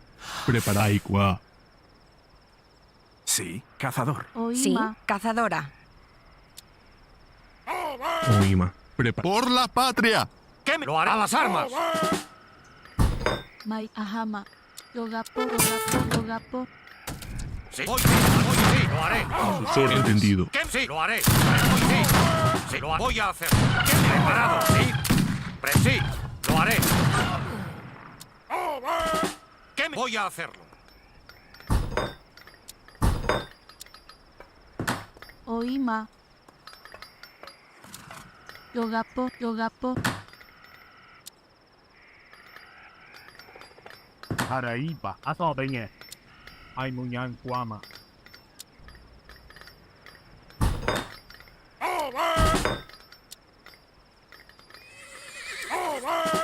Dígame, mariscal. Lo haré. Oima. Entendido. Aikwa. Entendido. ¿Qué me voy a hacer? Prepara. Sí. Prepara. Ahora y te voy. Aikwa. Prepara. Lo haré.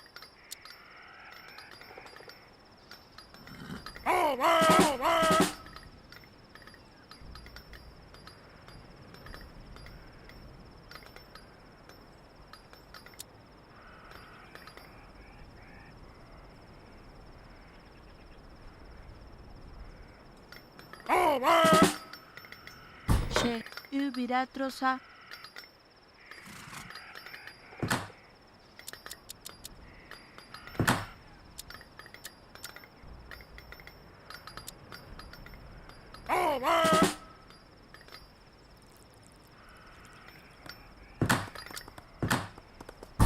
Ay, favorita. Ay, mira.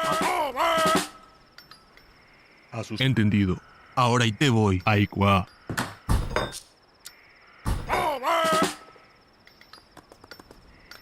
¿Cuál es su comando? Leñadora.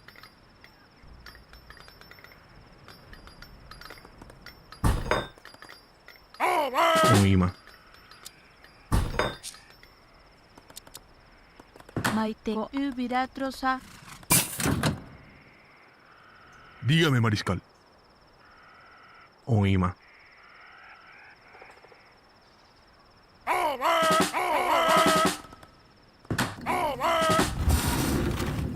Hola. Sí, correcto. Constructor. Preparado. A sus órdenes.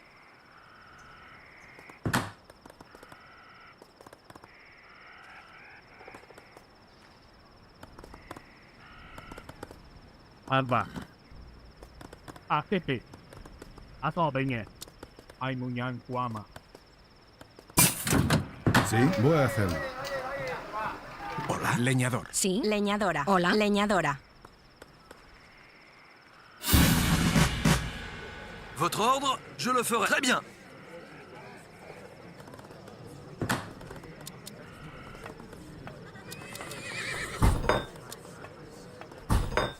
Dígame, mariscal.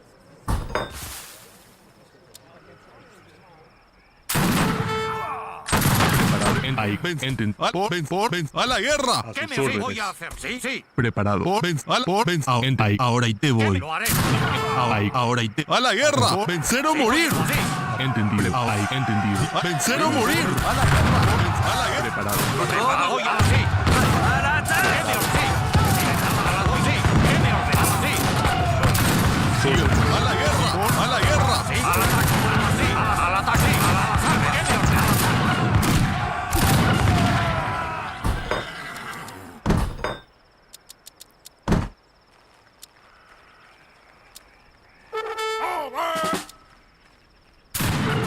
Preparado. Ahí. Ahora y te ven. A la guerra. Hoy sí, lo haré. Por a la guerra. Dígame, mariscal. Por la patria. Por la patria. A las armas. Ahí, gente. Al vencer o morir. Ahí, gente. Por la patria. Sí. Sí. Al ataque. Preparado. Al ataque. Preparado. Por la patria. Preparado. A la guerra. A las armas. A la guerra. A la guerra. Preparado. Ahí, ahora y te ven.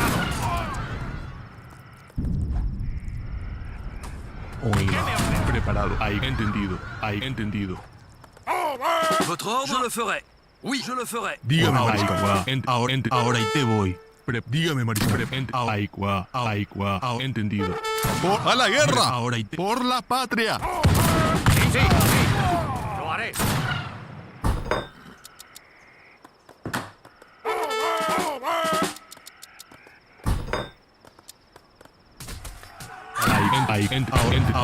Ahora y te... A la guerra.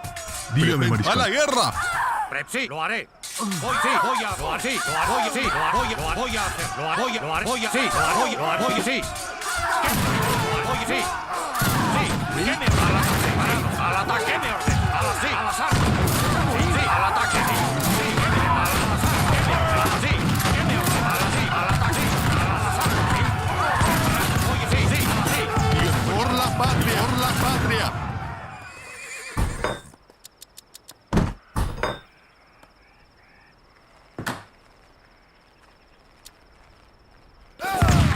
A la guerra. A las armas. A vencer o morir. Preparado. Por la patria. Sí, sí. Ahí, entendido. Prêt? Oui, oui, très bien. Je le ferai. A la guerra. Por la patria. A la guerra. A las armas. Ahí, ahora y te voy. Votre oui, je le oui. Très bien, je le oui. Très bien, je le oui. Je le oui, je le ferai bien. Je le oui, très bien, je le oui, je le oui. Très bien. Je le ferai. Ahí, por vencer o morir. Por la patria. Sí, al ataque. Ahí, entendido. Sí. Por la patria. Lo haré, sí. Preparado. Por la patria. Sí, sí. Preparado. Voy a hacer. Sí, sí, sí. Preparado. Preparado. A las armas. Sí, sí. Al ataque. ¿Qué me ordena? Sí, al ataque. Preparado. Al ataque. Preparado, sí. Preparado, sí. ¿Qué me ordena? Al ataque.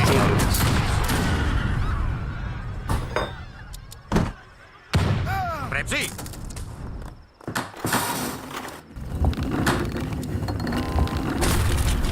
¿Qué me lo haré? Voy al ataque. Sí, voy a las armas. Sí. ¿Qué me ordena? Sí, sí, sí. Al ataque. Preparado. A las armas. Sí, voy, sí, sí. Preparado.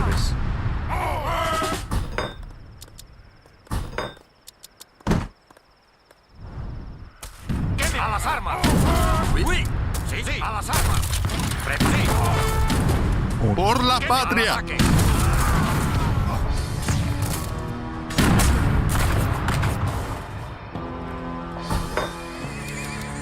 Preparado. Aiko Ben. ATP. Aiko Yan Guama. Lo haré, sí. Sí.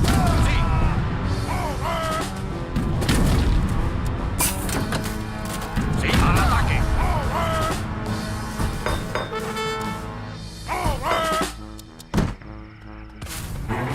¿Qué me lo haré?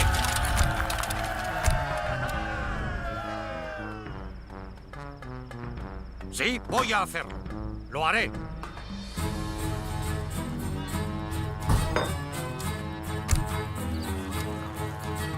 Prepara. Ahora y te vencer o morir. Voy a hacer a las armas. ¿Qué me ordena? Sí, sí.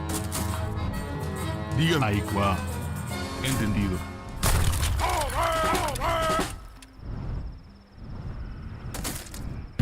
Ahora y te voy. ¡A la guerra!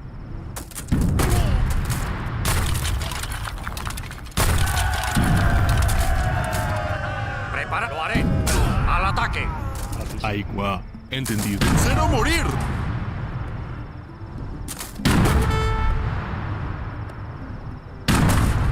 ¡A la guerra! Sí. A las armas. Prepárase. Correcto. Lo haré. ¿Cuál es su orden? Sí. A las armas. ¿Qué me ordena? Yes.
Yes. Yes.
Are you ready?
Yes.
Preparado. Voy a hacerlo, haré. Sí.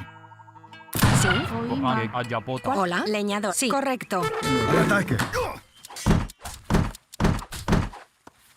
¿Cuál es? Sí. Preparada. Oima. Mai Ayapoteka. Hola, lo haré. Ko'an Aima. Sí. Sí. ¿Cuál es? Cazadora.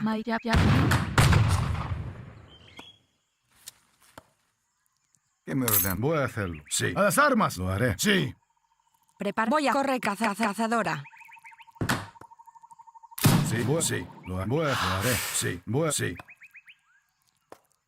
Al ataque.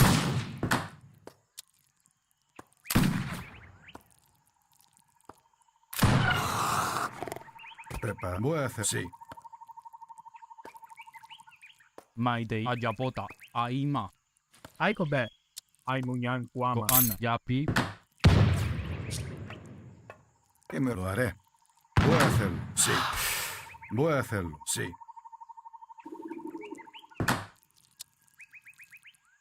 Sí. Voy a hacerlo. Sí.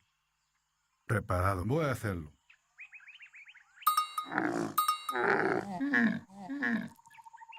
Sí. Lo haré.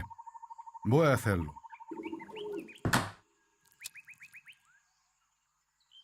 Sí. Sí.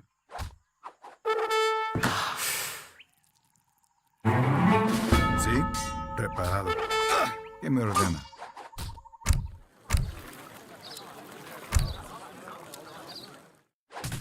Sí. Preparado. ¿Qué me ordena? Sí, lo haré.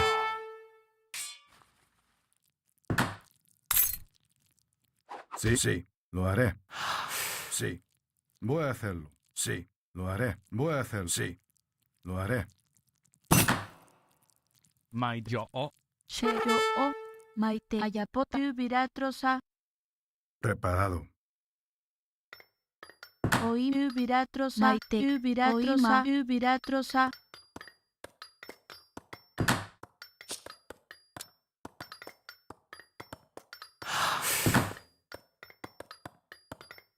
Alba. Aibira.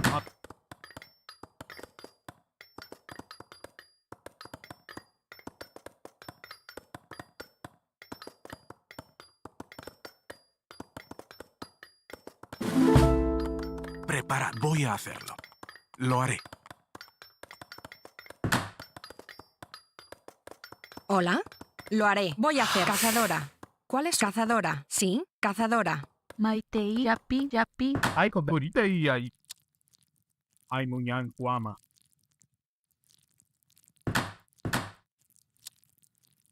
Ko'an Iwilato Ayapota. Kega Aima Ayapota. Kega Aima Ayapota. Kega Yapi. Alba.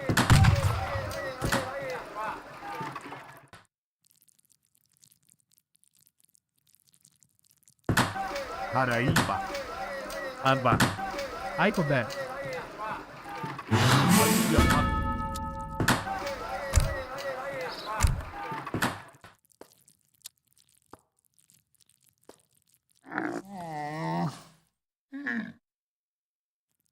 ¿Qué me ordena? Preparada. Hola, cazadora. Preparado. ¿Qué me ordena? ¿Qué me ordena? Sí. Lo haré.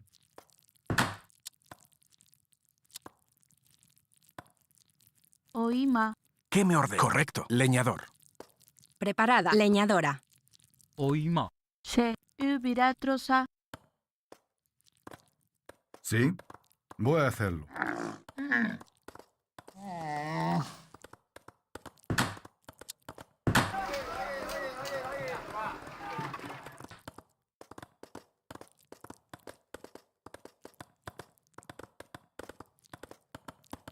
Aiko be.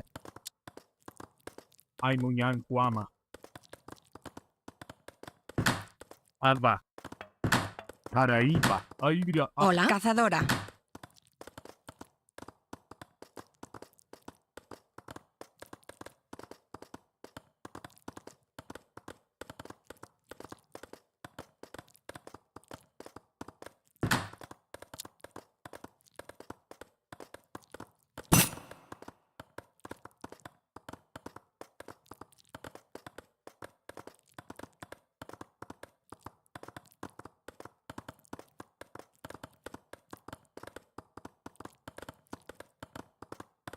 Prepara. Sí. Aiko be.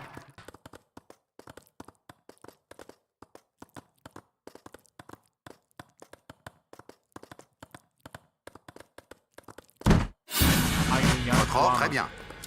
Oui. Sí, sí. Constructora.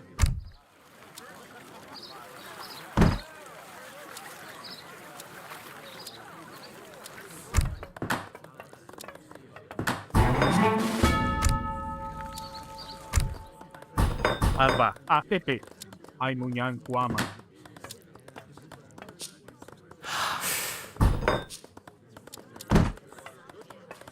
Preparada. Leñadora.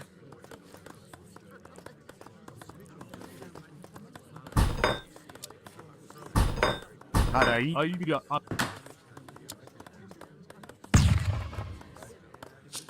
Hola. Correcto. Lo haré.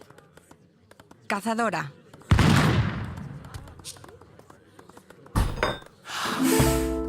Oima. Ahama.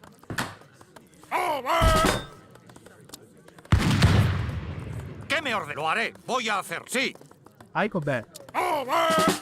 Ay munyan kuama. Prepara. Lo haré.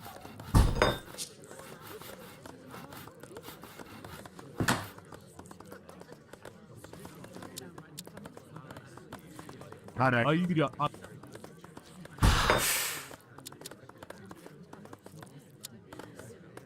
¿Qué me ordena? Sí. Sí, voy a hacer.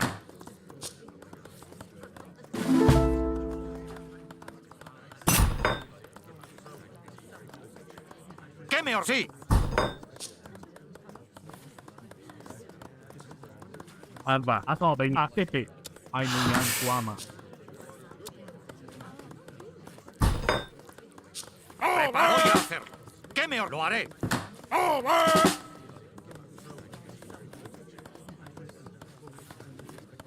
Che. Ko aga. Yogapo. Maitei. Ayapota. Aiko be. Aso ben. Ay munyan kuama.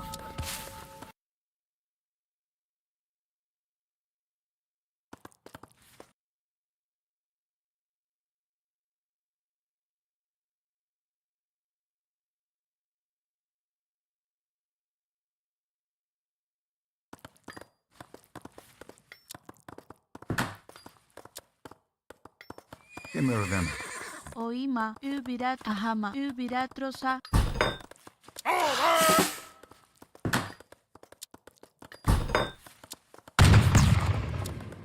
Sí, voy a hacerlo.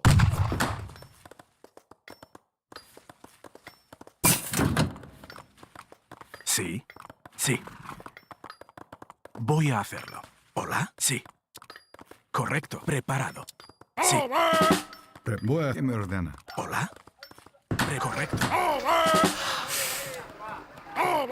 Aima. Oiga, yoga box. Preparado. Sí, lo haré. Goan. Yoga box. Che, yo. Aba. Kuntai ay munyang guama. Oima.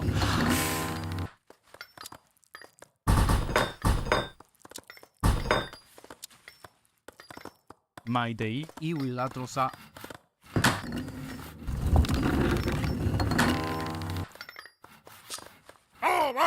Ay kobe.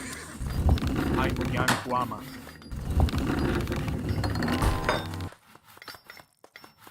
Voy a hacerlo.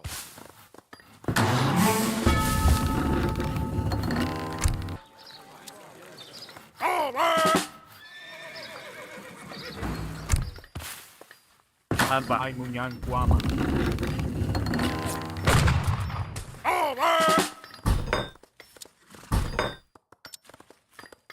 Haraipa. Aso benye. Ay munyang guama.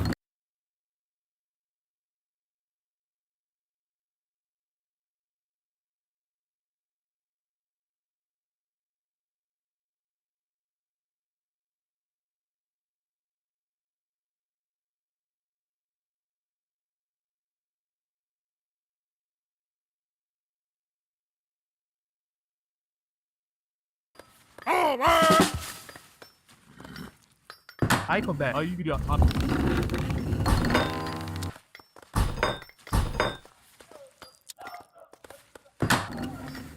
Ay munyang guama. Sí, voy a hacerlo. Sí, lo haré.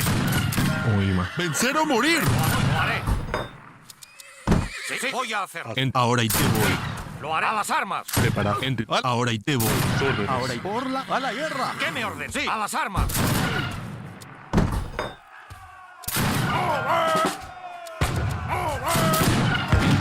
A la guerra. Sí, sí, al ataque. Ahí, entendido. Sí. Ahí, ahora y te por la patria.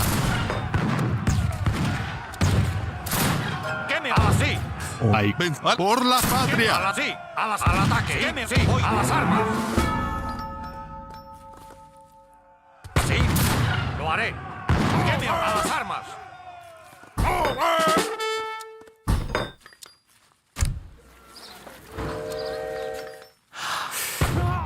Sí. Al ataque. Preparado. Por vencer o morir. Al ataque. Preparado. Sí. Voy a hacer. Al ataque. Ay ATP. Ay munyang guama. Sí, sí.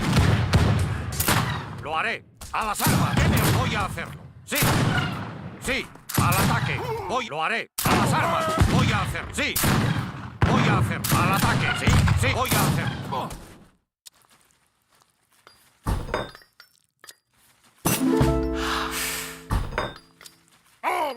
Aba. Ay munyang guama. Ahora y te voy. Lo haré.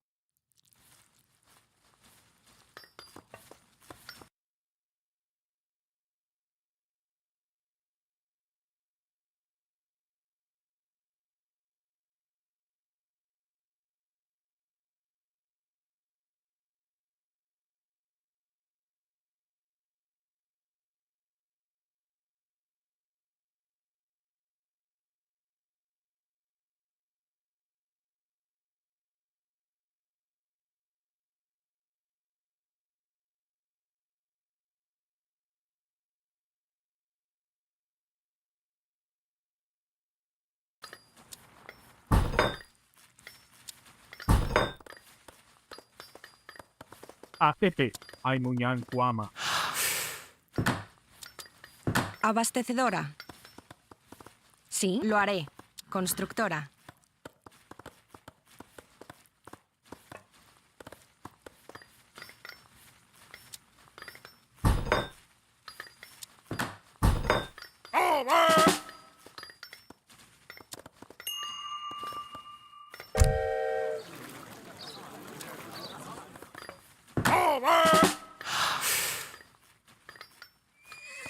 Ana. Maitei ko aga.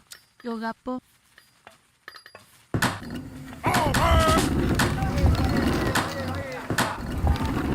Muy entendido. Leñadora.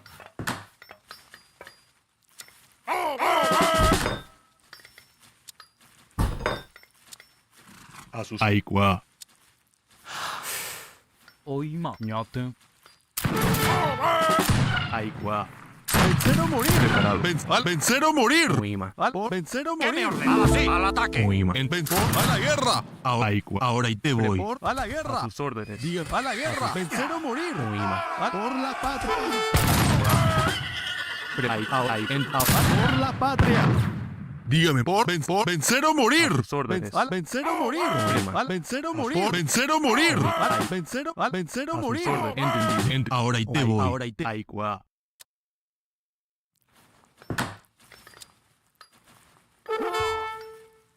Ahora y te. Entendido. A la guerra. A la guerra. A la guerra. Por la patria. Preparado.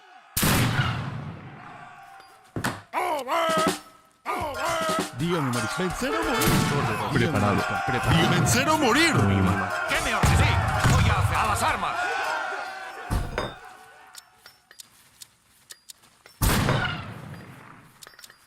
Sí, voy a hacerlo. Prepara Aikwa.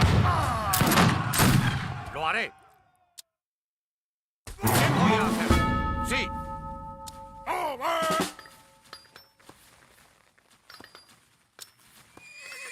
Aikobe. Aikuyan Guama.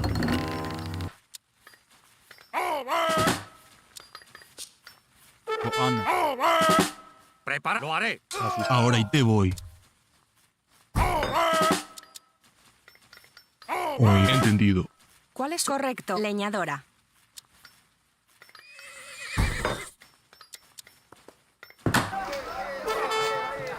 Ainuyan Guama. Ahora y te. Aikwa. Entendido. Ahora y te voy. Preparado. Ahora y te voy. Aikwa. Entendido.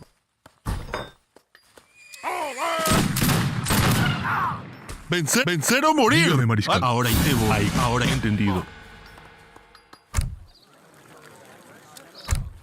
Ahora y te voy. Preparado.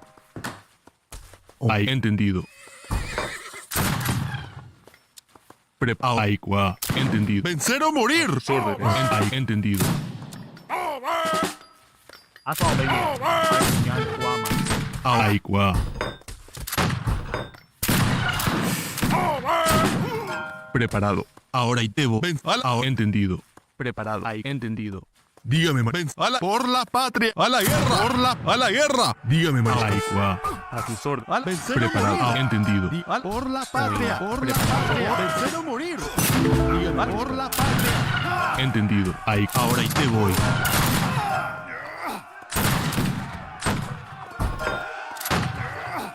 Entendido. A sus órdenes. Aikwa.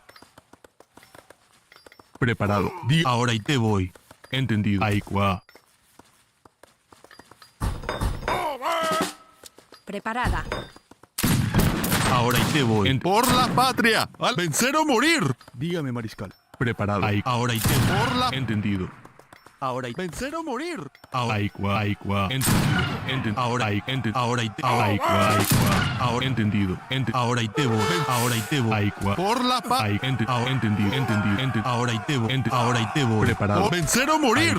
Vencer o morir. A la guerra.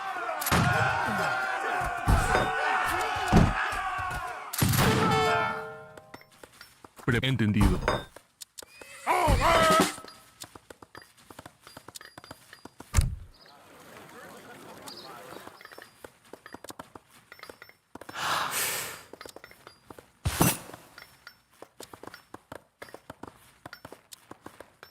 Alba. Ajeje. Ainuyan Guama. ¿Cuál es su? Lo haré. Constructora. Dígame, Mariscal. Aikwa. Ahora y te voy. Ahora y te voy. Ahora y te voy. Preparado. Araipa. Ainuyan Guama.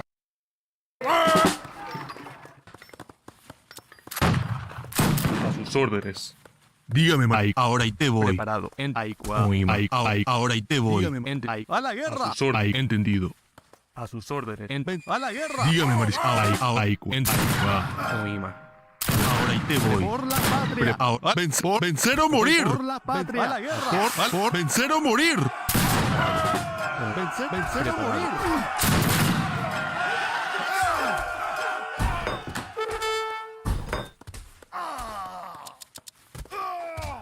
Preparado. Por la patria. Entendido. Entendido.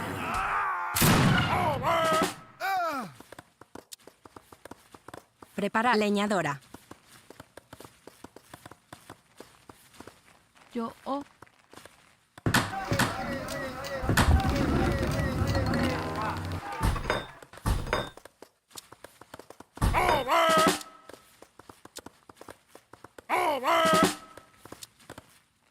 Preparado. Dígame, mariscal.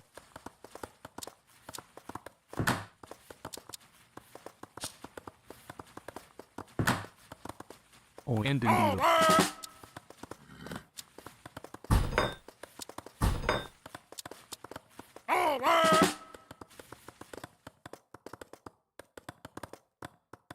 Che. Irirachosa. Ayapota. Su Señor, voy comando. a hacerlo. Correcto, constructora. Aso venye. Ay muñan kuama. Por la patria. Por la patria. Dígame, mariscal. Oima. Por la patria. A la guerra. Preparado. Por la patria. Vencer o morir. Oima. Vencer o morir. Preparado. Por la patria. Por vencer o morir. A la guerra.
Yes.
Yes.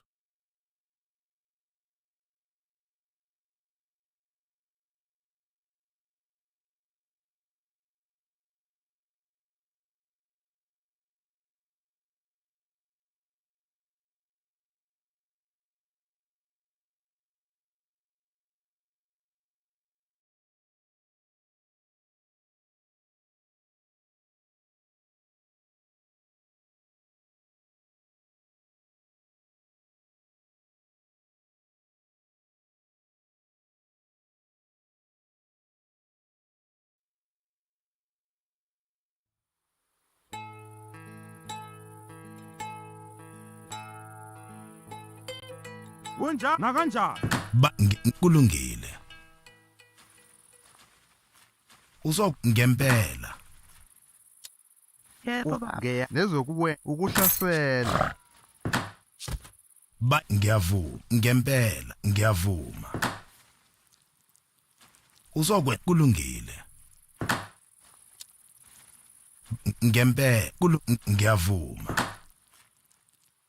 Uzokwenza ngiyavuma.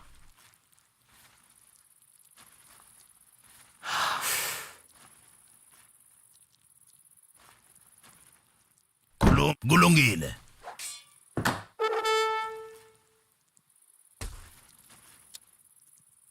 Ngempela.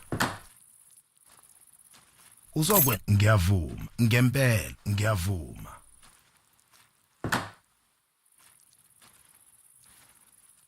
Funa yahamba. Okay. Kulungile. Ngempela ngiyavuma. Yebo baba. Yahamba. Uzokwenza kulungile. Ngempela ngiyavuma. Funa ukuhlasela. Musu kulungile. Ngempela uzokwenzani la?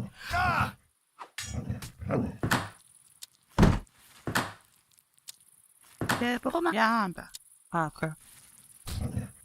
Kulungile. Funani ukuhlasela. Khuluma.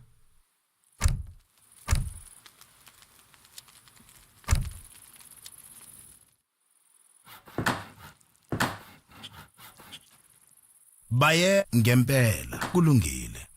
Kulungile. Ngiyavuma.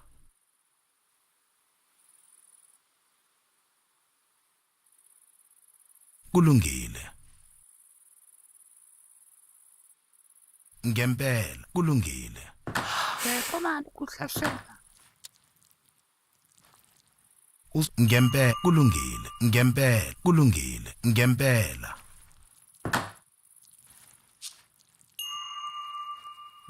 Ugaloxi. Ngiyavuma. Ngempela. Ukuhlasela baba ukuhlasela. Ukuhlasela. Ngiyavuma. Kulungile. Ngiyavuma. Kulungile. Ngiyavuma. Ufuna akha. Ngempela.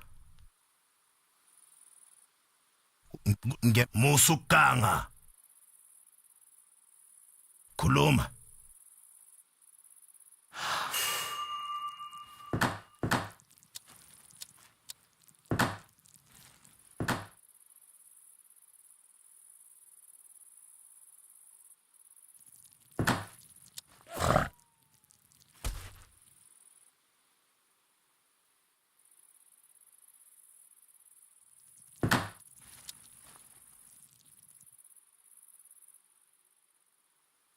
Uzokwenzani lapha? Ngiyavuma. Kulungile. Kulungile. Kulungile. Ngempela. Ngiyavuma. Ngempela. Ngiyavuma. Kulungile. Emgodini. Ngingazi emgodini. Yes. Ngiyavuma. Musukanga. Kulungile. Bayede. Uzokwenzani lapha? Musukanga. Ayivive. Khuluma. I need help. I need help. I need help. Ukuhlasela.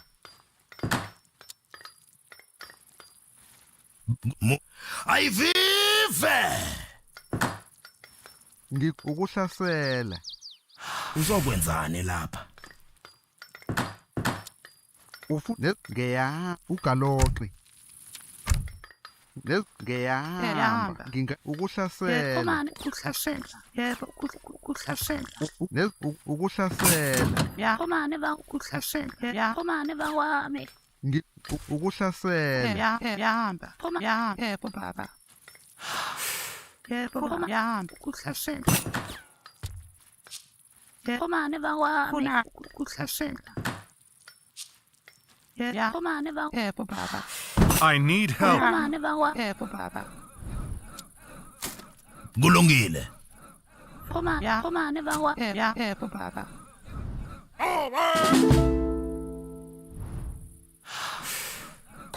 Ayivive. Musukanga. Yahamba. Kulungile. Ayivive. Ukubiza. Yebo baba.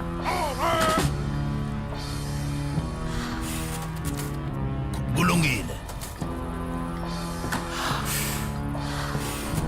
Bayede. Yebo ukuhlasela. Nezokuwela. Komane ba wami. Ugaloqi. Isiphulo. Yebo baba. Yebo baba. Ugaloqi. Ayivive.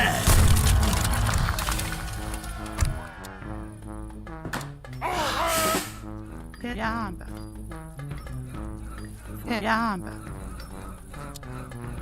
Kulungile. Kulungile.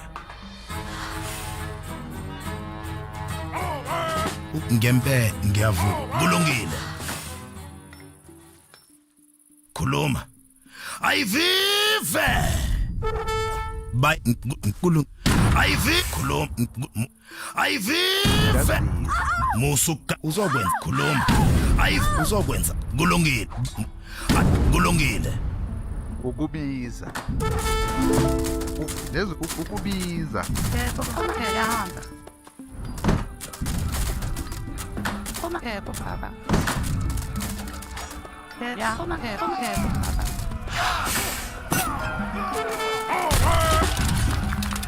Musukanga.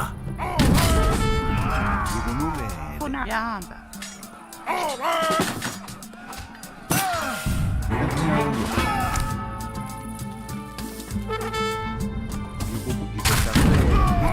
Ayivive.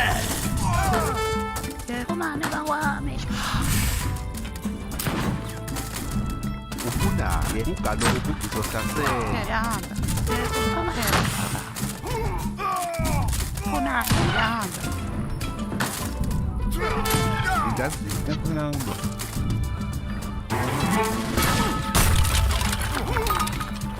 Ufuna ugaloqi. Kulungile. Ngempela. Kulungile. Ngempela. Ngiyavuka. Kulungile.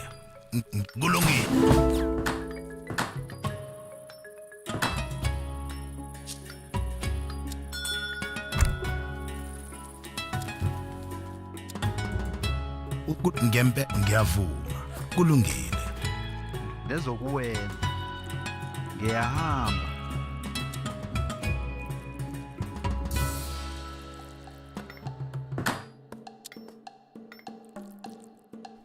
Ngiyavuma. Ugaloqi nezokuwenza. Yebo baba.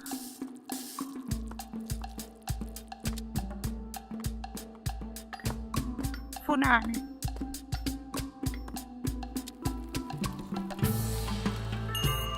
Kulungile. Ngiyavuma. Yebo ukayela. Ngempela. Ngiyavuma. Kulungile. Nezokuwenza. Phezu kwakho. Ngempela. Ngiyavuma. Funani.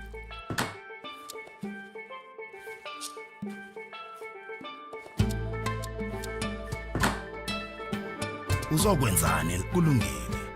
ngiyavuma.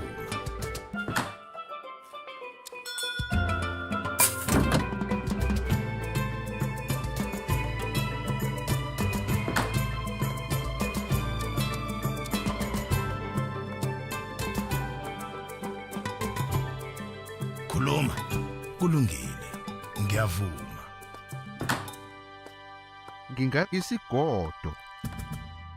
Bye. Ayivi kulungile. Musukanga kulungile. Ngiyavu ngempe ngiyavu kulungile. Ngiyavu kulungile. Ngiyavu kulungile. Ngempela ngiyavu kulungile. Ngempela Ukubiza. ngempe ayivive kulungile. Musukanga musukanga Ufuna ukubiza. Ngiyahamba. Ukubiza. Bye. Ayivive usho njani nakanjani? Ukubiza. Ngizohlasela. kulungile. Bye. Ayivi ngempela. Yebo baba. Isigodo. Ngikulungele. Ngiyahamba. Akha. Ufuna emgodini. Uzokwenzani? Ngiyavuma. Ngempela kulungile.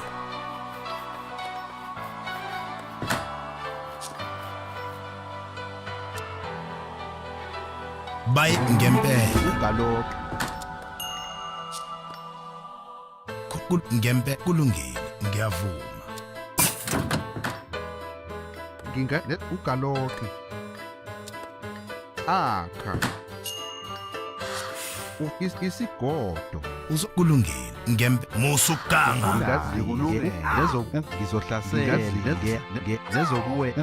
Ukubiza. Khuluma. Ngempe musukanga. Ayivi ngiyavu kulungile. Ngiyavuma. Bye musukanga. Uzokwenzani la? Ngikulungele. Ngizohlasela. Ukubiza. Komani bawami. Papa. Yebo baba, kuhlasela. Ngiyahamba. Papa. Ufunani? Yebo baba. Komani yebo baba. Yahamba. Komani bawami. Yebo baba. Ngizohlasela. Komani bawami. Yebo baba. Yebo baba. Komani bawami. Yahamba. Yebo baba. Ufunwa. Yahamba. Yebo baba. Yebo baba. Ugalokhe emgodini. Ya, kuhlasela.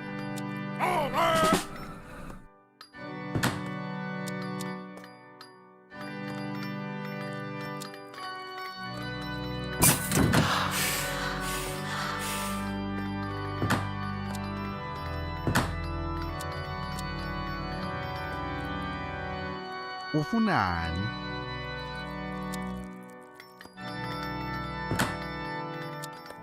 Yebo besigodo. Ugalokhe.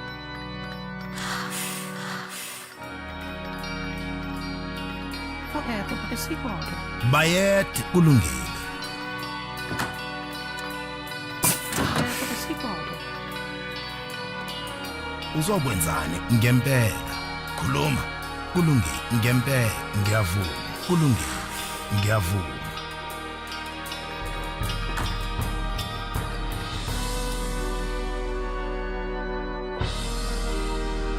Bye ngempela. Ngiyavuma. Ngiyavuma. Ngempela ngiyavuma.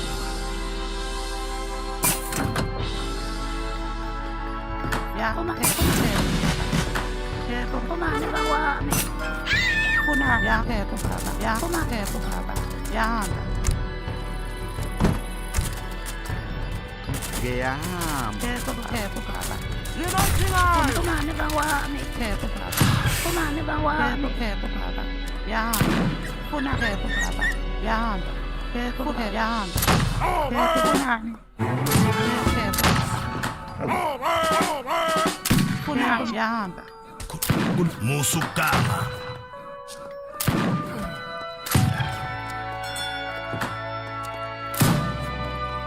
kulungile ngempela kulungile Funani.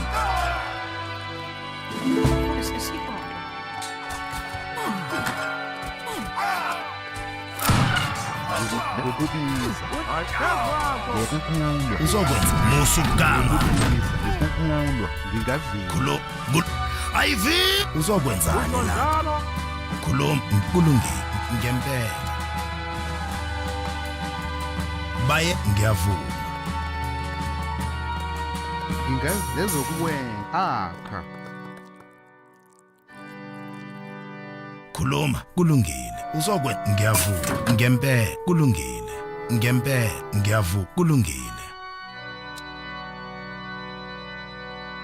yini oyidingayo Umane bawami.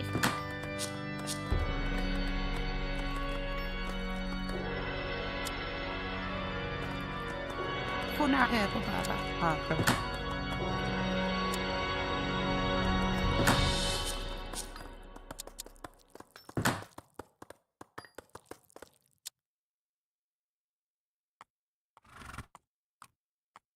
khuluma musukanga baye kulungile usho nakanjani ayikho nakanjani ayivi nakanjani kulungile musukanga ngizohlasela phezu kwakho usho nakanjani phezu kwakho ayivive ngiyavuma musukanga ayivive emgodini ngizohlasela musukhuluma usho nakanjani kunjani nakanjani bakhuluma ayivive ukulwa bayede amabutho ami ahlulekile nezokwenza kanti nami ngiwenzele phansi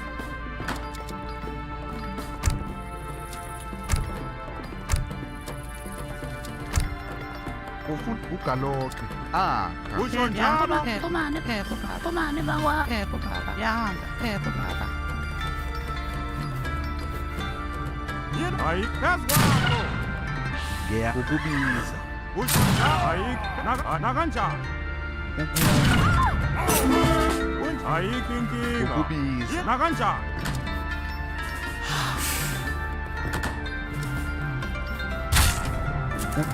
usho njalo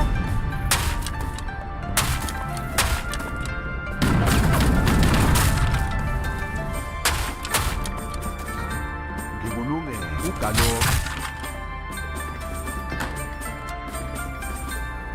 ufuna nezokwenza ngiyahamba ugaloke ngiyahamba ugaloke nezokwenza ayikho inkinga ngiyahamba ugaloke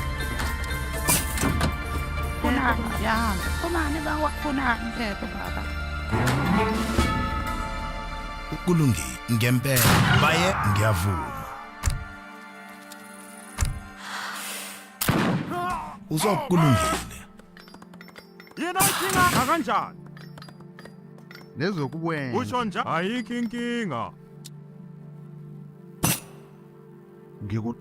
ugaloke ngizohlasela nezokwenza ngiyahamba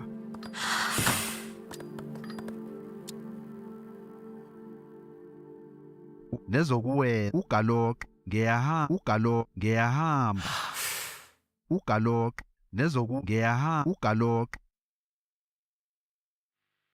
ngiyahamba phepho baba Umane bawami. ugaloke nezokwenza ugaloke Ngiyaha ugalok. Ufuna nezokuwena.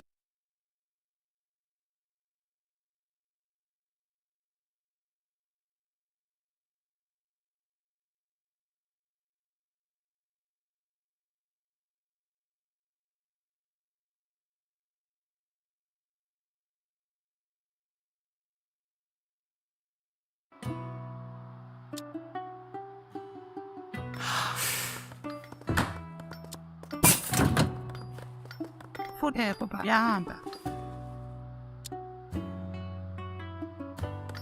Yebo baba. Umane bawami. Funa isikolo. Yebo baba yahamba.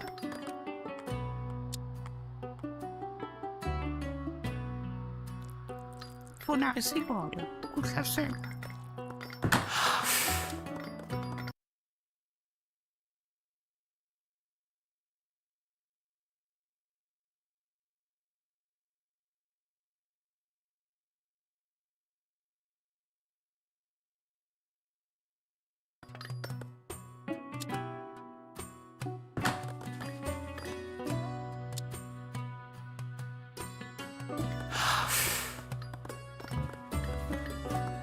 Ngikulungele.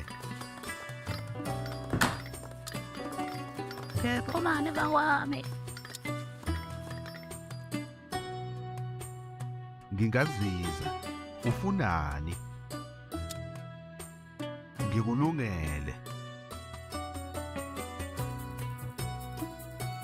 Ufunani? Ugalok nezokuwenza. Ugalok. Ngiyahamba. Ngikulungele. Ugalok. Ngingazizwa nezokuwenza. Ngiyahamba. Ugalok. Ngiyahamba. Nezokuwenza. Ngiyahamba. Ugalok nezokuwenza. Funani? Ufuna ugalok nezokuwenza. Ngiyahamba. Ufuna ugalok nezokuwenza. Ngiyahamba. Ugalok nezokuwenza. Ukuziphakamisa kwakho kuzokwenza wehlulwe. Khuluma ngempela, ngiyavuma. Ngempela.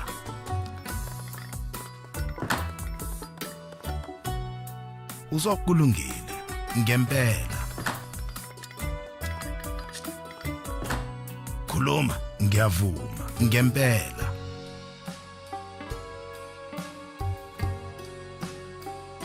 Ngiyavuma. Kulungile ngempela.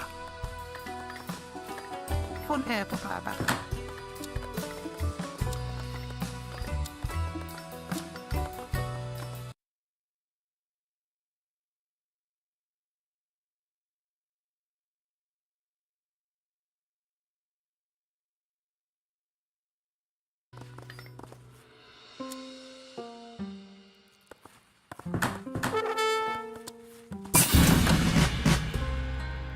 Kulungile.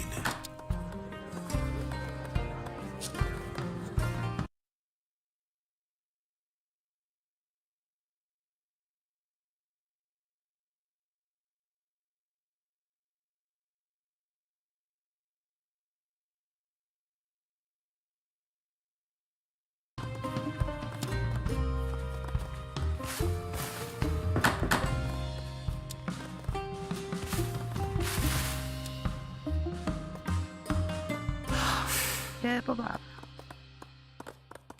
Isikolo yahamba.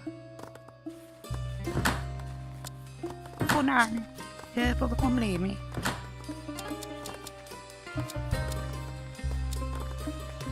Ufunani? Akha.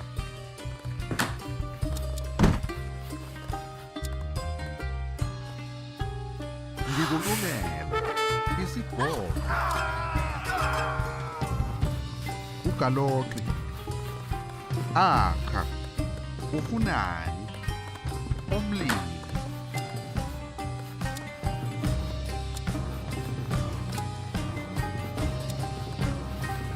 Ngingazi ugaloke ngiyahamba ugaloke enkulwa ufuna ngingazi ukubiza kulungile khuluma ngingazi nezokuwenza ukubiza ngiyahamba ngikulume ukubiza ufunani ugalo ngiyahamba nezokuwenza ngingazizwa ufunani ugalo ngizohlasela ukubiza ngikulwa ngikubiza yena ithi ngiyakha yena ithi nakanjani Auf ja, verstanden. Jawohl.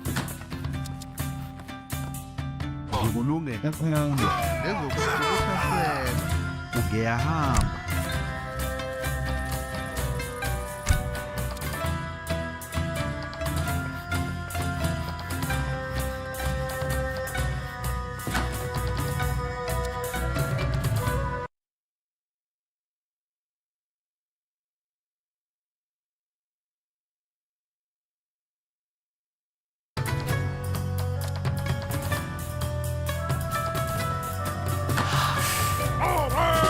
ngingomlimi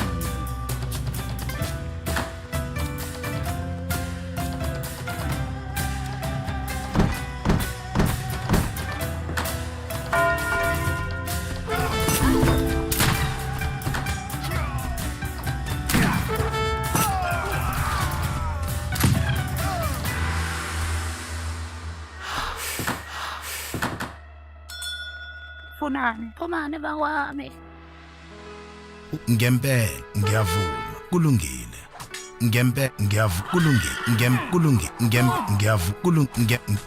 ngiyavuma ngempela Bereit. Angriff.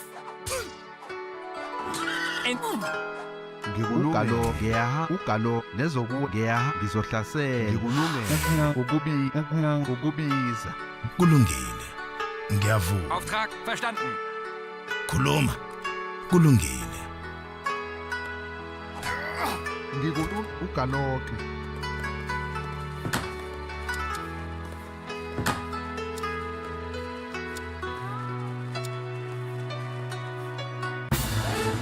uzokwenzani lapha Yes.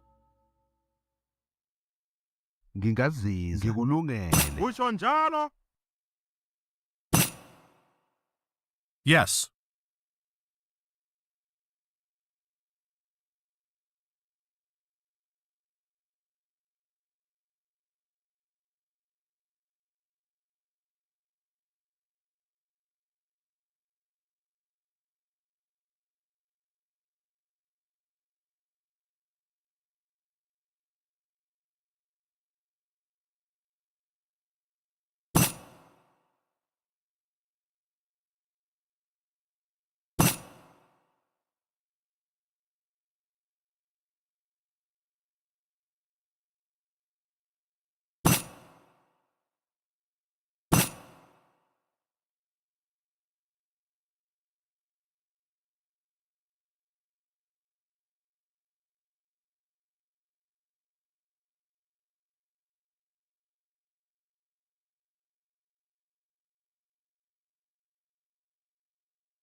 ufunani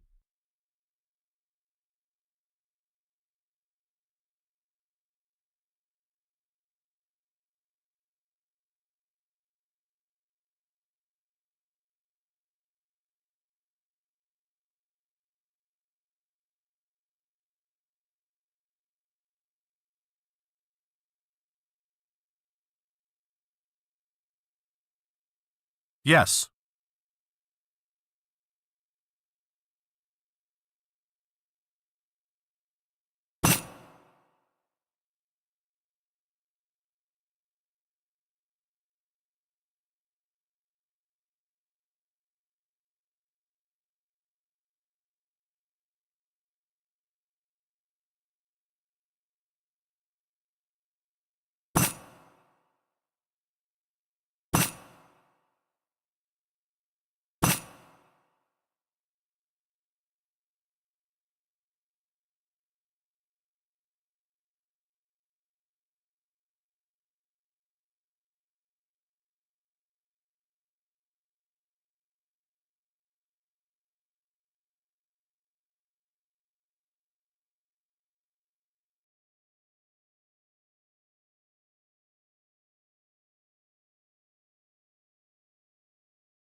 Khuluma.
Bayete.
Yes.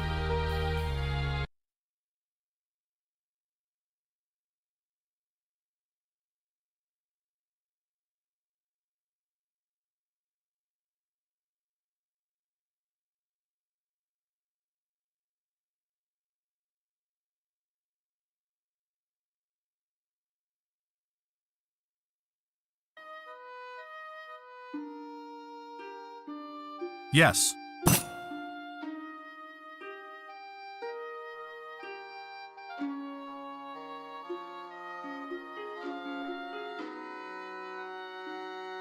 Yes.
Liga Wol. I am ROTFL.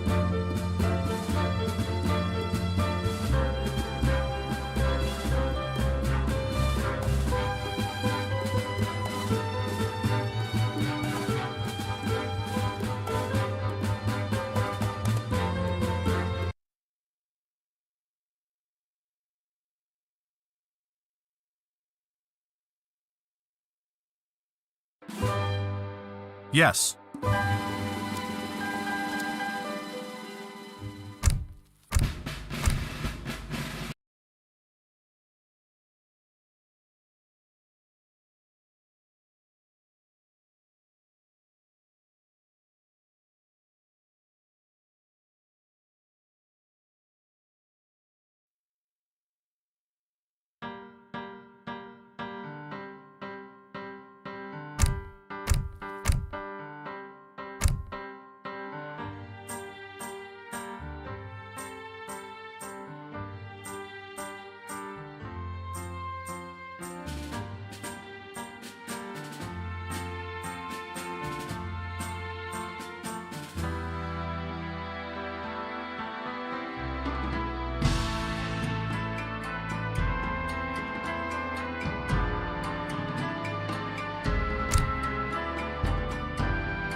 Yes.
Yes.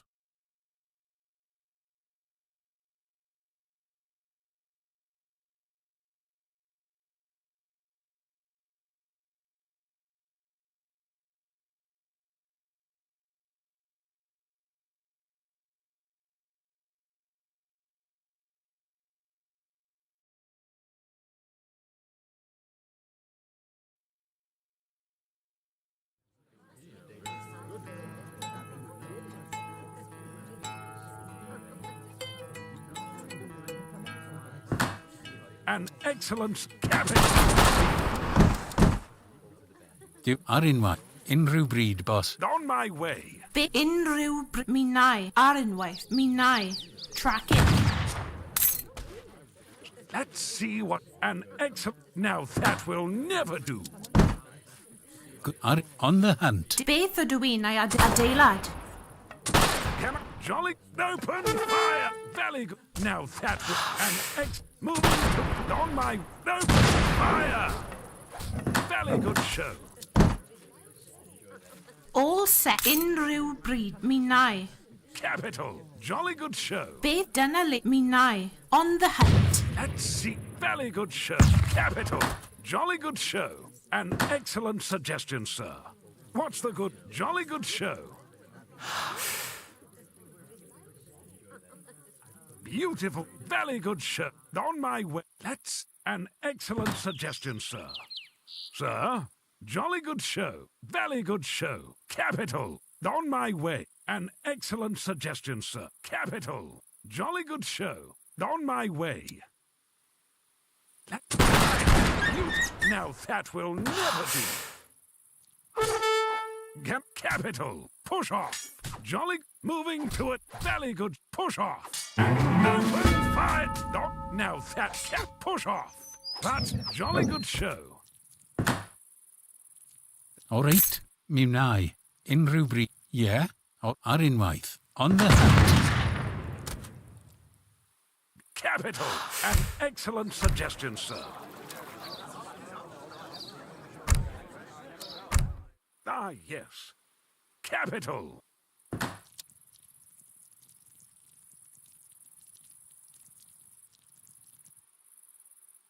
Beautiful day for a stroll, sir.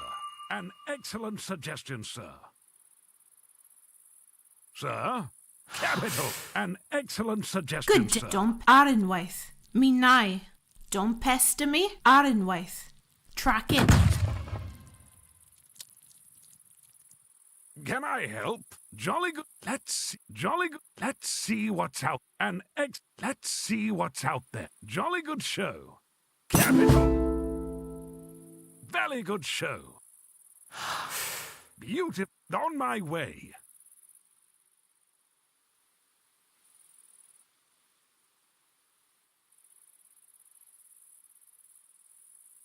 Sir. Capital. Jolly good show. Very good show. Let's see what's out there. An excellent suggestion, sir. Jolly good show. An excellent suggestion, sir.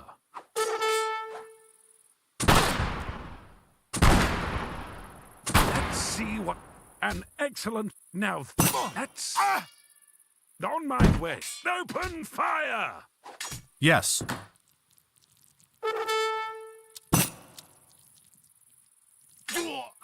Ah, yes. An on my way. Very good show. Jolly good show. Capital. Let's see what's out there. Very good show. Beth yw e? Felling lumber. All set. On the hunt. Oh, dear God, I've been hit! Send for the Beth medic! ydw i'n ei adeiladu. Glofawl.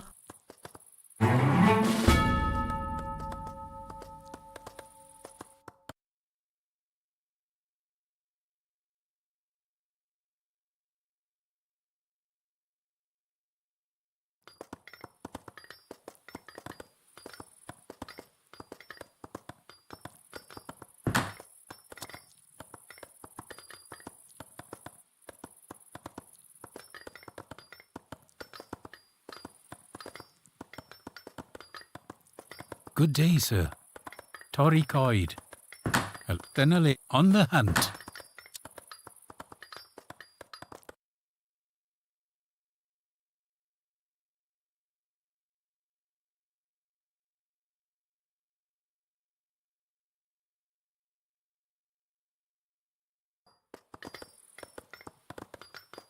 Diwr dompet dyna le da.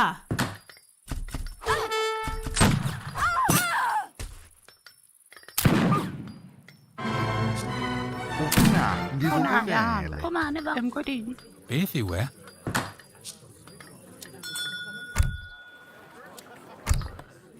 Ie, ar unwaith, adeilad. Hello? Good day, sir.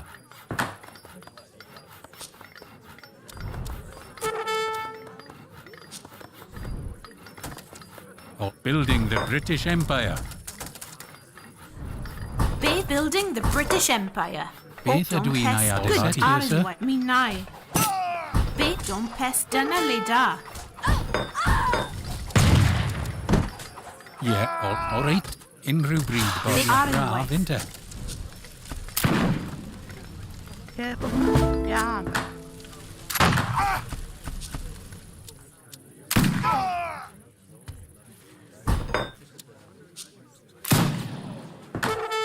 Ols, cadwch draw!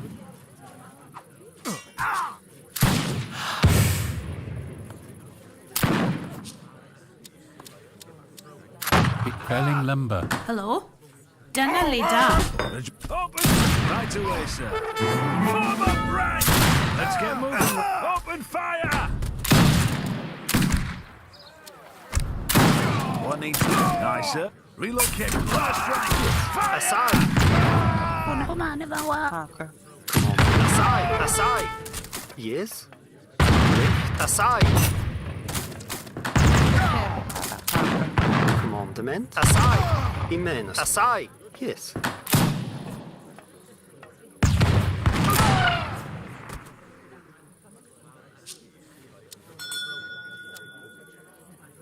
وفنان امكودين Yes? Recht, yes. Hwna. High. Imenes, yes. Recht, Diwrnod torri coed. Dyna le da. yes. I wall. Regiments on foot reporting. Relocating now. Ie, Ah, yes. On Things the are hunt. much better now, sir. What? Let's see what's out there. Ym gwedi. Hwna. Iawn. Hello, la cadara. Get on my way. beth yw e? Ar unwaith. Dyna le da. On the hunt. Diwrnod Beth ydw braf, i'n ei yndi? adeiladu?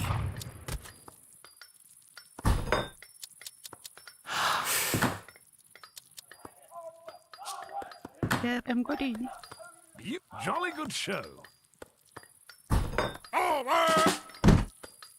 Beth yw e? Yeah, मैं जा रहा हूँ. Establishing a foothold. Let's see what. Very good show. Regiment on foot reporting now. Capital. Let's see. Don't move. Don't mind. Moving. On my way. No problem. Capital. Moving to attack. No problem. Fire. Let's see. Now. Now. That will needs doing.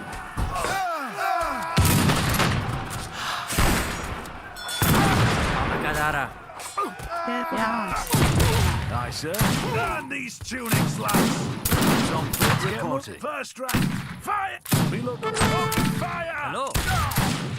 Ready to do this, sir. मैं कर. हाँ, सही.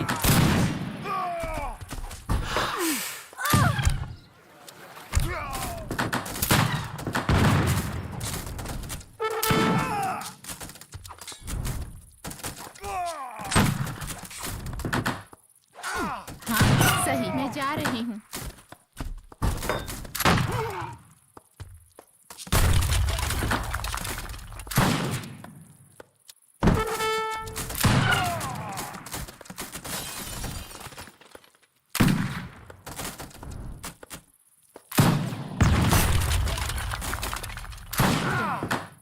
यार.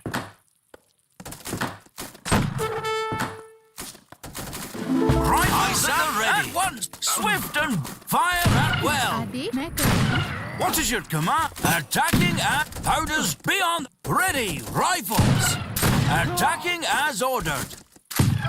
Ready, rifles. What is your command? On the mark. At once, sir. Swift and bold. Fire at well. Post haste. Swift and bold. On the march.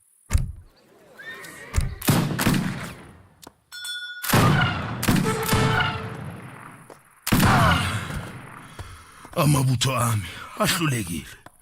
Kanti nami ngiwenzele phansi. Yebo baba. Emgodini. हाँ मैं जा रही लकड़हारा. Aye, sir. Swift, be on the lookout, lad. On the march. Post haste. Swift and bold. Post haste. Hello. Ah, yes. Feeling much better now, very good and very good on my capital. Hello. हाँ. Yeah. Arinwaith, you all right? Don't pester me. Beautiful day for a stroll, sir. It was yours. Now it's ours. आदेश लकादारा.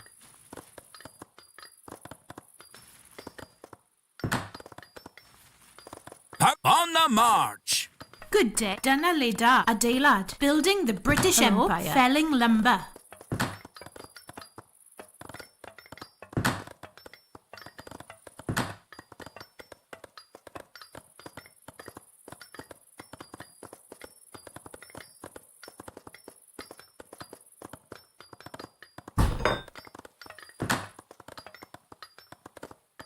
हाँ मैं जा रहा हूँ मकान बनाने वाला. Ah, yeah. An excellent suggestion, sir. Do not. Yeah. Tory Coid. Hello. यार. लकादारा.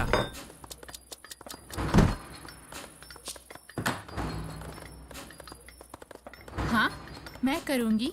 मकान बनाने What? वाला. Be on the lookout, lads.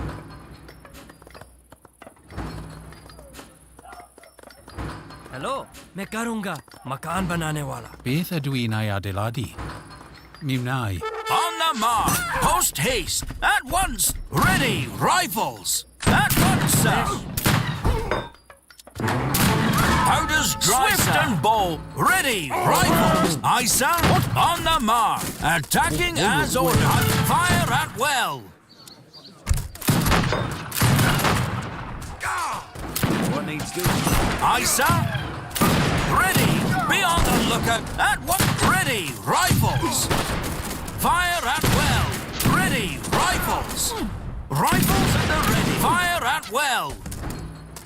Be on the lookout, lad. Attacking as ordered. On the march. Fire at well. Kanti nami ngiwenza. Ready. Rifles. Swift and bold. Attacking as ordered. Be on the lookout. Fire at well. Unrhyw clearing the land. Sir? Yes, sir. Forward the buff. Advance!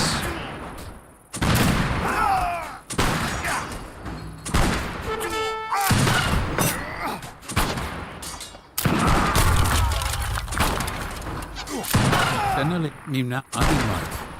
Adeilad. Sir, jolly on my way. Jolly good, sir. Let's see. On my way. Hello. Felling lumber. Emgodini. Adesh. Capital. On my way.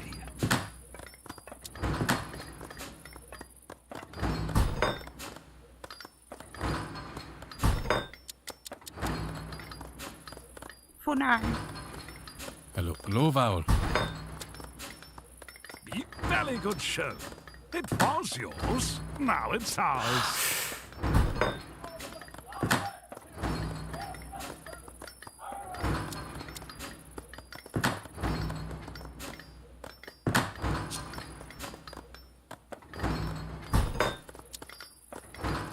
Good day, sir.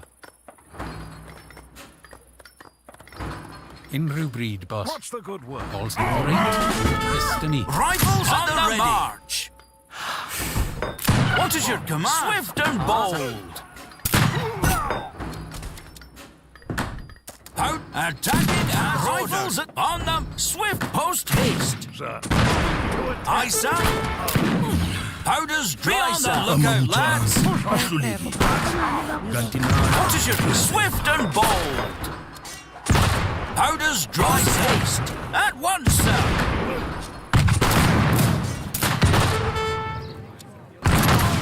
What is your Dear God, I've been hit! Send for the medics! Aye, sir. Let's right away, sir. Diwrnod braf inte.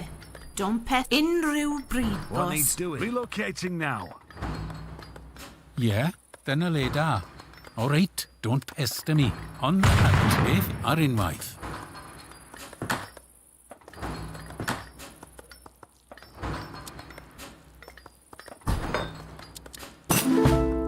Establishing a foothold.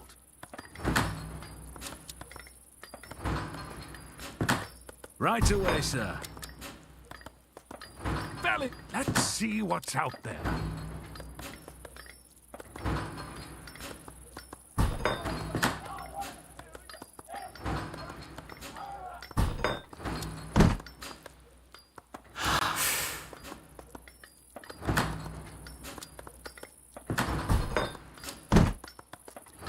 Let's get moving, lads.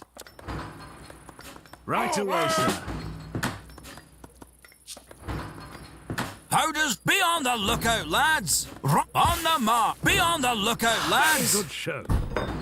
Ah, yes. Feeling much better now, sir. Jolly good show. Sir, an excellent suggestion, sir. आदि सही मकान बनाने वाला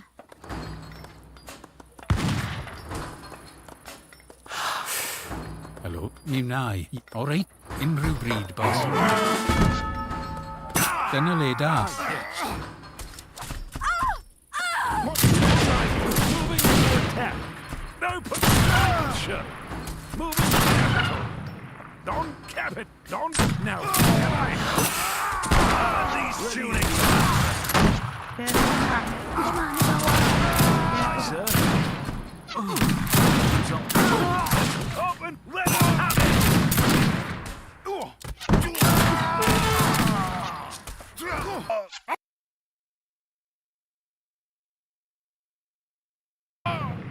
Sir, an jolly good show.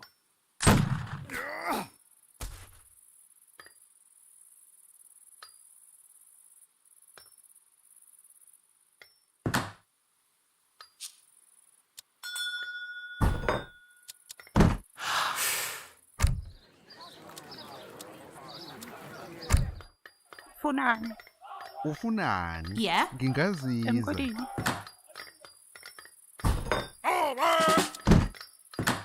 Very good show. यार मैं करूंगा लकादारा हाँ मैं करूँ सही मकान बनाने वाला Ah, yes. Aye, sir. On the march. What's the capital?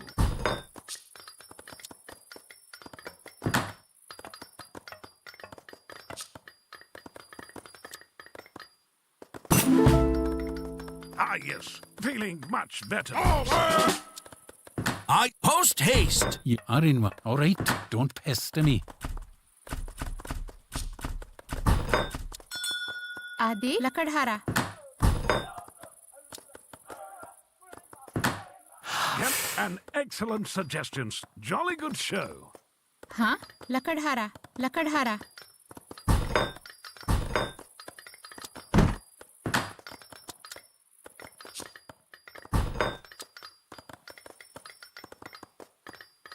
Ah, very good show.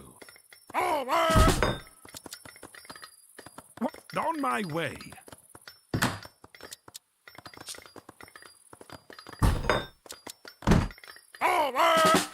Right away, sir. Let's get moving, lads. An excellent jolly on my way.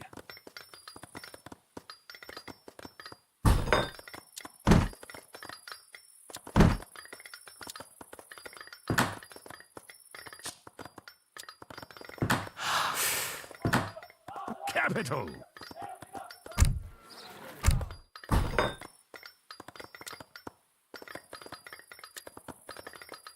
Sir, an excellent suggestion, sir.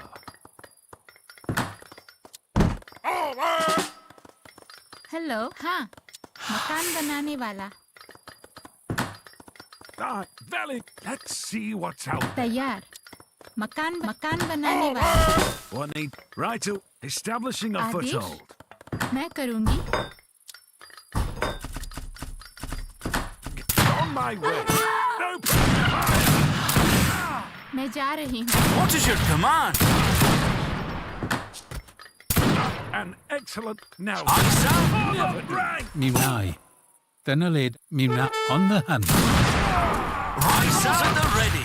Ready. Rifles. At once, sir. Dry, sir.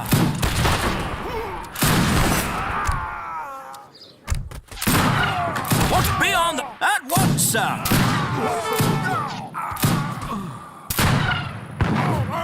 Diwrnod braf, inte?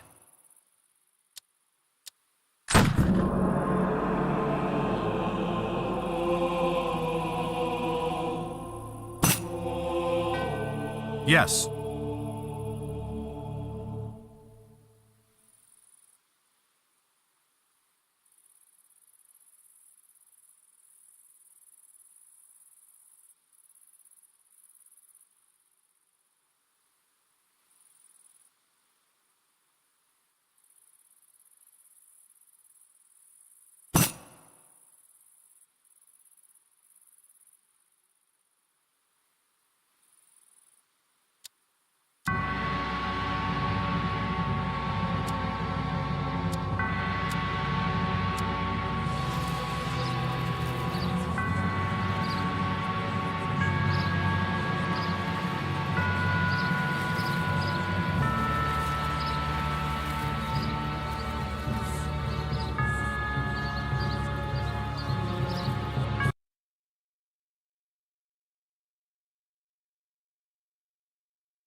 Yes.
Yes.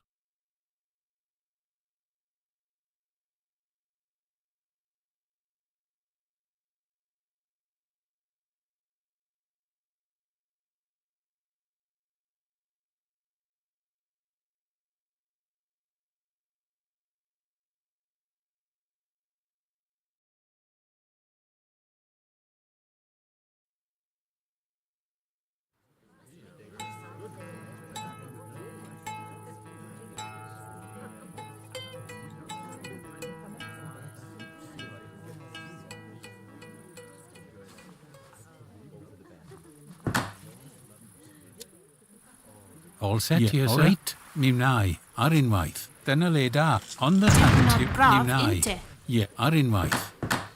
Capital. Jolly good show. Or now. Yes. Ah, yeah. Let's see what's out on my capital. Beauty. Jolly good show. On my way. Let's see what's out there.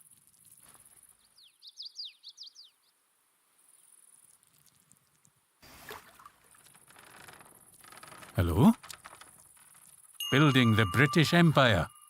Ah, an excellent suggestion. Let's see what's out. Open fire! And moving to attack. Good day. Track in. On the hunt. What valley? Let's see what... An excellent suggestion, sir.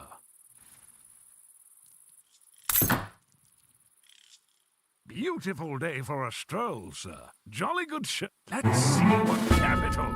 Jolly good Let's see what... An excellent suggestion, sir. Jolly good Let's see what's out there. Capital. An excellent suggestion, sir. Jolly good show. Now that will never do.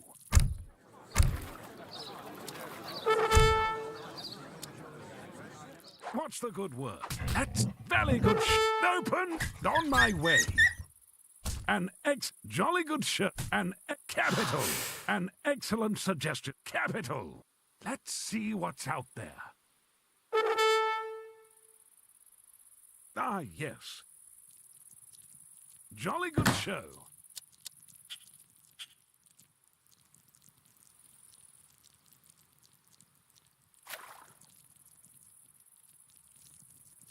Beth yw e?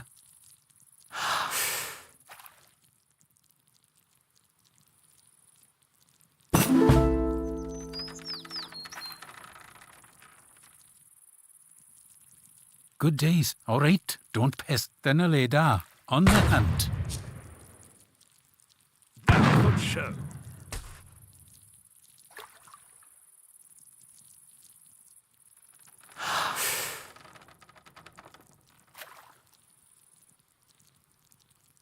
Beth ydw i'n ei adeiladu? All right. Don't... On the hunt. Yeah. All set here, sir.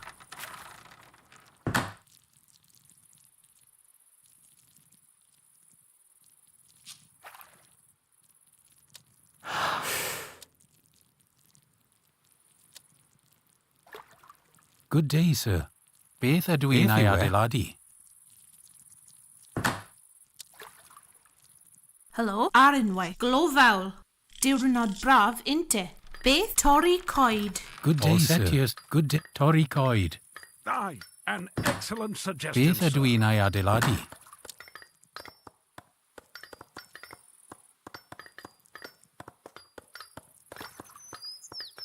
Beautiful day for a stroll, sir.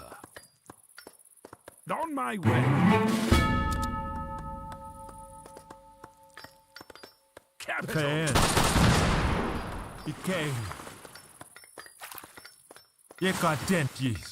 Aye, an excellent suggestion, sir.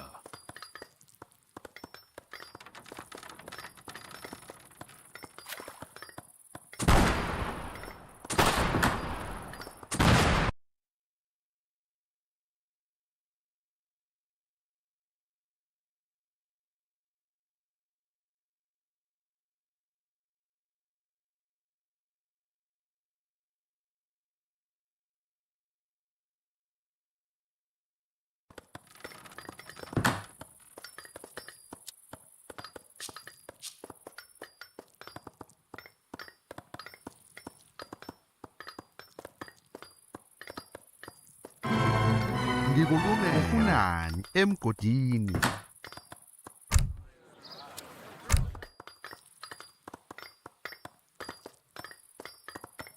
Can I help?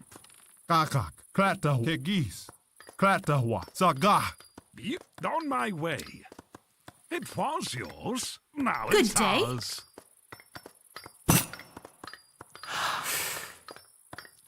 Hello?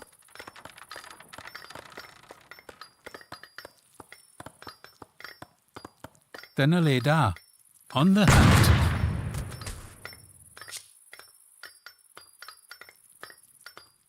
Tegis. Beth yw e? Mi wnau. Beth? Dyna le... Mi wnau. Good unrhyw bryd, boss. Don't pester me. Kakak. What's the good word? Beth ydw unrhyw bryd, boss. Adeilad.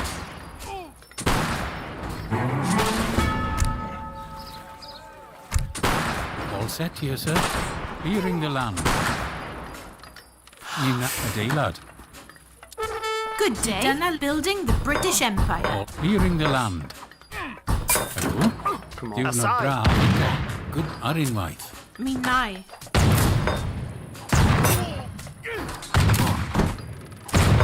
Mi wnau. Good day, sir. All right. Don't pester me. Mi wnau. All set. Gyda mwg a saethiad.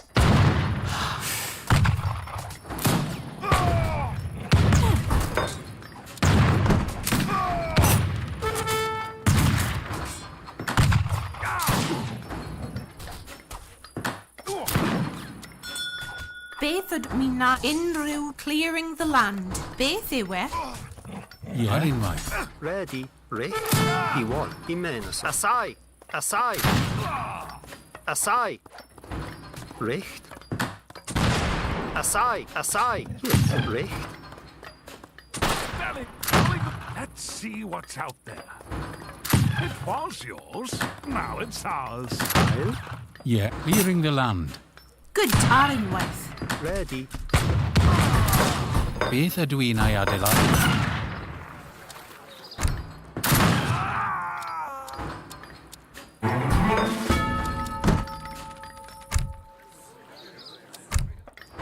Yeah, don't pester me. Building the British Empire.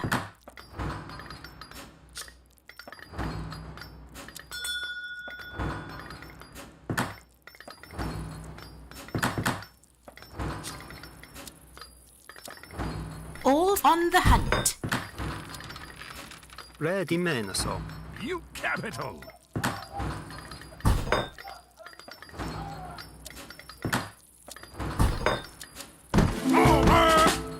What post haste?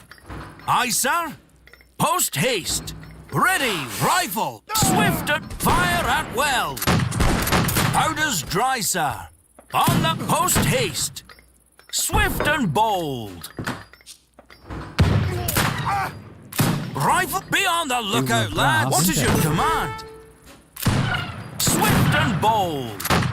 On the mark. Be on the lookout, lads. Rifles at the ready. Haste. On the march. Sir, all prisoners again. Yes, sir.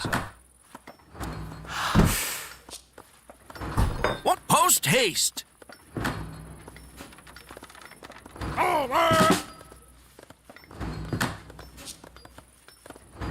Emgodini. Ufunani.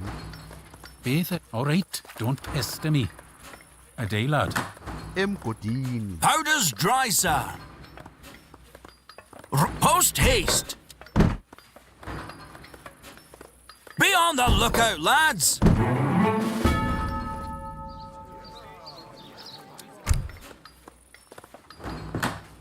Torri coed.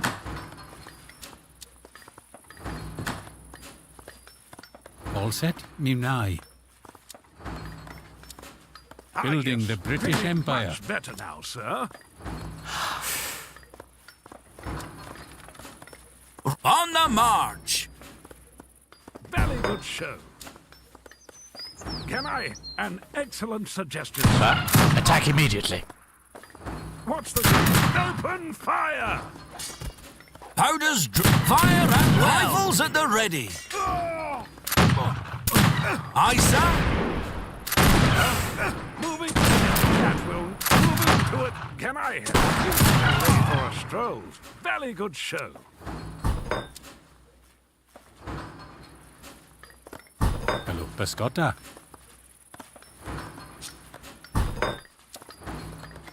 On my way. What's the good? On my way. HVNY, low vowel.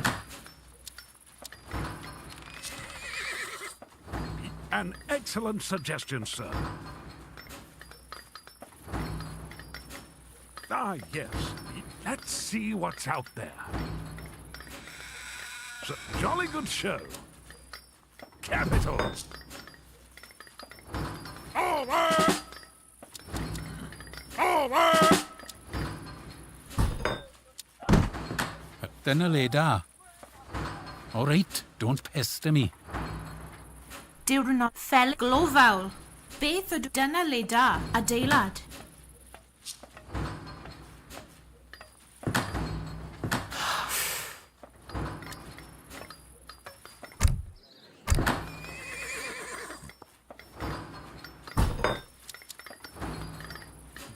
An excellent suggestion, sir. Over! Can I help? Beautiful day for a stroll, sir.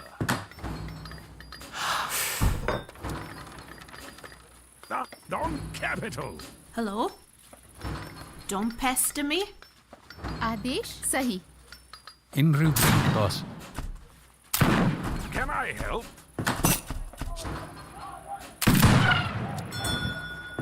Hello? Good, all right, don't On pester the me. march. Oh, very good show. All present again. Advance! Forward the bar. Attacking me. Forward the bar. Attacking me. Advance! Beautiful day for open fire.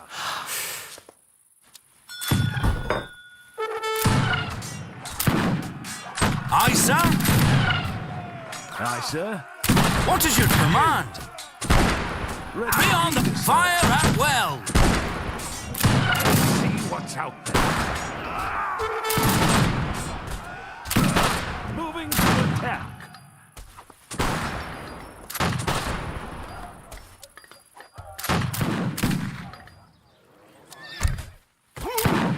Sir?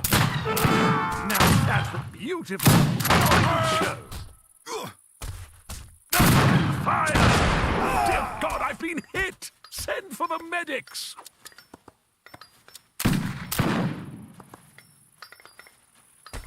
On the march.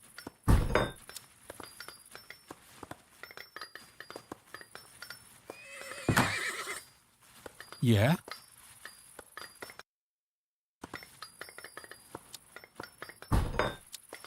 Jolly good show. Be torri coed. Diar. Over!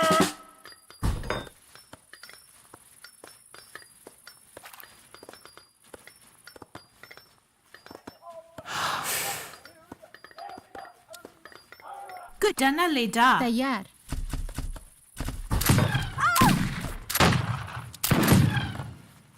All present again. So attack immediately. What needs doing?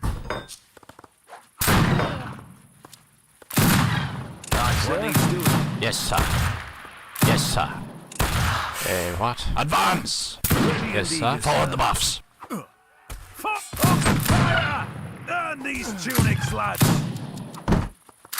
Regiments on foot reporting. Regiments on foot reporting. Aye, sir.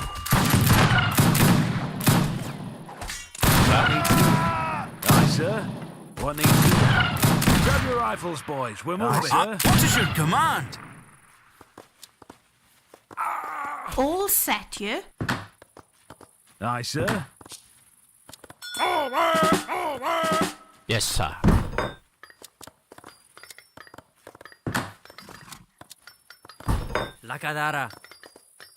Emkodini. Diwrnod Hello? braf, inte? All set here, sir. Godini. Yeah? Yeah, Papa. Godini. Establishing a foothold.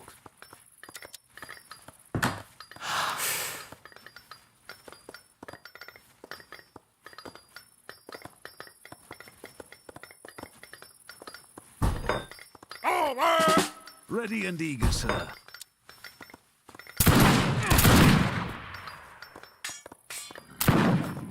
Aye, sir. First round. Fire! Ready and eager, sir. Second round. what? Fire! Jolly good, sir. One needs establishing a foothold.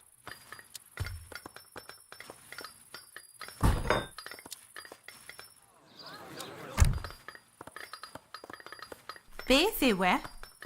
Diwrnod braf. Glofawl. Wel, ar unwaith. Yeah, on the hunt. Beth ydw i? Glofawl.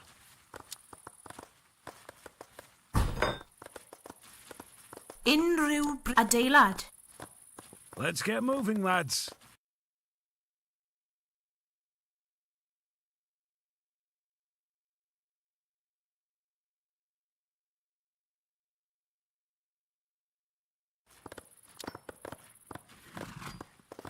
Pasgota? Mimna torri coed. Ah, yes. Feeling much better now, sir. Felling lumber.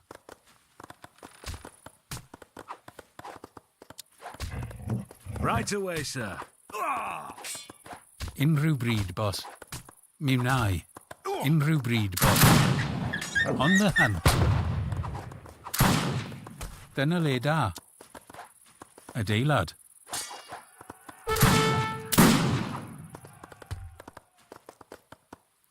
All set here? Ukuhlasela. Ukuhlasela. Hello? Makan bananewala. Relocating now. Sir? Regiment on foot reporting. Jolly good, sir. And now that will push off. That's ours. Rifles at the ready. Let us Sir? have it. Ready and eager, sir. All prisoners. What? What? Yes, sir. Can I help? On my way. Jolly good, sir. Yes, sir. Jolly good. What? Yes, sir. An excellent suggestion, sir. Building the British Empire.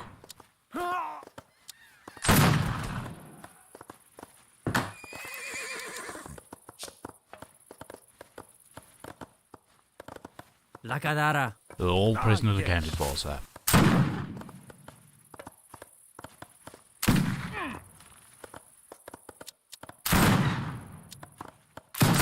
Beautiful day for a stroll. It was yours. Now it's ours. Let's get moving, lads.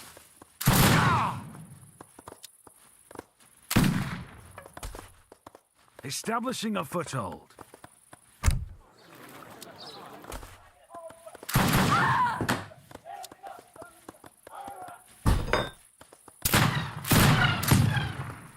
It was yours. Yes.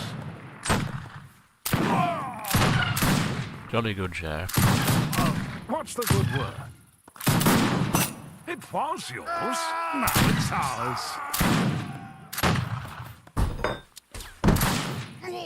HVNY.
Yes.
هو زما د جګړې په لور.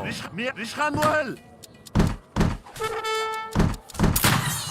آری بله انج میروم. شکار تیاری سمه ده.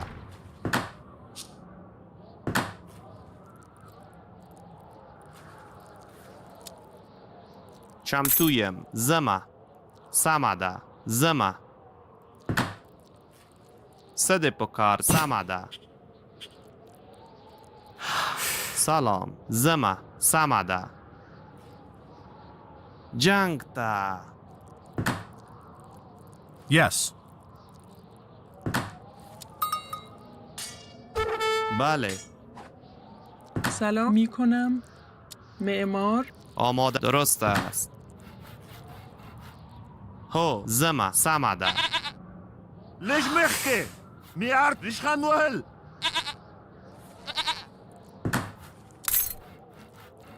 آماده. آری سال زما سمه ده. آری صحیح. شکارچی آماده می کنم. معمار آماده است. میروم. آری صحیح.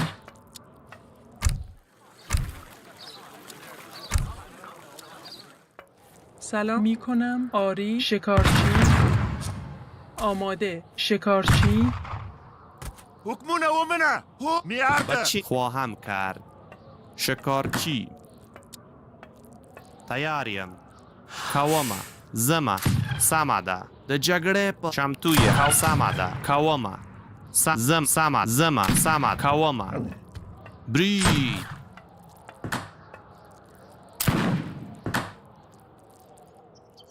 بله.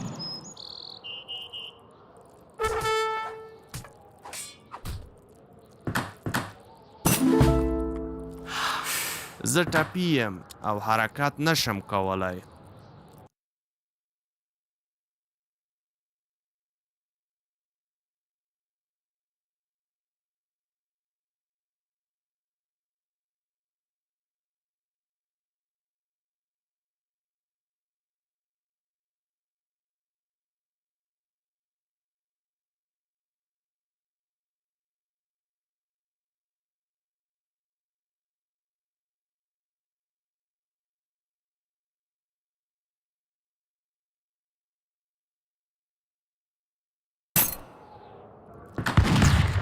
آری می شکارچی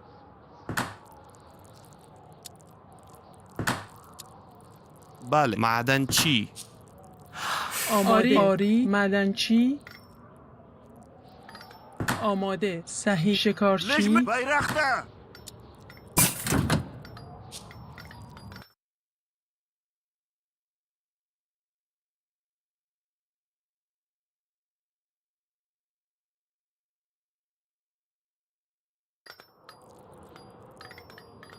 خغلی ریشخندول.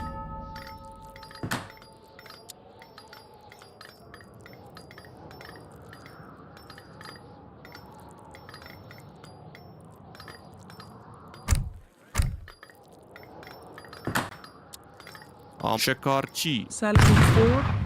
آری با چی نیاز دارید؟ سلچوب بر. آماده. نجار آماده است. شکارچی سلام. با چی نیاز دارید؟ نجار زما تیاریم.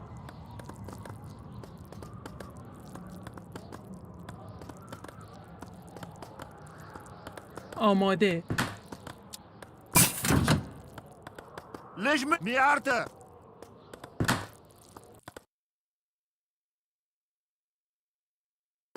سلام. آری می کنم. آری می کنم. آماده. آری شکارچی. آری صحیح. آری شکارچی بله سمده.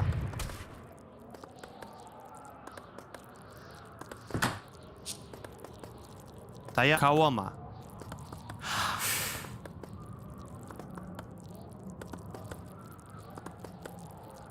سلام.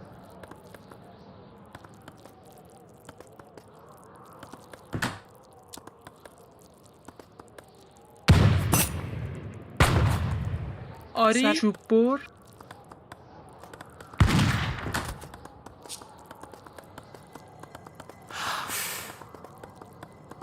چم زما کوام سماده صد زما آماده میر انجامش می سازنده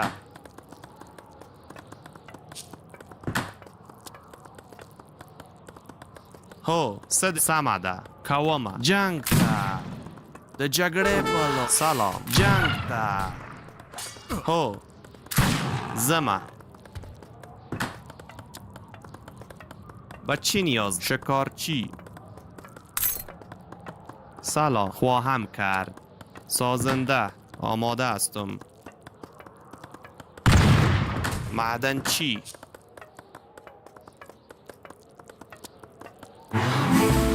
صدب کوام سمده سلام زما بچی نجار سلام زما تیاریم سمده چمتویم زما کوما سمده کوما سمده جگره پلو سده پکا دری جنگ تا سلام کو سمده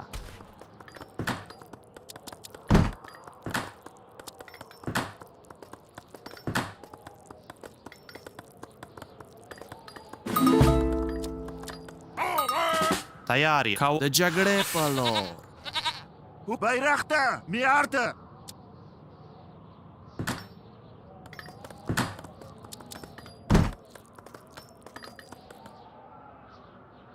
چمتو سمده صدب کوما زما سمده کوما هو زما سمده کوما سمده زما سمده بری تیاریم چمتوی تیاریم کوما زما سمده بچ درست است میروم آماده خواهم کرد کوما چمتو سم کوما زما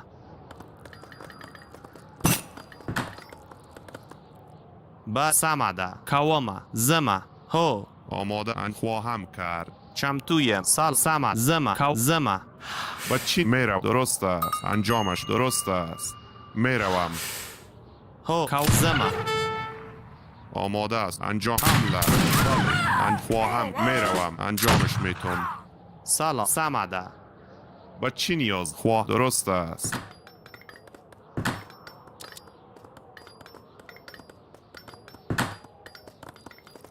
آری صحیح معمار کوما میروم خواهم به طرف جنگ درست میروم میروم انجامش میتونم سمده کوما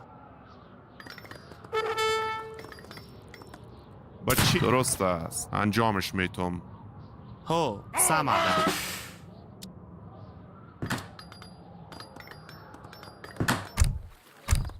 آماده می کنم معمار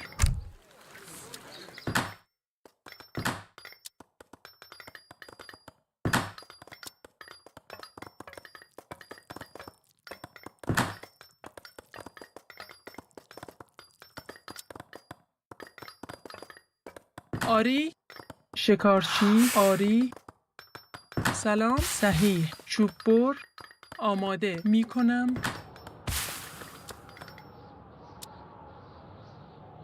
آماده میروم شکارچی آماده هستم آری بله آماده آری صحیح سلام چوب بر اسکر دو چند وقت سلام کوما دیر مضبوط و درگه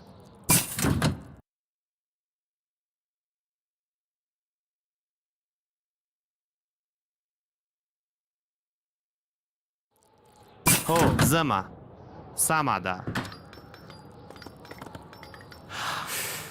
آری شکارچی چمتویم آماده شکارچی صدب کوما زما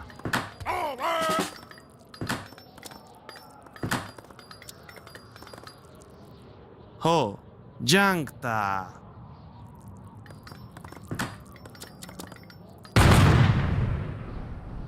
سده پکار سامادا بری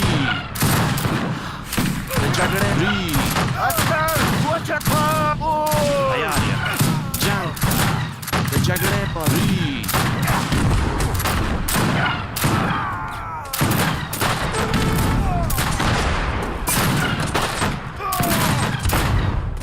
سده پکار دی سده بری هو تیا زما سامادا کاوما زما ساما زما زه ټپیم او حرکت نشم کولای سامادا کاوما زما کاوما سالا خواهم کرد سازنده آری میکنم معدنچی بله خواهم کرد سلام آری چوب بر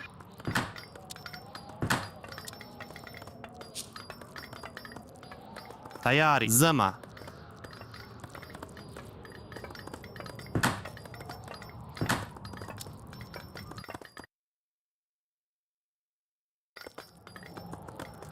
بله سامادا آماده ام نجار صدق زما سالا انجامش میدهم آری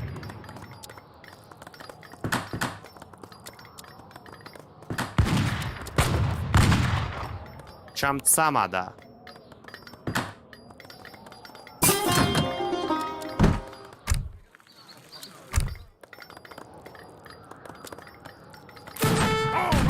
بله زما کاوما زما سامادا بله میروم کاوما آماده سلام هستم معدنچی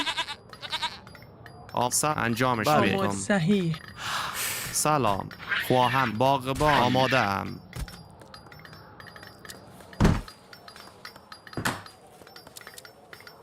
زما سامادا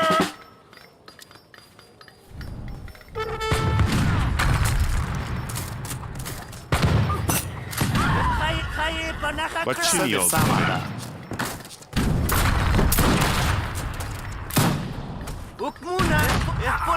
زما د جګړې په لور جنگ عسكر راپور الله د جګړې په لور خایې په نخه کړه بله د جګړې په لور خایې د چاو سامادا جبري وکونه جیری خایې په نخه کړه سلام آری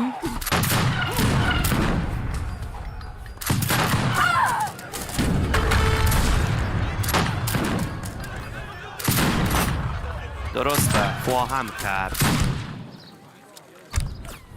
آری سلام میروم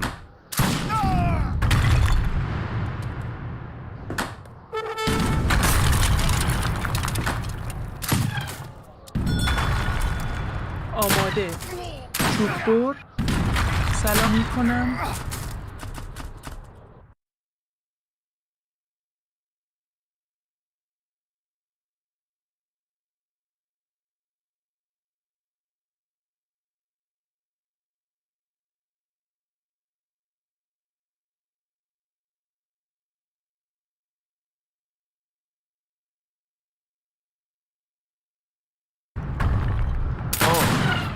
جنگ تا سلام بری صد پکار دی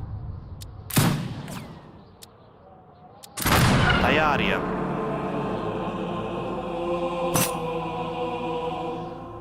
Yes.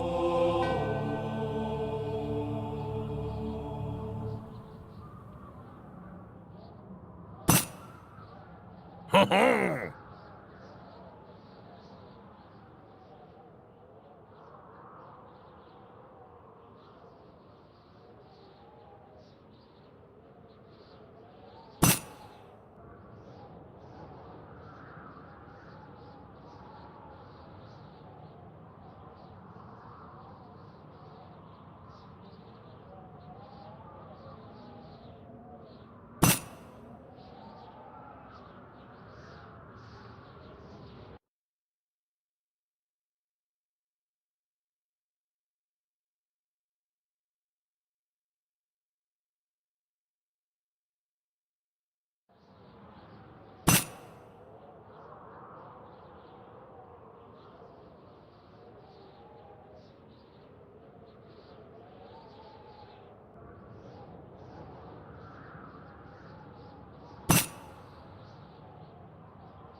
Yes.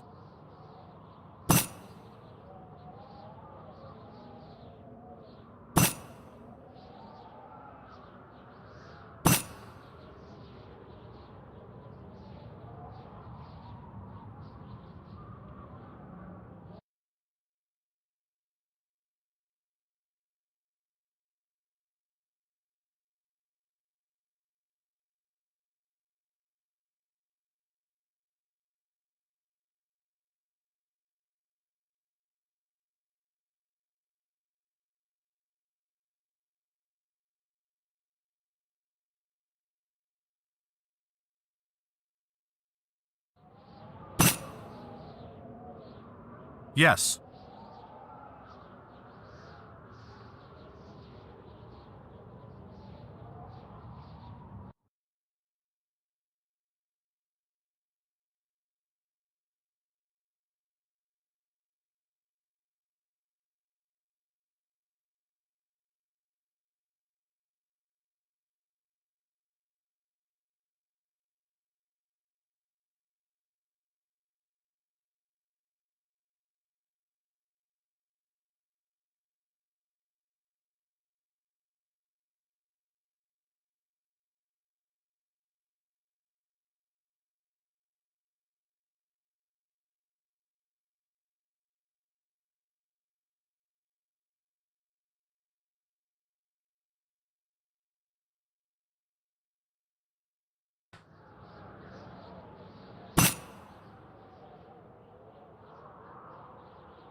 Yes.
Yes.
Gonna open up some Saber Front or something. I don't know what we got on here.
Seems the Archclanker Grievous has joined the battle.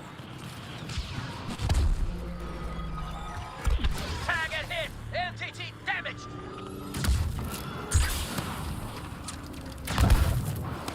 Wait for a grenade!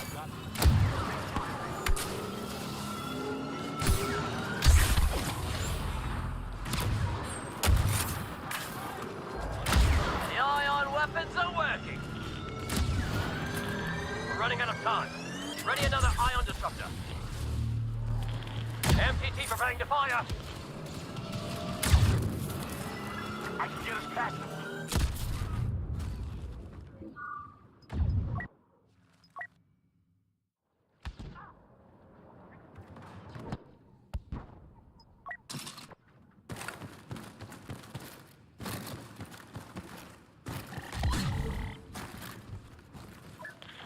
No use stopping that MTT now. Blast it. Shouldn't have come to this. Fall back positions. Withdraw to the house. We haven't lost yet.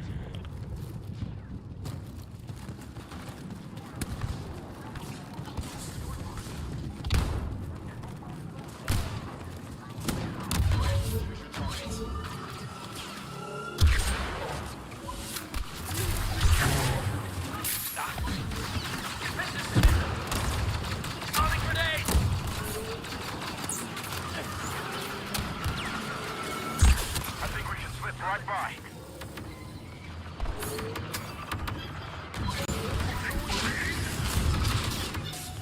Count Dooku has entered the battle. We're losing control of the East Station. Scatter the clankers and shut down the override. Run! Cutting down.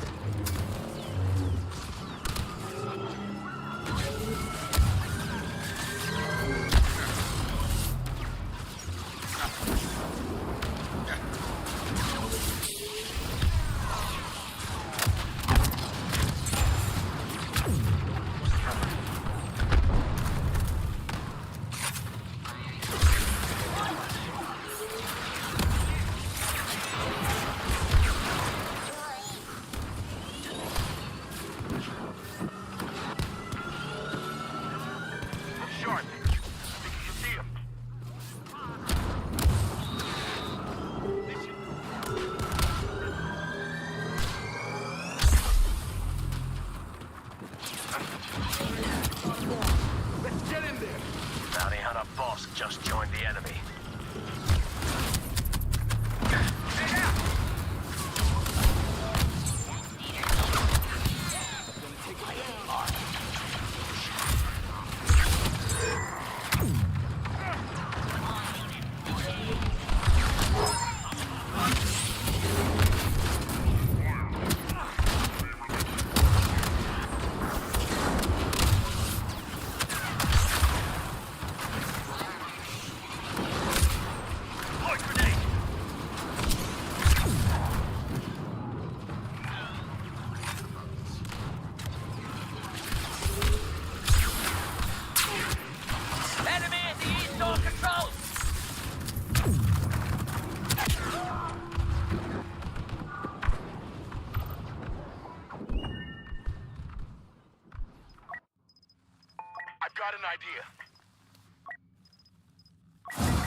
forces with us. Now go already!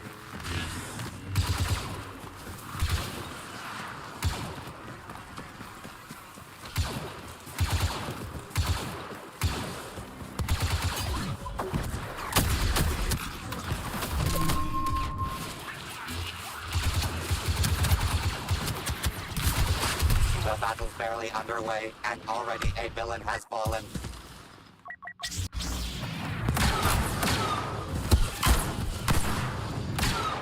The less evil team takes the lead.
Priority target! Rebel commander landing!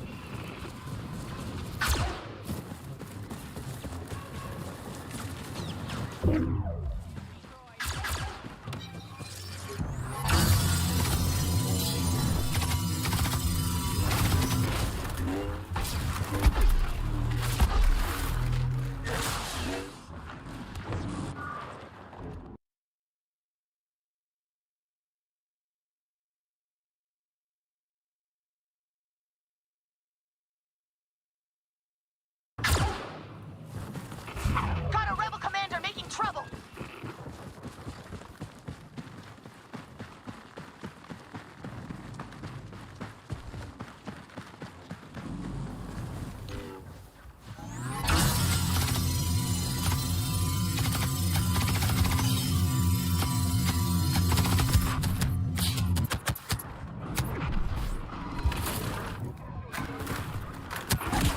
The bounty hunter, Boba Fett, has joined us.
Kill spree halfway completed.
Ends the round and prepare to bill for services rendered.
Heroes don't waste any time taking down their first target.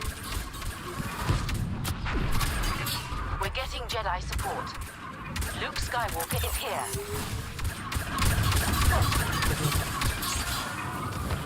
Domination by the light side.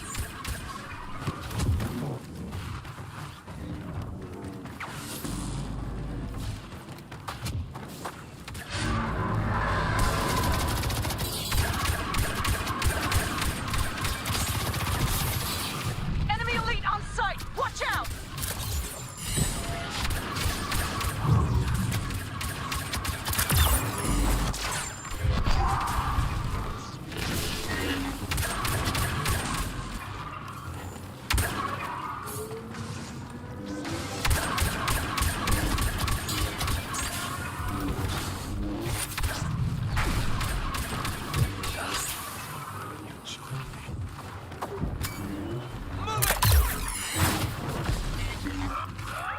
Imperial leader on the ground! Not sure who!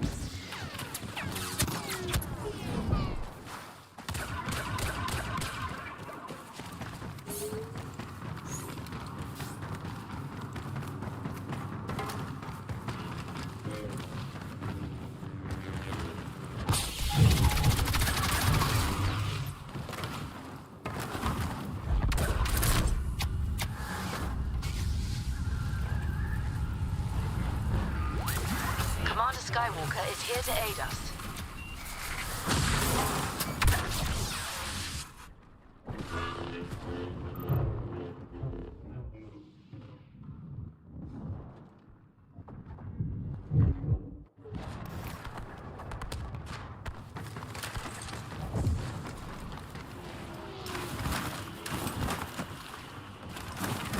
Enemy leader taking point!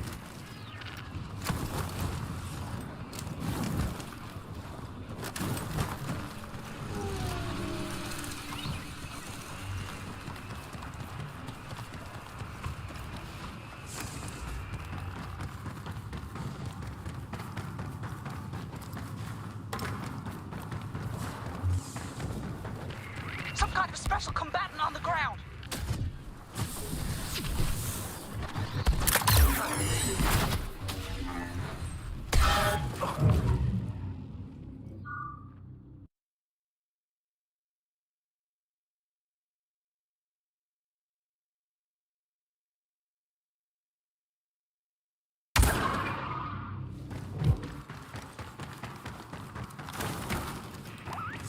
The Empire is resorting to bounty hunters now. Bosk is here.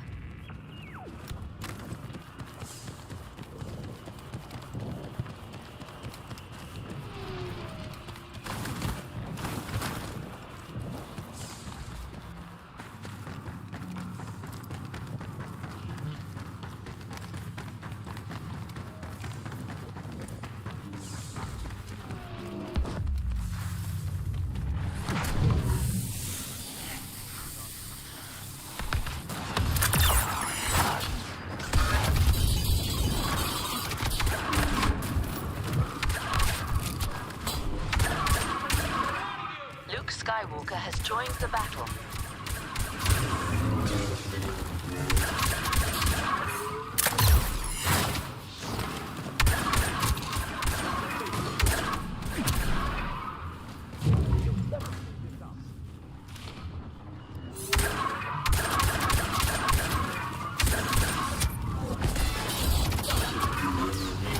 Enemy elite on sight! Watch out!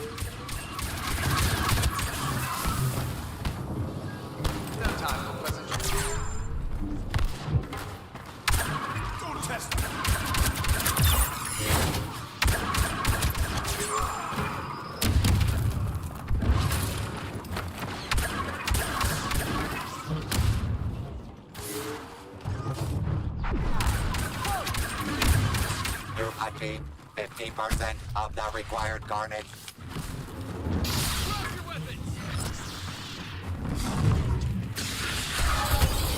Imperial leader on the ground! Not sure who!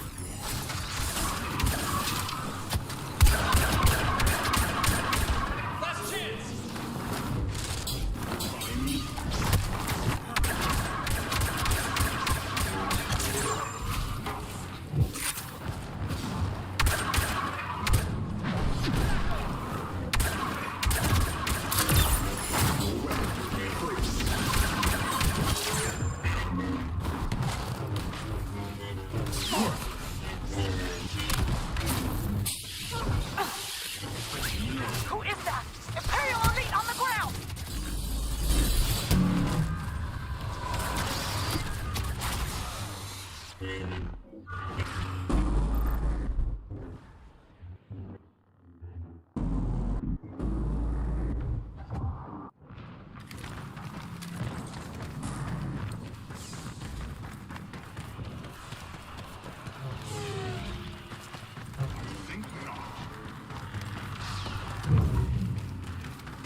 Watch for backup!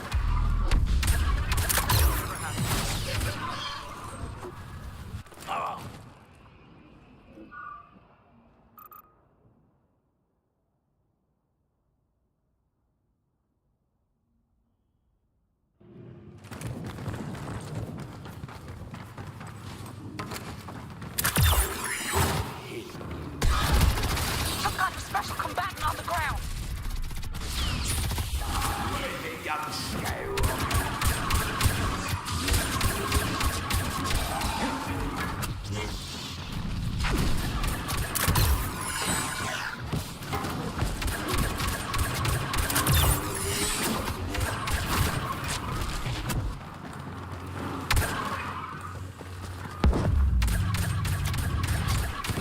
Enemy elite on sight! Watch out!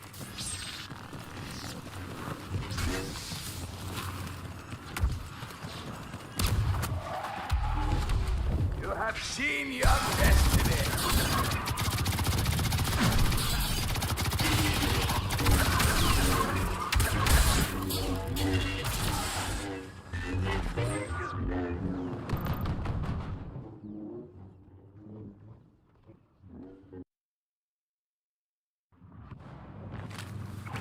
Imperial leader on the ground! Not sure who!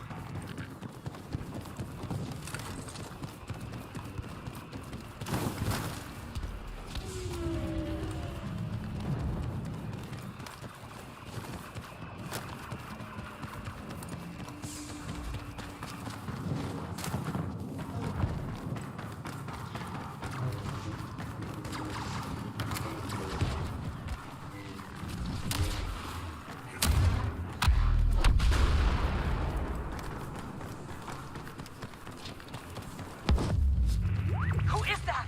Imperial elite on the ground! Do not let them withdraw.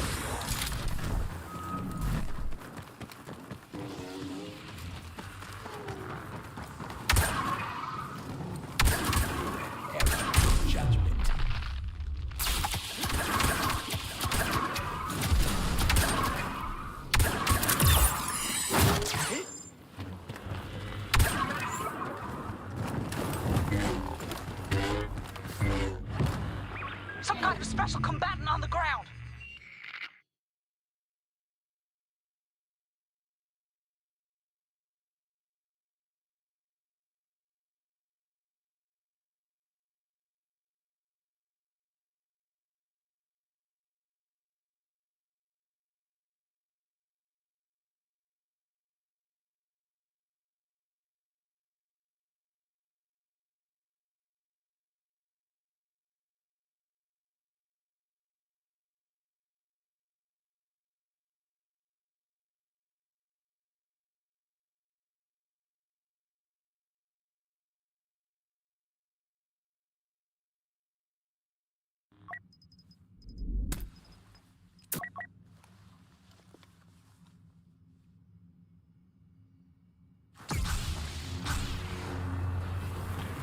We're getting Jedi support. Luke Skywalker is here.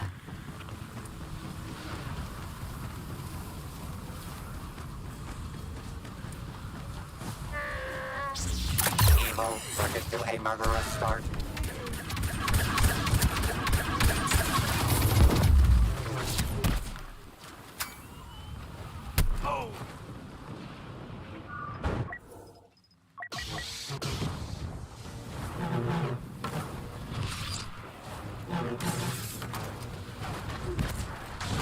New friendly on the ground!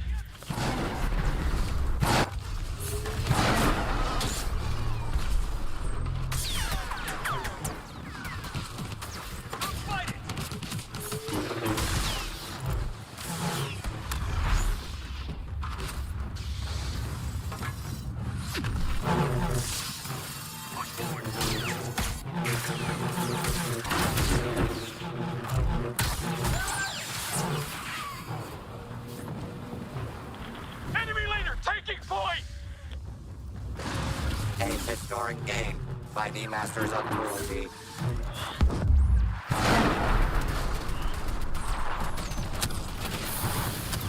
Witness the power of the dark side.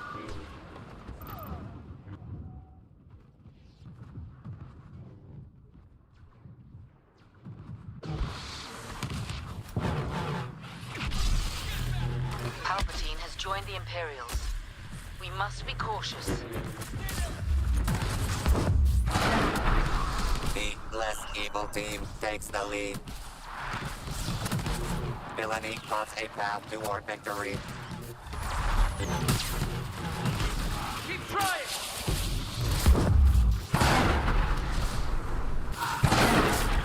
Enemies running scared. Unidentified ally on sight.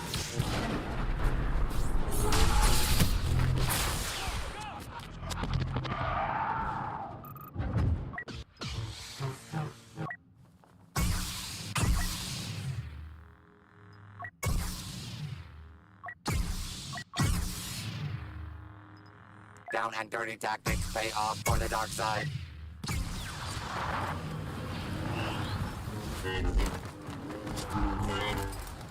Evil's domination continues. Unidentified ally fighting stormtroopers.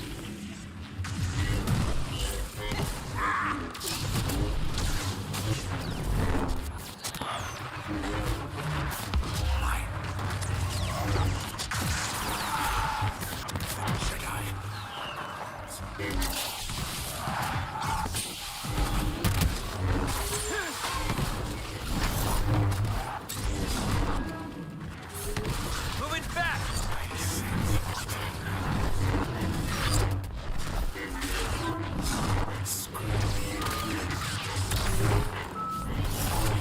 Imperial leader on the ground! Not sure who!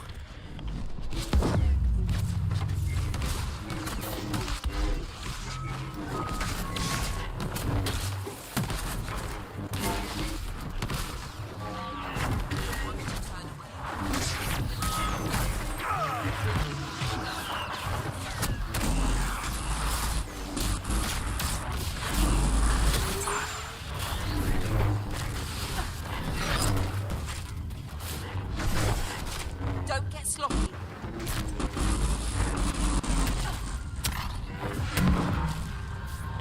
Enemy elite on sight. Watch out!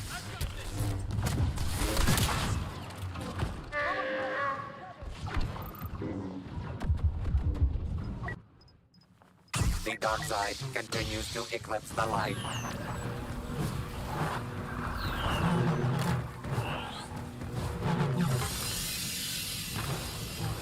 Heroes winning is becoming a stereotype.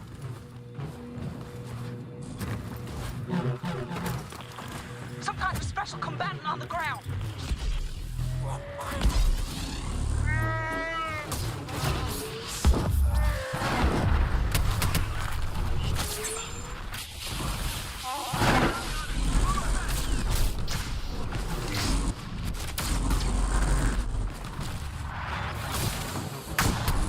I'm warning you!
are midway to power and glory.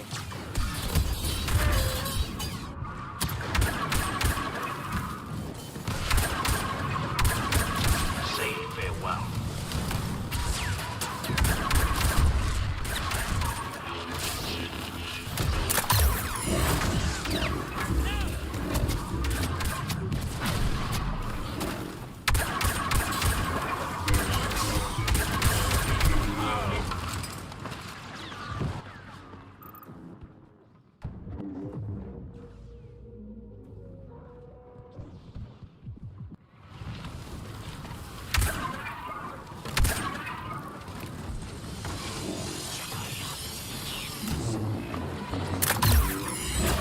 Some kind of special combatant on the ground.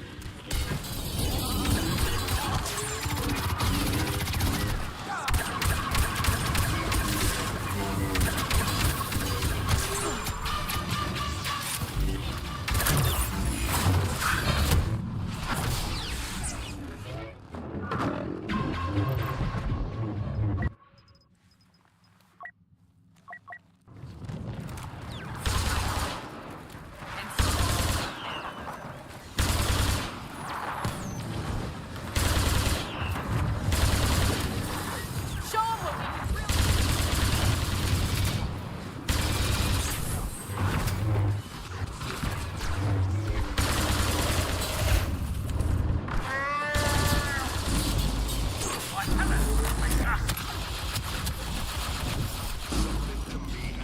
This is bad. Enemy leader deploying.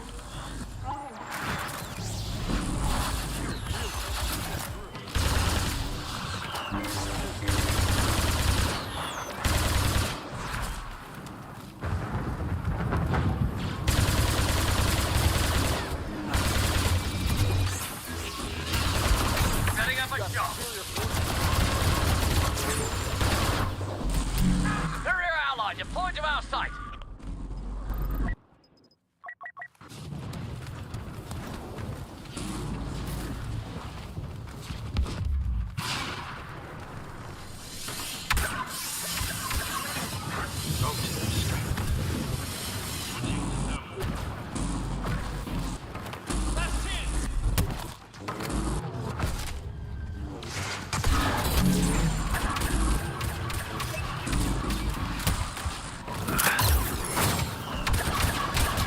Enemy elite on site! Watch out!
New ally on the ground!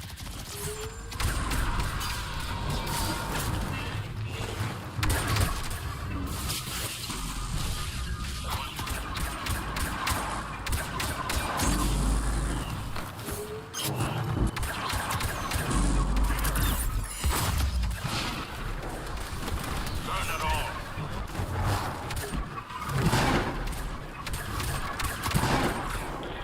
Imperial leader on the ground! Not sure who!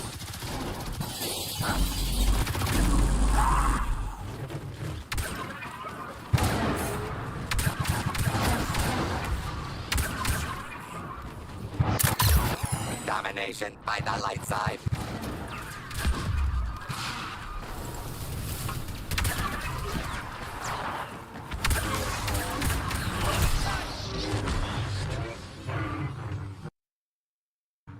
The villainous killing continues.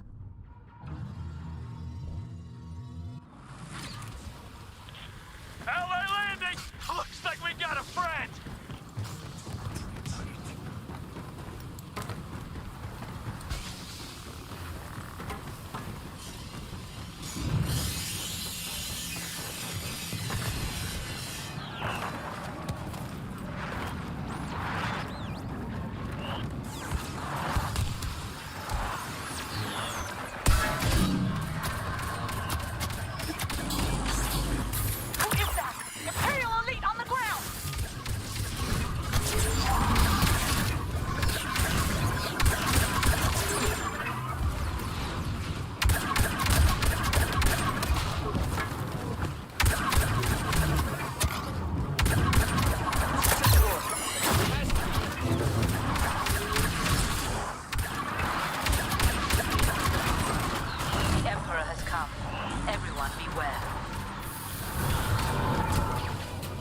Historic game by the Masters of Cruelty.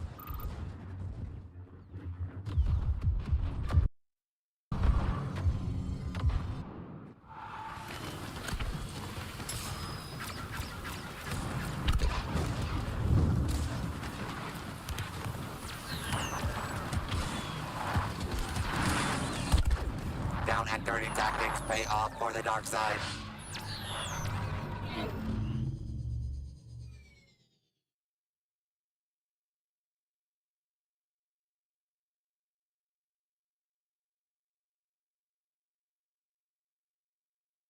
Yeah, I got aimbot. Aimbot. Funny.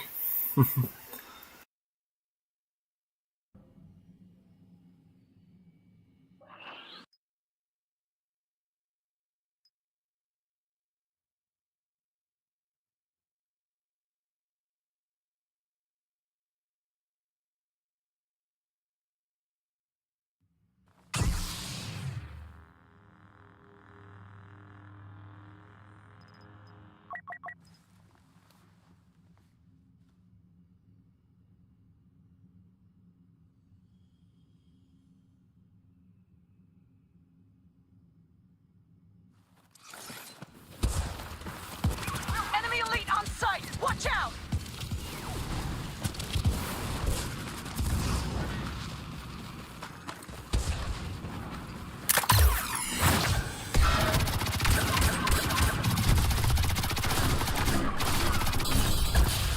A very unlucky villain is the first to greet our heroes.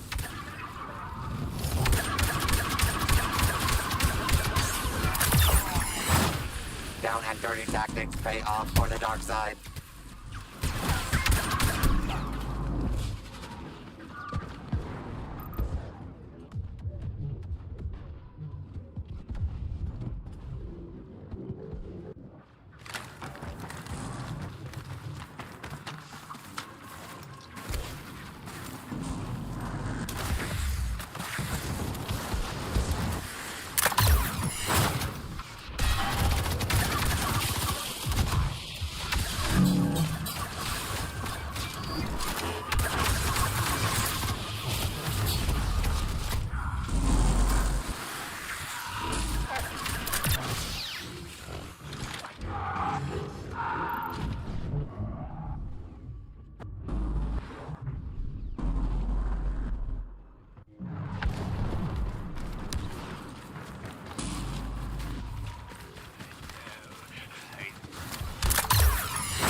Enemies running scared! Unidentified ally on site!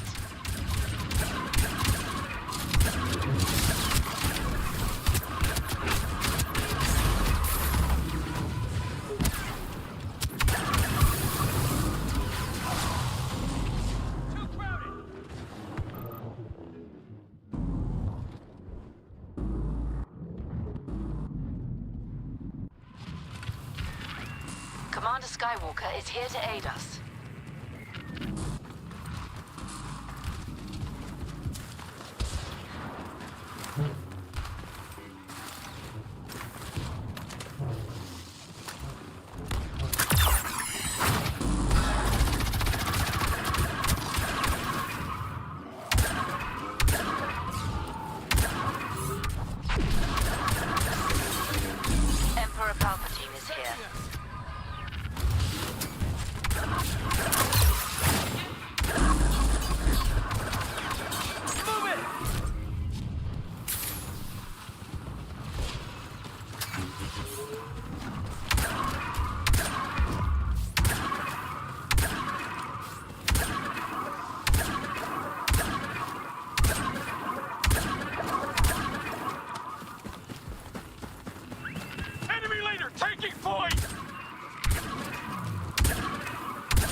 Palpatine has joined the Imperials. We must be cautious.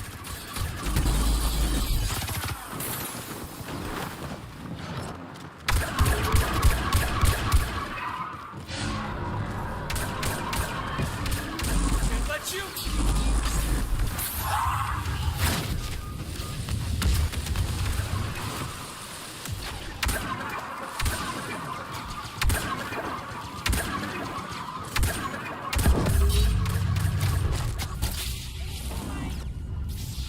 Imperial leader on the ground!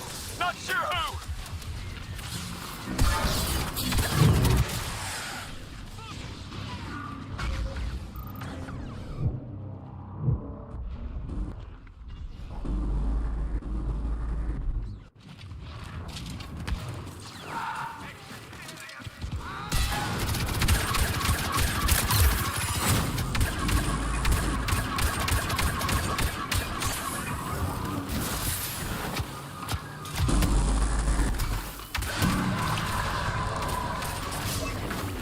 Enemy elite on sight! Watch out!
Your whole system is failing.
Who is that? Imperial elite on the ground! Enemy incoming!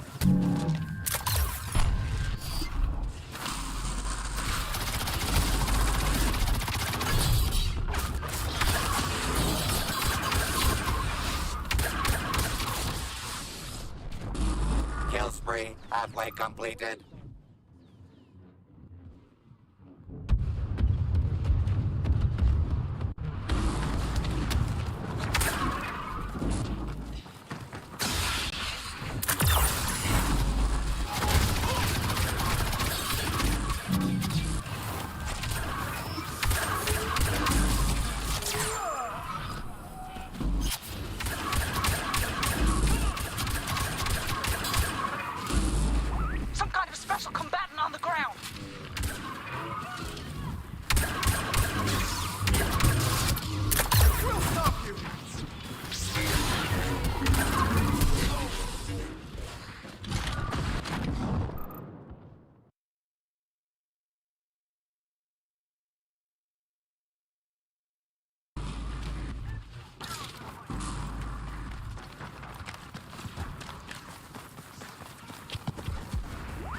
Unidentified ally fighting stormtroopers.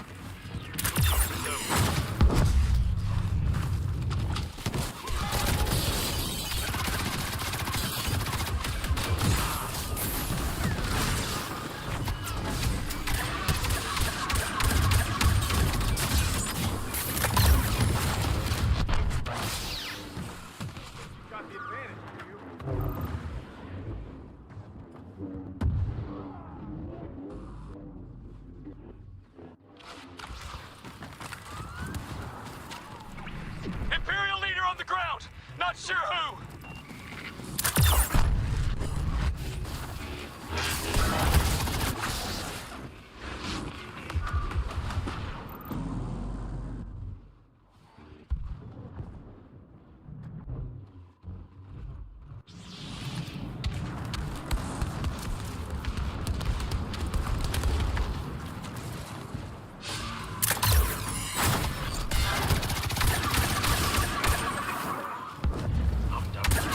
Enemy elite on site! Watch out!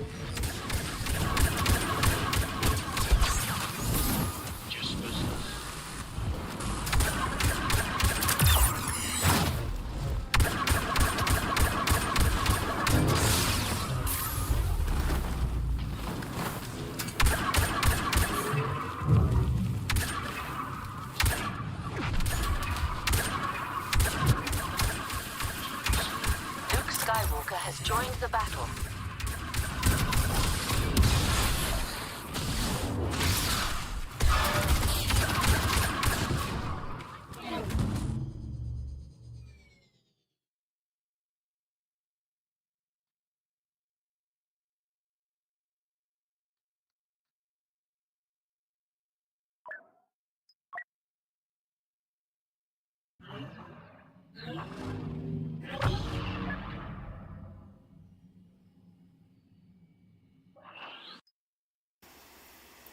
Ugh, I think I'm getting off now. Got to get ready for work tomorrow.